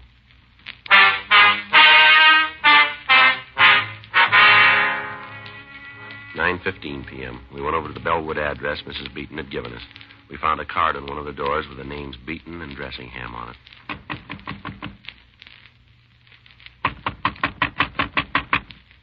Yeah, who is it? Open up. What a big McGilla. All right, get your hands against the wall. Huh? Police officers, move. Turn around. Are you okay? Come on, son. All right, he's not heavy, Joe. All right, what's your name? Tim Larkin. Unbutton your shirt. What for? Your shirt, unbutton it. Yes, sir. Where'd you get that bandage? I fell down. Come on, where'd you get it? Fell down, I said. You see a doctor? No. How do you know it isn't serious? It's getting better. You didn't see a doctor? No. Well, we've got one we'd like you to see. What are you talking about? Dr. Springer. Oh, You ever hear of him? I guess so. Well? We were just horsing around, Bill and me. Fooling with a gun. Who's Bill? Fellow I live with. Go ahead. Gun went off. Bullet caught me in the chest, that's all. Where's the gun? What difference does it make? Where is it? Closet. All right, you stay put. I'll check. Where were you last night? What time? All of it. Here. All evening? Yes, sir. Found it, Joe. No. 38. Found this, too. This your coat, Larkin? No. Whose is it? Brother-in-law's. Who's the gun belong to? Him? Did he give it to you? Borrowed it. Borrow the coat, too, did you? Yeah. Where were you last night? I said before, right here. Been over on Pico lately? No. You sure of that? I'm sure. This coat was. I don't know what you mean. All right, come on, son. You might as well tell us. Tell you what. We got a shell casing Yeah? from a 38. We found it in the liquor store last night. So? The owner was killed. Lots of 38s around. Be real easy to check your gun against the casing we found. Well? Come on, Larkin. Guess you'll find out anyway. All right, tell us. I was there. Evandale Liquor Store. Yeah, me and Bill. We was going to hold up the joint, that's all. Just hold him up. Go ahead. Bill had the gun. I didn't have nothing to do with that part. He was holding the gun on the old geezer, and I went around behind to get at the cash register. Mm-hmm. Something happened. I don't know what. Maybe Bill was squeezing too hard on the trigger. Maybe he got scared. I don't know. Yeah. Gun went off. Old guy fell down. Same time I knew I felt a little pain here in my chest. Bullet must have gone through him and hit me. Yeah. Bill got all panicky. Turned around and started running. I stuck right on his heels. Where's Bill now?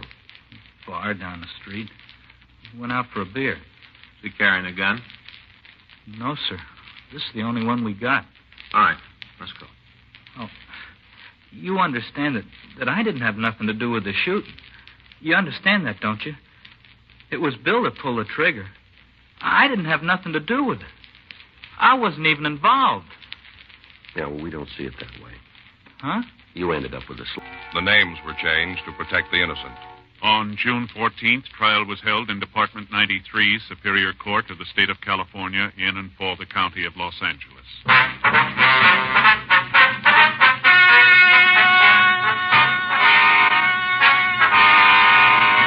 William Seaton Dressingham and Timothy Wilkes Larkin were tried and convicted of murder in the first degree. The jury returned a recommendation of leniency, and the suspects are now serving life terms at the State Penitentiary, San Quentin, California. Dragnet.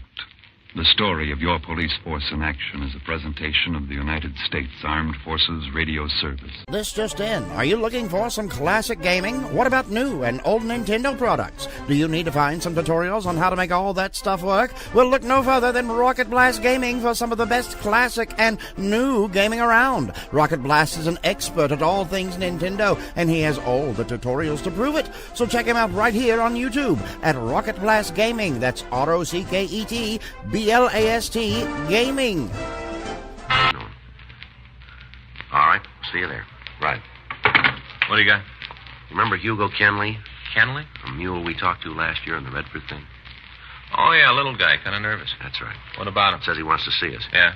He's got info on some heroin that's coming into the country. From where? European stuff. Uh-huh. 3 kilos, over 6 pounds.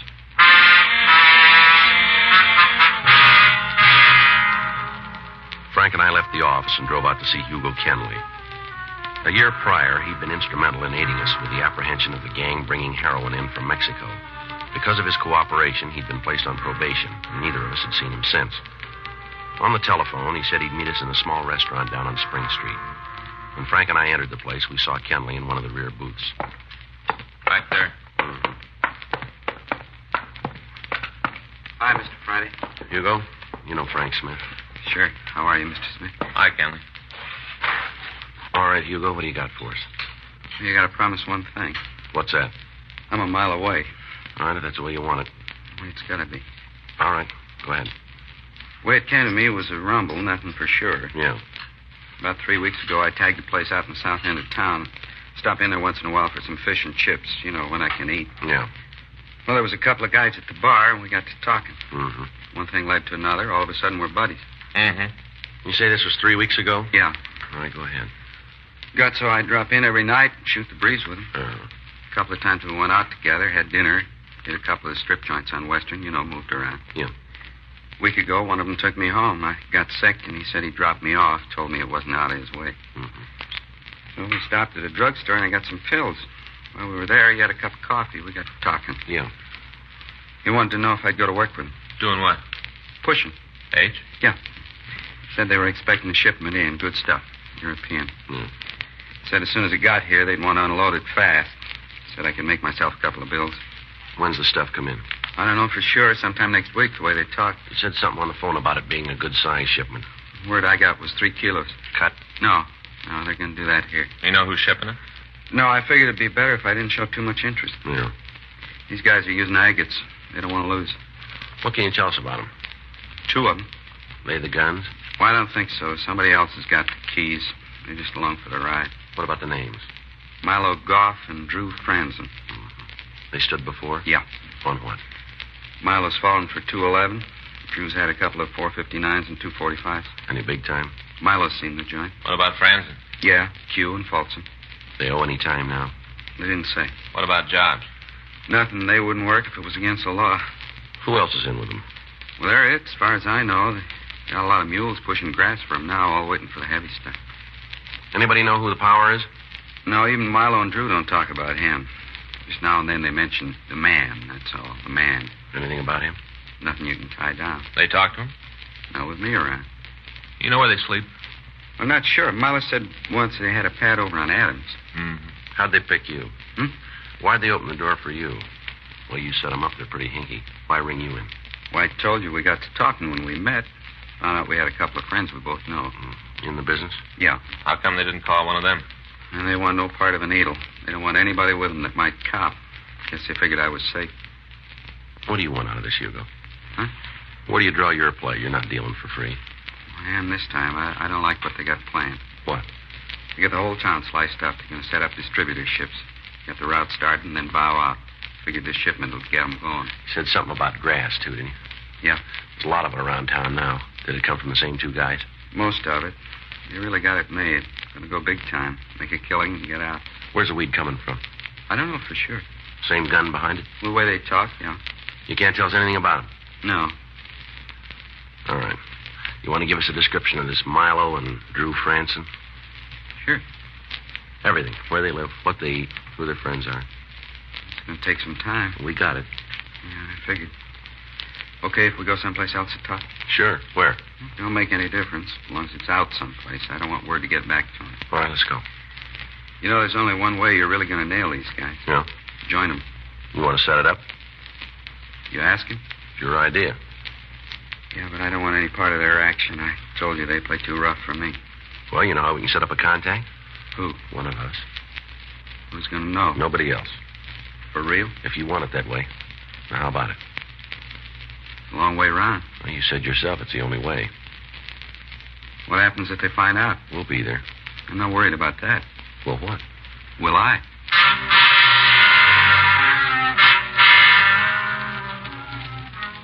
We left the restaurant and drove over to MacArthur Park. Kenley gave us complete descriptions of the men he knew as Milo Goff and Drew Franzen. We made arrangements to meet with them again the following day, and then Frank and I went back to the office. We ran the names and descriptions through R&I, and we found that both men had records listing charges of robbery, burglary, and assault with a deadly weapon. A check through our file showed that neither of them had been involved in narcotics operation before. We checked their friends and the places they were known to frequent. Every place we went, we ran into the same wall. Nobody had talked to us. The following day, we met with Hugo Kenley again and outlined a plan to introduce me as a narcotic buyer from out of town. Kenley said that it'd take some time to make the arrangements, and we set up another meeting for Saturday, January 15th. Frank and I began to make plans for my going underground. I established residence at one of the better hotels in downtown Los Angeles. Through Captain Walters, I was able to obtain the money necessary to put up the front. Friday night, Frank and I met in the hotel bar to go over the final details of the operation. Anything from Hugo yet? No. The way we left it, he's going to call in the morning. I don't like it, Joe. You know, if there was another way, I'd take it. I still think we ought to keep a tail on you. Now, the way Hugo's laid these fellas out, they'd spot it for sure. Anything goes wrong, they'd be gone before you could come in anyway. Yeah. The skipper doesn't think it's good either. Neither do I, Frank. If you got an idea how we can pull it off without taking the chance, let me know, will you? Yeah. All right, let's go over it again. Okay. We lay it out that I got to see the stuff before I buy, the usual thing. Yeah. Once they show, I call you. Mm-hmm. I've got the money. That's right. You hustle over to where we make the meet. Mm-hmm. Now, He didn't seem to know I was in the room. His back was towards me. what was he doing? Well, I couldn't tell, not at first. And then I heard a little snap. Just a click. Mm-hmm. I realized he was opening my purse. Yes, ma'am. Started fumbling at the things inside. I must have moved or something. Anyway, he looked up, saw me in the mirror. Mm-hmm. His eyes opened up real wide, like he was scared. I remember thinking he's more scared than I am. Did he say anything? No, sir, not a word. I did all the talking. Told him to put down my purse. Put it down, I said. Tried to sound real sure of myself. And what happened then? Dropped the pocketbook, turned round toward me. I don't think he had a gun or anything. If he did, I didn't see it. Yes, ma'am. He just started running toward the door. I moved over so as I'd been in his way. Where do you think you're going? I said. Mm-hmm. He didn't answer. He just pushed past me. I grabbed at his arm, and that's when he hit me. Here, where the bandage is. I see. Must have struck the chair when I fell. The doctor tells me I'm going to have a real bump. Guess everybody will be saying Violet Castle sure got the swell head, huh? Yes, ma'am. I didn't faint, though. I thought for a minute I was going to, but I didn't. Mm-hmm. I heard him run out of the house like I heard a wild horse's the way he pounded out of there. Managed to get to my feet, made it to the telephone in the hall, and called the police. Mm-hmm. They sent an ambulance for me. Got there real quick. First time I ever rode in an ambulance. Is that right? Oh, I've had my share of sickness. I've been in hospitals and all that, but I never had an ambulance ride before. Yes, ma'am. Siren, too. Siren going all the way down here. Now, I thought I must be pretty bad off. They had to use a siren like that, but the doctor says it's usual. Mm-hmm. He told me I'd be up and around again in a few days, be my old self, except for my lump. It'd be a while before a lump like that goes away. Do you think you could identify the man who hit you, Mrs. Castle? Identify him? Well, yes. If we showed you some pictures, could you pick him out? Right now? Yes, ma'am. Well, I'm afraid not. Oh? But it isn't that I wouldn't know him, you understand, him or his picture. I'm not likely to forget that face. Well? Too dark in here for me to look at any pictures. Way too dark. Doctor said they had to leave the blinds down for the time being. Told me not to turn the light on. I understand. I'm sorry I can't be more help, but the doctor left strict orders. Yes, ma'am. I'll check on it, Joe. Thank you. Always believe in following doctor's orders. Yes, ma'am. No use paying the doctor unless you do what he tells you. That's how my husband always used to put it. Mm-hmm. Of course, I'm not paying anything here, am I? That's what they told me. Yes, ma'am. I explained I wasn't a charity case. I got some health and accident insurance. I guess you'd call this an accident, wouldn't you? Well, I'm not sure. I imagine so. Dr. Sebastian says it'll be all right to turn the lights on for a few minutes, Joe. Okay. Are you sure it's all right? Yes, ma'am, said so. Well, he was so positive before about keeping it dark in here. Well, a couple of minutes probably won't make any difference, Miss Castle. Well, the doctor says so. Yes, ma'am. Ooh, sure seems bright, don't it? Yes, ma'am. Now, if you just look through these photos. I'll do my best. It sure is funny. How's that? You getting here so quick and having pictures all ready to show me. Well, we don't know that we've got his picture here. Well, that's what's so funny. Ma'am. This is him, right here. Mrs. Castle positively identified one of the mugshots we had shown her. Ralph Foster Maple. Maple had done time for burglary. The three ladies we had previously interviewed also identified the suspect's picture. 3:16 p.m. We went back to the office. The crime lab reported that there were no fingerprints or other physical evidence at Mrs. Castle's home. Frank and I checked the phone books and city directories for Maple's address. There was no listing. We ran DMV for a car registration. They had nothing under his name, but they told us that a Mrs. Ralph F. Maple at 317 Himber Street was the registered owner of a late model Nash sedan. 4:48 p.m. We drove out to interview Mrs. Maple. Yes? Mrs. Maple? Yes? Your husband in? My husband? Yes, ma'am. I'm afraid you've made a mistake. Oh? I'm not married. Not anymore. Oh, I see. You were married to Ralph Maple? Yes? We're police officers. Oh. This is Frank Smith. My name's Friday. What's he done now? We'd like to get in touch with him, that's all. You mind if we come in? Give me a minute to send my daughter over to the neighbors. I'd rather she didn't hear this. We'll have to come in. Oh, all right. Over here. Yes, ma'am. Go out and play, will you, honey? What is it this time? Burglary again? We're just trying to reach him, Miss Maple. Do you know where he lives? No. Is he still in Los Angeles? I suppose so. He was here a couple of weeks ago. Came by to see Joanne. She's our daughter. Mm-hmm. I should have known he was up to something. Ma'am? Brought us presents. Expensive presents. Said he had a new job. I didn't really believe him, but I tried to for Joanne's sake. Did he say what this job was? Selling. Didn't mention the firm. I suppose he could be a good salesman if he'd try. Does he have a car? Told me it was in the shop being repaired. Came up in a taxi cab. I see. It's a great one for taxis, Ralph is. Big tipper, too. With somebody else's money. I'm sorry. I guess I sound a little bitter, don't I? No. It was my own doing. I knew he was wild when I married him. I thought he'd change. He did. He got worse. How long you been divorced? A little over 2 years now. Oh, I waited till he got out of prison. I thought that was my duty, have a home ready for him to come back to. Yes, ma'am. Wouldn't hold down a job, didn't even try. Well, we'd managed without him while he was in San Quentin. I knew we could do it again. He's supposed to support Joanne. I haven't seen a penny in 6 months. Always brings her a present, though. That's his way of trying to get on the good side. You know any of his friends who might help us locate him? His friends aren't my friends, Sergeant. Yes, ma'am. But you won't have any trouble finding him. Ma'am? He'll be here tomorrow. Oh. It's Joanne's birthday. He'll bring her something. He'll be here. Mm-hmm. I suppose he does love her. In his way. Maybe he loves me, too. Mm-hmm. Maybe I love him. I was even thinking about us getting back together. If it was true about his new selling job.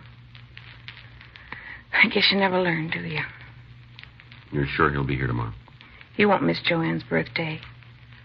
Ralph's a very thoughtful father, not the kind of man who forgets birthdays and anniversaries. I see. Might forget to pay his bills, but that's different. Yes, ma'am. It'll be quite a birthday present for Joanne, won't it? What's that? Her father getting arrested again.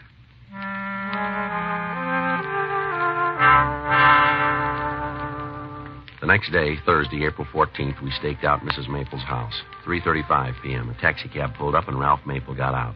He was carrying a large package. Keep the change. Thanks, mister. Ralph Maple? Police officers, just stand still. What's going on? He's light, Joe. All right, let's go. Oh, wait a minute. Can't you tell me what this is all about? We'll let you tell us downtown. Well, you can't arrest a man without some reason. Where were you yesterday? What time? Let's start with the morning. Got up, had breakfast, went shopping. Where? Department stores, had to buy a present for my daughter. This is it right here. That take you all morning, did it? Yeah, most of it. All right, come on, get in the car. Well, if you just tell me what it is you want to know. We want to know about a lady who's in the hospital.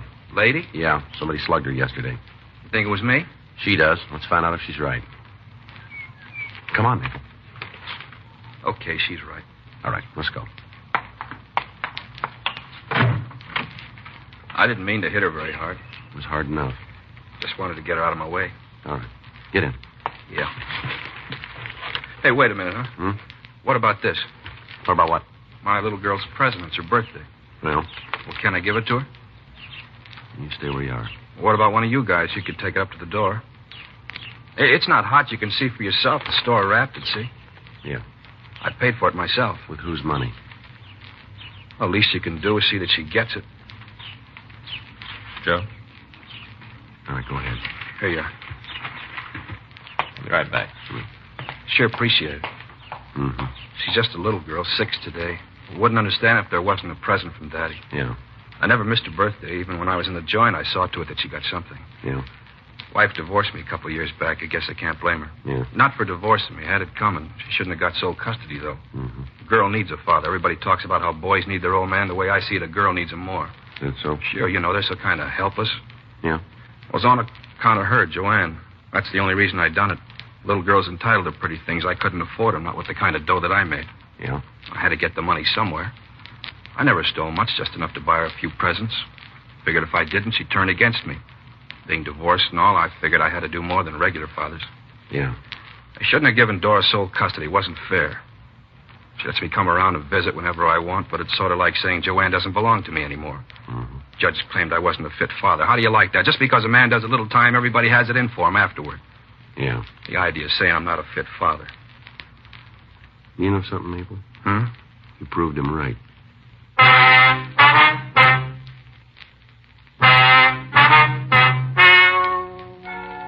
The story you have just heard is true. The names were changed to protect the innocent. On August 6th, trial was held in Department 98, Superior Court of the State of California, in and for the County of Los Angeles.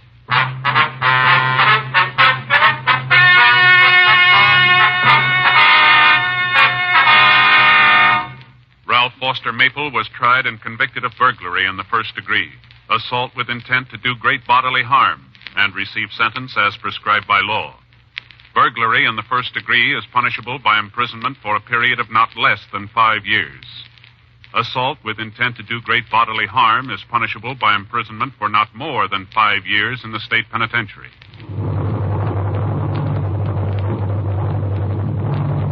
And starring Jack Webb, a presentation of the United States Armed Forces Radio Service. Hojo Radio, we're your old-time radio headquarters. Stay tuned. Here is true. The names have been changed to protect the innocent.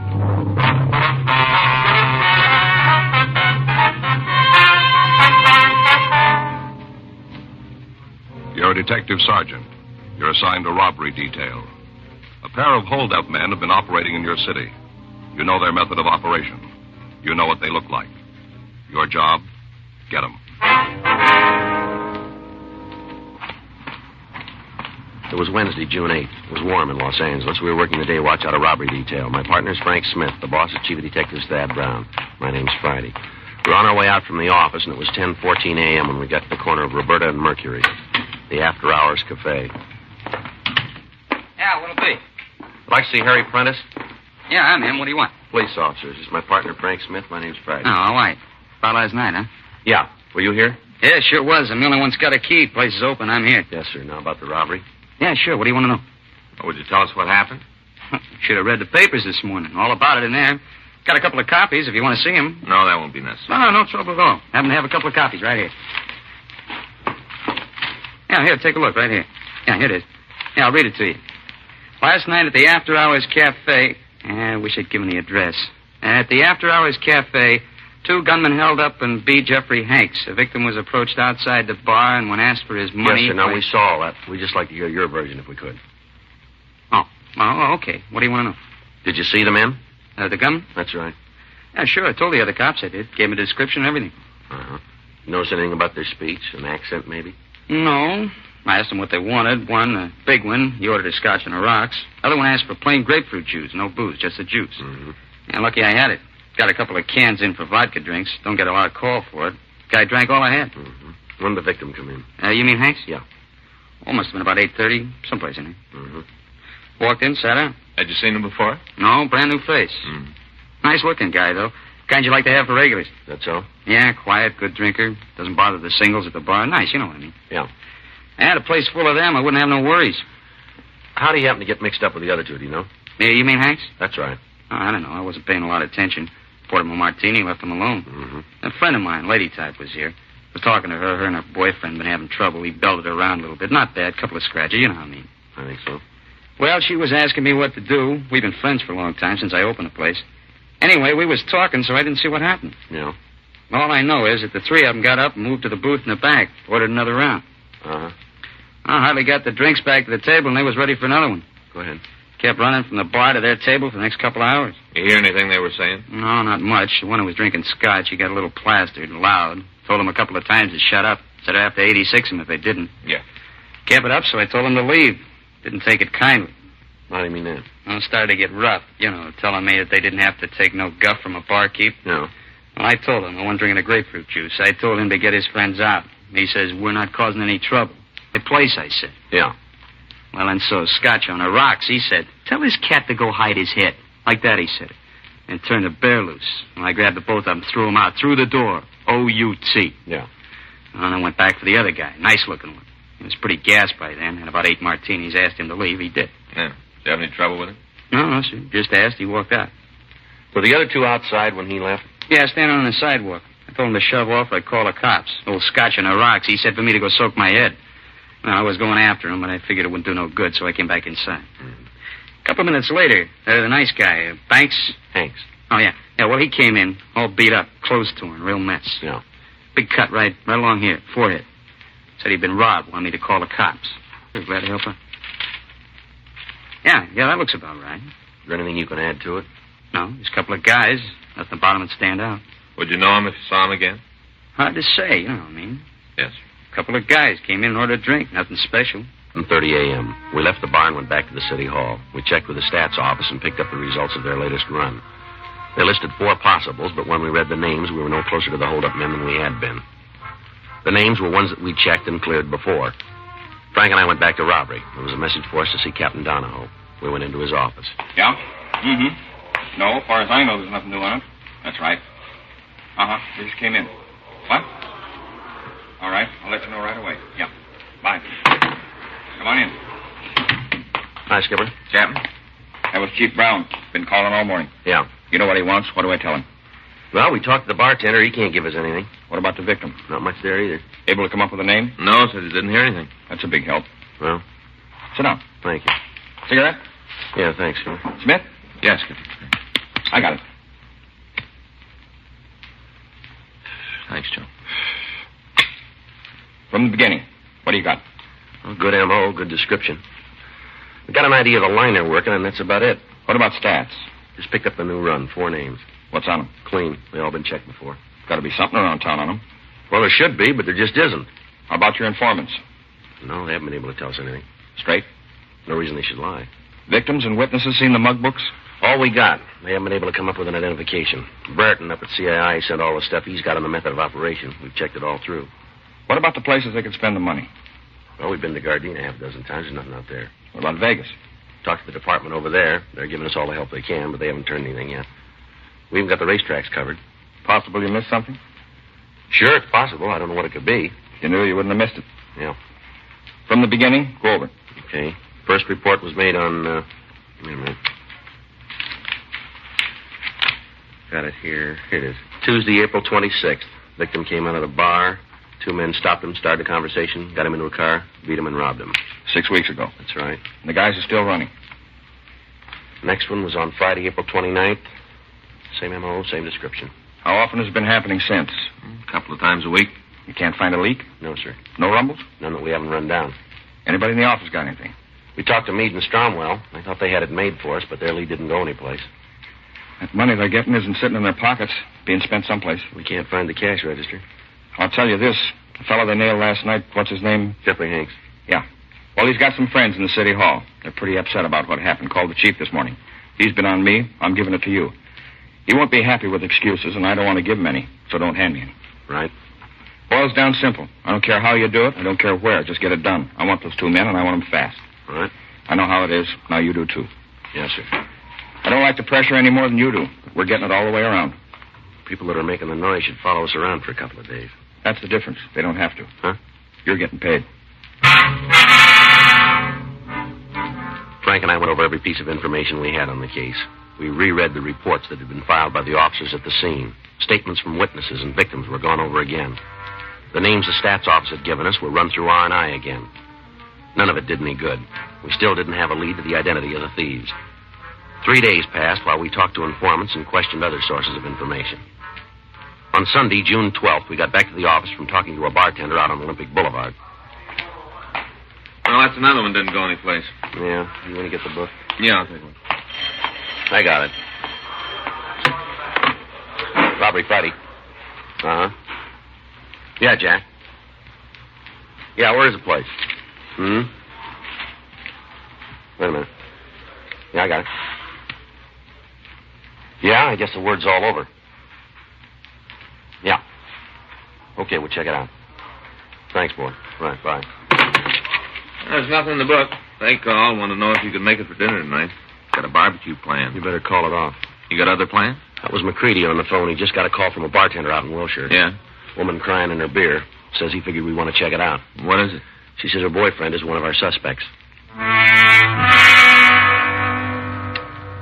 The bar Sergeant Jack McCready had mentioned was on the corner of Wilshire Boulevard and Ingram Street. There were two people in the place when we arrived. One, an elderly man sitting near the door, and the other, a middle-aged woman at the rear of the bar. We checked with the bartender, and he told us that he'd made the call. He went on to say that the woman had come in about 10 that morning. Since that time, she'd been crying and mumbling something about going to the police. Frank and I went back to talk to her.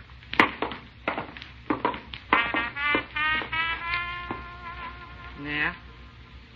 Nothing to talk to you? I understand that you want to talk to the police. What's that got to do with you? Well, my name's Friday. This is my partner, Frank Smith. How you do? You're cops, huh? What do you want to see us about, lady? That bum Derwin, that's what it's about. Bum. That's his name, is it? Derwin? Yeah, real no good. Look what he done to me all the time, hadn't me? I think we was married. All the time. What's his last name, do you know? Holbrook. Derwin Holbrook. You like to buy me a drink? I think you had enough of that, lady. Well, that's where you're wrong. I'm supposed to show you don't know what you're talking about. And then you wanted to me at all, you haven't caught Derwin, none. What's he done? Hold ups. Ma'am? Hold ups. That's what he's done. All over town. Old Derwin's been holding people up. See your husband? Me? Derwin's right? That's right. That's real funny. No, that is. Me and Derwin married. I don't think I wouldn't do it. Not for a minute, don't think it. But it ain't true. Not at all. No, sir. Derwin is just a friend. Uh-huh. Been a friend for 12 years. That's a long time. That's right. Been holding hands for 12 years. But we ain't married. You don't want to. Will you tell us about the holdups that he's been pulling? Been in all the papers. Oh, you haven't read it? All the papers. Are you sure you're cops? Why don't you tell us about Derwin? Lousy. All the time. Talking about how someday we'd get married. All the time. Talking like that. I got a couple of bucks put away and we'll take the big step. That's what I hear all the time saying. It's a big step. Mm-hmm. So what happens? Here's a couple of bucks and he takes off with another girl. Lousy bum there was. Just miserable. Now, where'd he get the money? Hold ups. Like on the paper. I told you that before. He's the one you're after, beating up all those people in front of bars. He's pretty good at beating people up, you know. He's good at that. Not much else, but he's real good at that. You ever talked about the holdups to you? Oh, now, that'd be kind of silly, wouldn't it? Talking to anybody, let alone me. Well, and how do you know he's involved? Well, just because I know, that's all.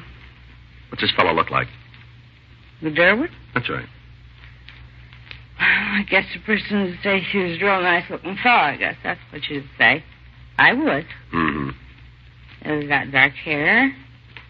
Kind of a little wave right here. You hear? See? Yeah. In front. The wave. Mm-hmm. How tall is he? Oh, he's a big one. Well, how tall? About 6 feet. Mm-hmm. How much does he weigh? I don't know. I guess a couple of 100 pounds. Is he fat or thin? Kind of thin.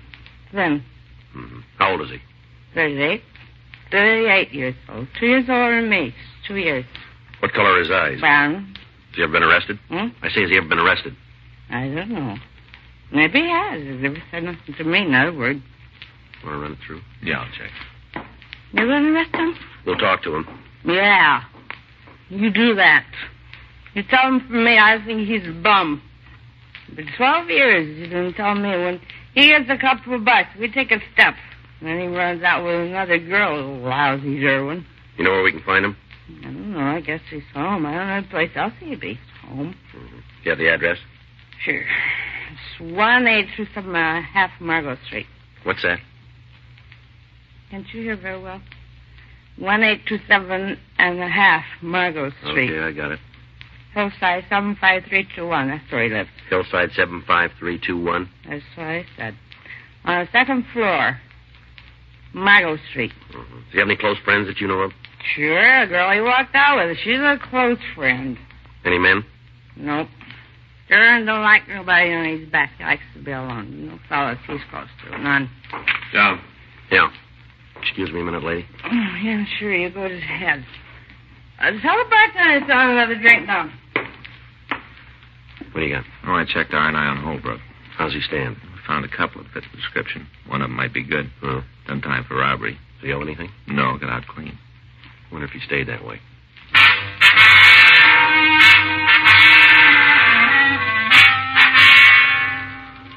Frank and I left the bar and drove over to the Margot Street address. We checked with the landlady. She told us that Holbrook had moved in approximately 6 weeks before. She went on to say that he'd been behind in his rent, but that he'd paid what he owed and had given her the money for an additional 2 months. She said that she didn't know what he did for a living. He had few visitors, and the landlady couldn't tell us if he owned a car. According to her, he was in his room. Frank and I went up to see him. Here it is. Yeah. You set? Yeah.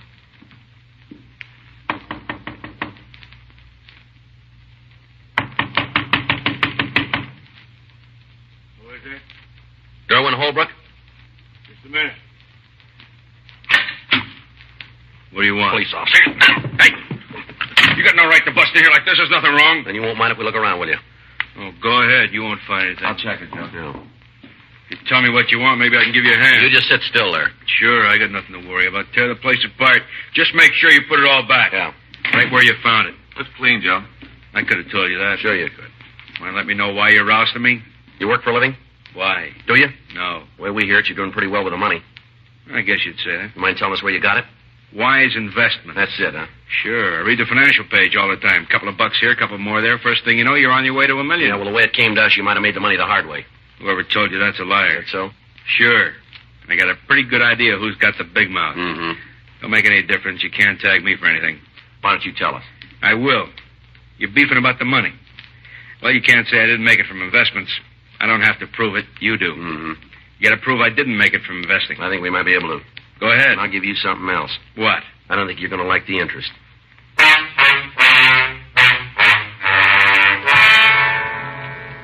We took Derwin Holbrook back to the city hall and talked to him. For over an hour, he refused to admit any part in the holdups. We made arrangements for the victims to come down and see him. Witnesses were asked to special show-ups, but they failed to give us a positive identification. Holbrook's name came up on the overtime sheet, and he was released from custody. There was nothing we could do. Another week went by. Holbrook was kept under constant surveillance. Monday, June 20th. Frank and I were in the squad room. Righty. Smith? Yeah, Skipper, we're here. Hi, Captain. What do you got?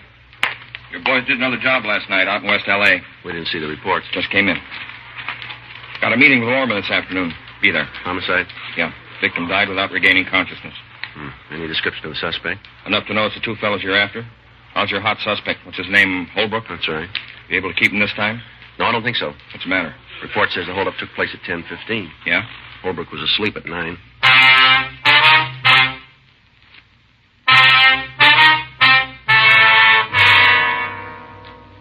We rechecked with the team of men who'd been keeping Derwin Holbrook under surveillance. They verified the fact that the suspect had been in his room at the time of the robbery and that there was no way for him to have left the apartment. We went out to the hospital and talked to the officer that had been with the latest victim. He said that the dead man hadn't said anything to help identify his assailant. We talked with a bartender at the place where the beating had occurred. He remembered 2 men in the bar, and he remembered them talking with the victim, but he was unable to tell us anything more. Additional broadcasts were gotten out. At the meeting with Captain Lorman, it was decided that from that point, the investigation would be a joint operation between robbery and homicide. After the meeting, Frank, Captain Donahoe, and I met back in room 27. Come on in. Sit down. Yep. Well, you heard it. Yes. How you going to work it? There's only one way, rolling stakeout. Thought you tried that, Rob. This time we'll use more cars. Better work. This latest one's really got the corner pocket screaming. How you going to set it up? Well, that job out in West L.A. is the first time he's moved out of Central. I think we can figure he'll be back. That's playing it the long way. There's nothing left. I'll buy it. How's it going to work? Well, can we take a look at the map over here? He's been hitting in this area along here. Up to now, we've had it covered in through here and here. Now we can put additional cars on these streets and maybe over here, huh? How about a check system? It'll be kind of hard to work out, Skipper. We'll be in a 3-way car. McCready and his partner will be in one. And that way we can keep tabs on what's going on. When do you start? Well, if we can swing it tonight. Talk to McCready? No, not the whole thing. We went over part of it. What's he think? He goes with us. It's the only way. Then it better come through for you. Hmm? You don't get another chance.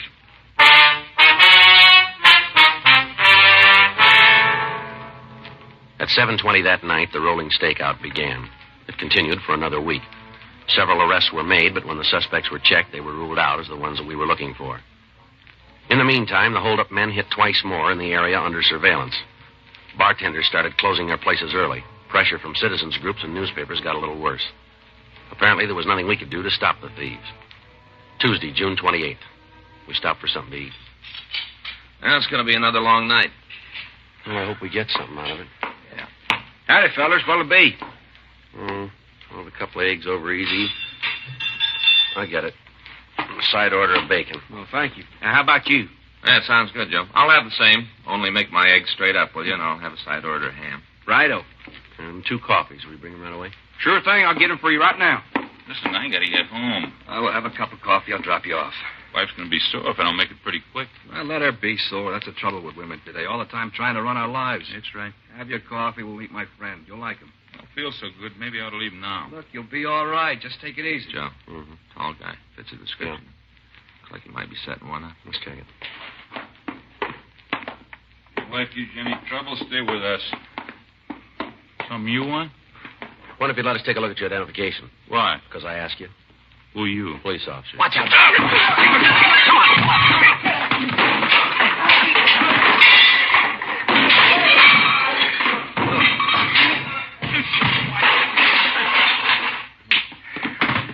Come on. On your feet. Get up. Lousy cop. Shoving me around.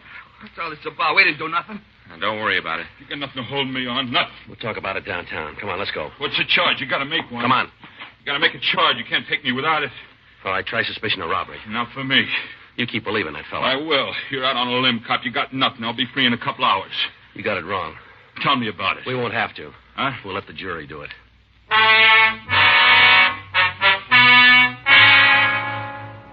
We took the suspect back to the city hall. He was identified as Emmett Noonan. He refused to admit any part in the holdups. He wouldn't tell us who the friend was that he'd mentioned to the intended victim. A check of R&I revealed that he'd served sentences at San Quentin and at Folsom for armed robbery. We pulled his mug shot, and a team of detectives went out to check with the victims. It was an hour before they got back to the office. We talked to him, and then we went to see Noonan. Decide to turn me out now?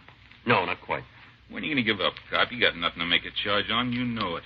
I don't know how long you want to play this game, but I'd like to get home and get some sleep. We just got word from the officers who checked your picture with the victims. Yeah? They gave us a positive identification. Nothing different about me. Lots of guys look the same. Why don't you come off at noon? We got you made and you know it. I don't know anything of the kind, cop. You're saying one thing, I say different. It's my word against yours. We'll see who the court believes. We got a head start. How do you figure that? Fits the way you work. Any record I got, you can't mention in court. As far as they're concerned, I'm clean. If you want to call it a day, we can all get some sleep. What do you do for a living, Noonan? I'm a salesman. What do you sell?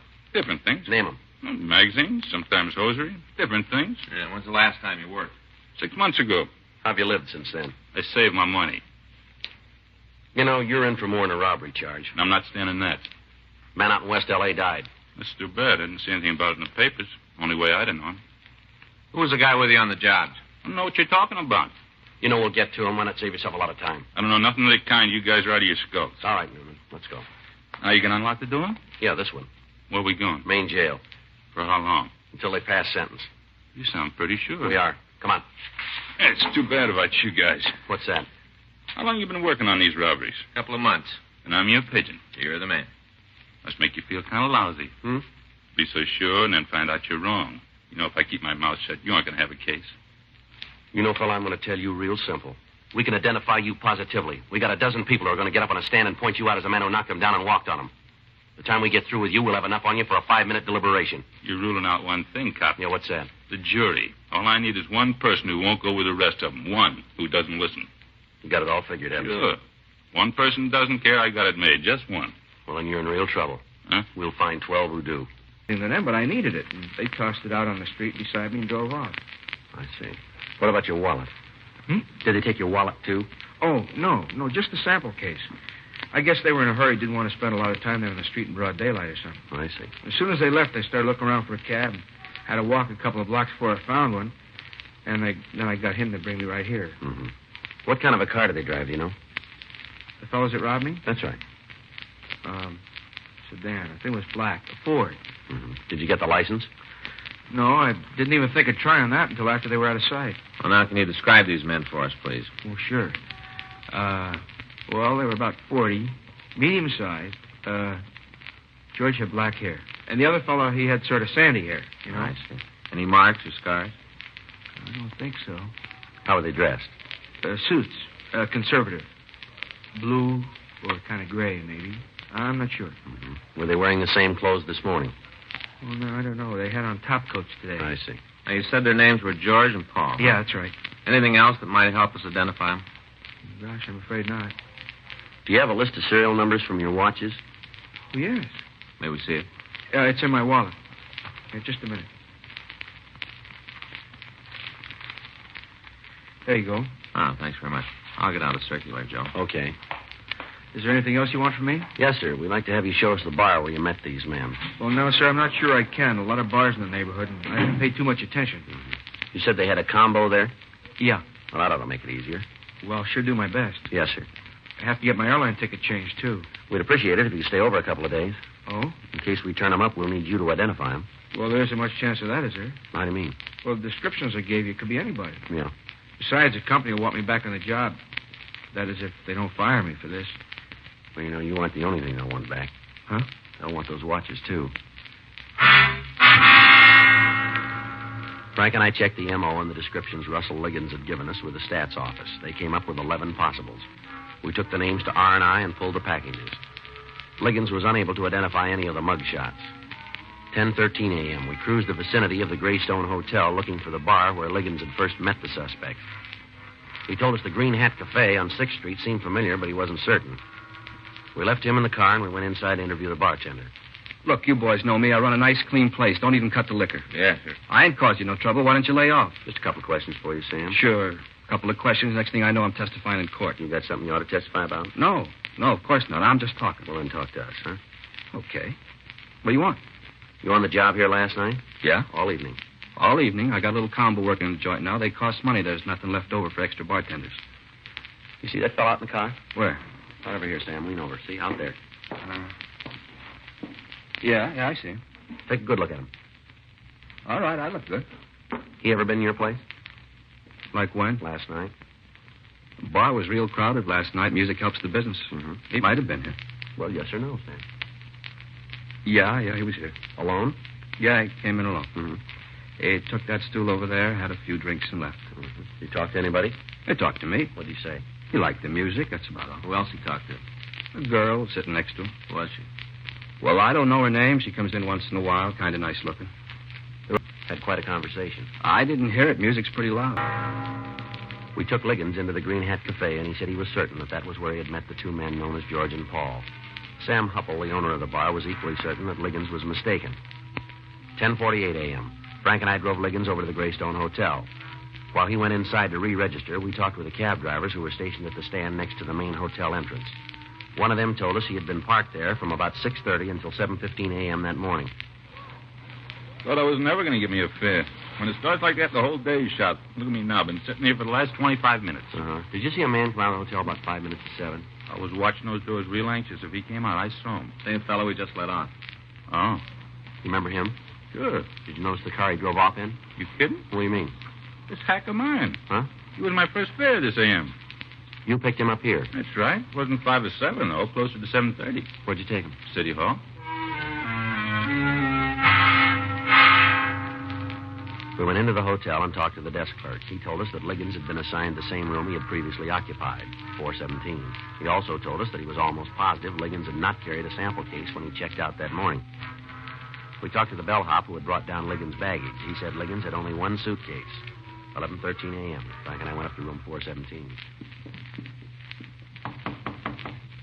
Come in. Yes, sir. Yes, sir. It's very kind of you. Oh, I'll be with you as soon as I get off the phone. It's okay. Yes, sir. Well, a day or two, I guess, if that's all right. No, they didn't take my money. Thanks, I can manage. Oh, just one thing. Would you ask one of the girls to call my wife and explain the delay? Oh, thank you very much, sir. Bye. Well, I was just talking to the boss in Seattle. Mm-hmm. Says it's all right for me to stick around a few days. Good.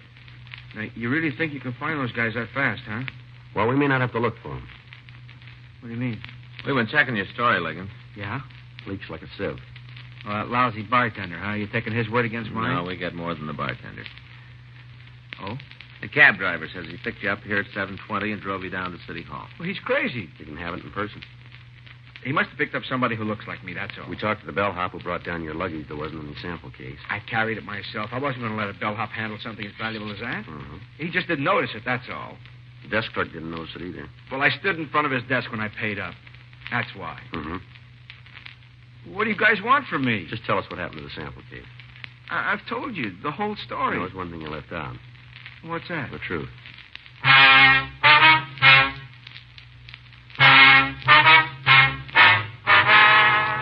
We continued to question Russell Liggins in his hotel room. He insisted that he'd been telling us the truth. We confronted him with the cab driver, the desk clerk, the bellhop. He refused to change his story. 1:05 p.m., we drove Liggins down to the city hall for further interrogation. How much are the watches worth? Wholesale or retail? Both ways. About 4,000 wholesale, maybe 10 retail. That's a lot of money. Well, sure. Was your boss upset? Well, he wasn't very happy about it. He's insured, isn't he? Well, come on. Yeah, I guess so. Don't you know? Yeah, he's insured. He said so over the phone. He told me not to worry. You didn't know about the insurance before. What if I did? Maybe we better talk to your boss. What's his number? Come on, fella. What's his number? Well, what are you going to tell him? That you've been handing us a line about being robbed? Well, you think I robbed myself? Is that what you're getting at? What else can we think? Oh, you're crazy. Where are the watches? Somebody stole them. Yeah, George and Paul. Look, okay. It wasn't George and Paul. Go ahead. I made it up. The whole thing about them. You know, the fellas. I had to tell you something. Sure you did. Well, you want the truth, don't you? Well, you're getting it. Least you can do is try to believe it. You make it kind of hard to buy. Look, I went into that bar last night just like I told you. Mm-hmm. And the bartender was right. I didn't talk to anybody except the girl sitting beside me. Yeah. Well, she said she came in because she liked the music. And I was feeling kind of lonesome. I don't know anybody in L.A., so we started to talk. Mm-hmm. Said her name was Barbara. Didn't give me her last name because she was married and she wanted to keep things on a first-name basis. And that was all right with me. I told her to call me Russ. Yeah. She said her husband worked nights, one of the aircraft plants. Mm. And I told her about my job, that I sold watches. She kind of laughed when I told her. What about? Well, it was a big coincidence. Me being a watch salesman, she was planning to buy a watch. Told me the one she had was ready to give up the ghost. I see. Then she showed it to me on her wrist. A real cheap kind, just a piece of junk. Yeah. Well, she asked me if maybe I could get her a new one wholesale, and I said I might be able to arrange it. Then I suggested she come up to my room and look at the samples I had there. Yeah. Now, I wasn't up to anything. I figured we'd have a couple of drinks, but that was all. Sure. And then she kind of hesitated, said it wouldn't look very good. And finally she agreed. We went over to the hotel, and I had a bottle in my room, and I fixed us a drink. And then I showed her the watches. She picked out the one she liked, but she didn't have any money with her, not enough to pay for it anyway. Yeah. And I told her she could have it for free. You know, as a present. Mm-hmm. It wasn't an expensive model, and I was going to pay the company back out of my own pocket. So she took off her old watch, and she put it in her purse. And she put the new one on. All right, go ahead. And then she said we ought to have a couple more drinks, to kind of celebrate the present. She offered to fix them. Well, maybe she put something in mine, or maybe they were just strong. I don't know. Anyway, I don't remember much after that. What'd you do, pass out? Yeah, I guess so. Next thing I knew, it was morning, about 6:30, and I'd fallen asleep on the bed with all my clothes on. Yeah. That must be why she didn't take my wallet. All right, what happened then? Well, I didn't think anything was wrong. I couldn't remember when Barbara left, but I've blacked out before when I've had a little too much. Yeah. So I took a shower and I got dressed. And it was while I was dressing I noticed the sample case was gone. I looked everywhere for it. You figure she took it, huh? Now, who else could have? Oh, maybe. Boy, you guys are pretty hard to convince, aren't you? Well, why didn't you tell us about Barbara when you first came in here? Well, I was thinking of my job. Yeah. Boss just promoted me a couple of months ago. I'm doing pretty good. I'm making fair money. Is that so? Yeah, if he ever found out I let some dame roll me in a hotel room, well, I'd be out of my ear. All right. And that's not all. I got a wife. Helen, that's her name. You guys married? He is. Well, then maybe he'll understand. We've only been married a couple of years, and Helen doesn't like the idea of me being on the road half the time. She's suspicious enough as it is. Yeah. So I did some quick thinking, come up with the story I gave you this morning, about George and Paul. Well, it really wasn't my own idea exactly. What I mean is that I was talking to a salesman at the convention the other day, one of the real old-timers, He told me how some guys had robbed him once when he was just starting out, and that's where I got the idea. Sort of switched it around to fit what happened to me. Mm-hmm. Well, I didn't see where I was doing any harm. I never thought you'd be able to get the watches back anyhow. Well, you didn't make it any easier for us. Well, maybe not. But you don't know Helen. Well, she'd leave me sure as fate if this ever gets out. Yeah. I didn't mean to cause you any trouble. Didn't seem to make any difference what I told you as long as the watches were gone. No, it makes a difference. Yeah? If we want to find out who took them. 3:15 p.m. We went back to the Greystone Hotel and talked to the manager. He gave us the home telephone number of the elevator boy who had been on duty the previous night. We called the boy, and he told us he remembered taking a passenger who resembled Russell Liggins up to the third floor sometime after 2 a.m. in the morning. He also remembered that Liggins had been accompanied by a young lady. He did not remember bringing the lady down, but he suggested that she might have used the stairs. We called the crime lab, and they went over Liggins' room. They found no useful fingerprints or other physical evidence. 5:15 p.m., we went back to the office. Liggins gave us a description of the girl known to him as Barbara. We showed him some mug shots, but he was unable to identify any of the women. 7:18 p.m., Frank and I again interviewed the bartender at the Green Hat Cafe. Well, what did I tell you? Just a couple of questions, that's all. Next thing I know, you guys have moved in for the winter. All right, Sam, now take it easy. Have I got any choice? You remember the girl Liggins was talking to in here last night? So it's a girl now. I thought it was two guys. Oh, come on, Sam. You mentioned her yourself. I never figured you fellas believed anything I told you. We want to know who she is. Just a girl, that's all. She comes in once in a while. She got a name? Never introduced herself. She live in the neighborhood? I don't know. Well, who does? Look, this Liggins is a character. He's already taken you for one ride today. Now, why don't you get off? We'd like to get in touch with her, Sam. Get in touch. You going to help? Well, how can I help you? I don't know her name. I don't know her address. Yeah, well, maybe you can find out. I busted my crystal ball just the other day. All right. We'll send in a couple of uniforms to watch your joint for a few days. You got any objections? Well, sure. Cops make me nervous. Make the customers nervous, too. Maybe you got the wrong kind of customers. What are you going to do? All right, talk to Jeanette. Jeanette? Yeah, the waitress. She's in the back room eating her chow. She know the girl we're looking for? Yeah, they're real buddy-buddy. Spend half their time chinning together. Never get any work out of Jeanette once the other one comes in. All right, Sam. Thank you. You know, there's something been worrying me. What's that? Whenever you guys show up, I make up my mind you're not going to get any answers from me. I'm not even going to give you the time of day. And then what happens? I end up telling you everything you want to know. Maybe you just like it, Sam. Yeah, that's what's been worrying me.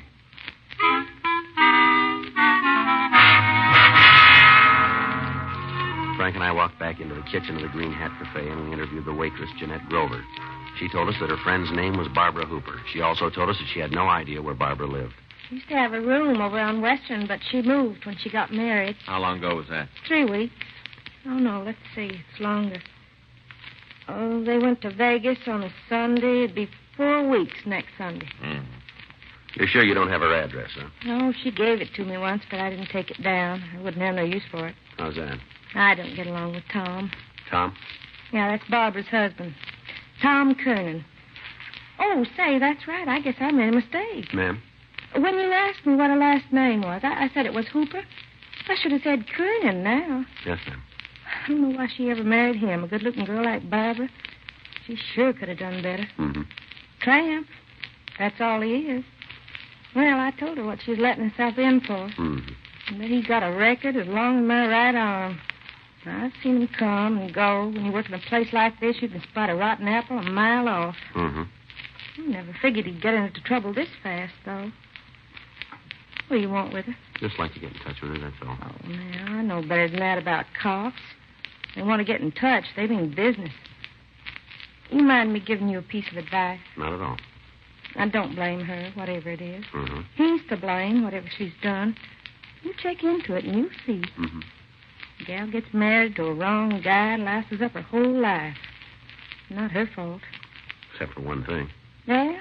She married him.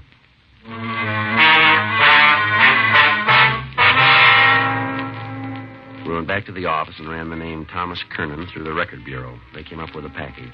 Kernan had served time for burglary and was now on active parole. We checked with Fred Galloway at adult parole. He told us that Kernan's last known address was an apartment on Western Avenue.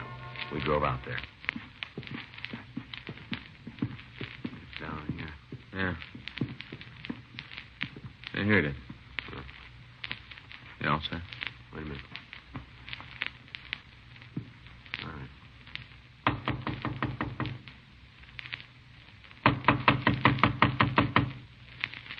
Well, what do you want? Come on, open up. Okay. Keep your hat on. Police officer, stand still. Who's moving? It's clean, Joe. Where's your wife? Out. Out where? I don't know. She wasn't here when I came home. We'll look around. Be my guest. Always knew you guys rode as ex-cons. That ain't no surprise, but I didn't know you started picking on our wives, too. No. She's a nice kid. Mm-hmm. Let's start in on her. You can stay on my back. I'm used to it, but let her alone. Joe? Yeah. I found this case in the closet.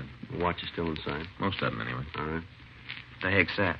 You didn't know about this? Of course not. Yeah, sure. I never saw him before. Your wife did. Hmm? How soon will she be back? I don't know. We'll wait. Up to you. Never saw those watches before in my life, I'm telling you the truth. You bet you are.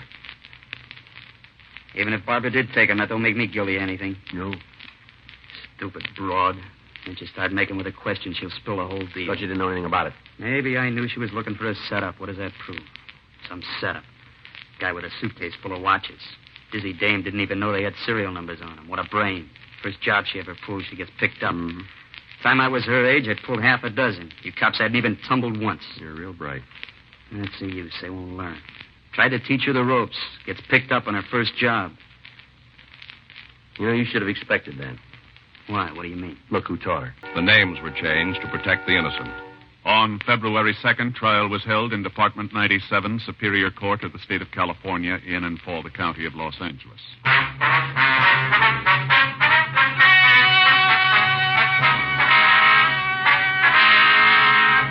Thomas Carew Kernan was returned to the adult authority for violation of parole. Violation of parole is punishable by the term not served. Barbara Jane Kernan was found guilty of grand theft, 1 count. Grand theft is punishable by imprisonment in the county jail for not more than 1 year, or in the state prison for not less than 1, nor more than 10 years.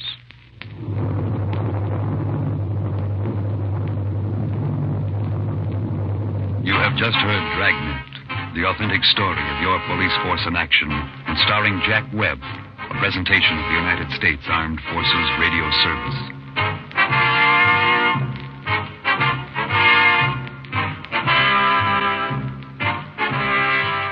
Thanks for listening to Hojo Radio. We'll be back again very soon.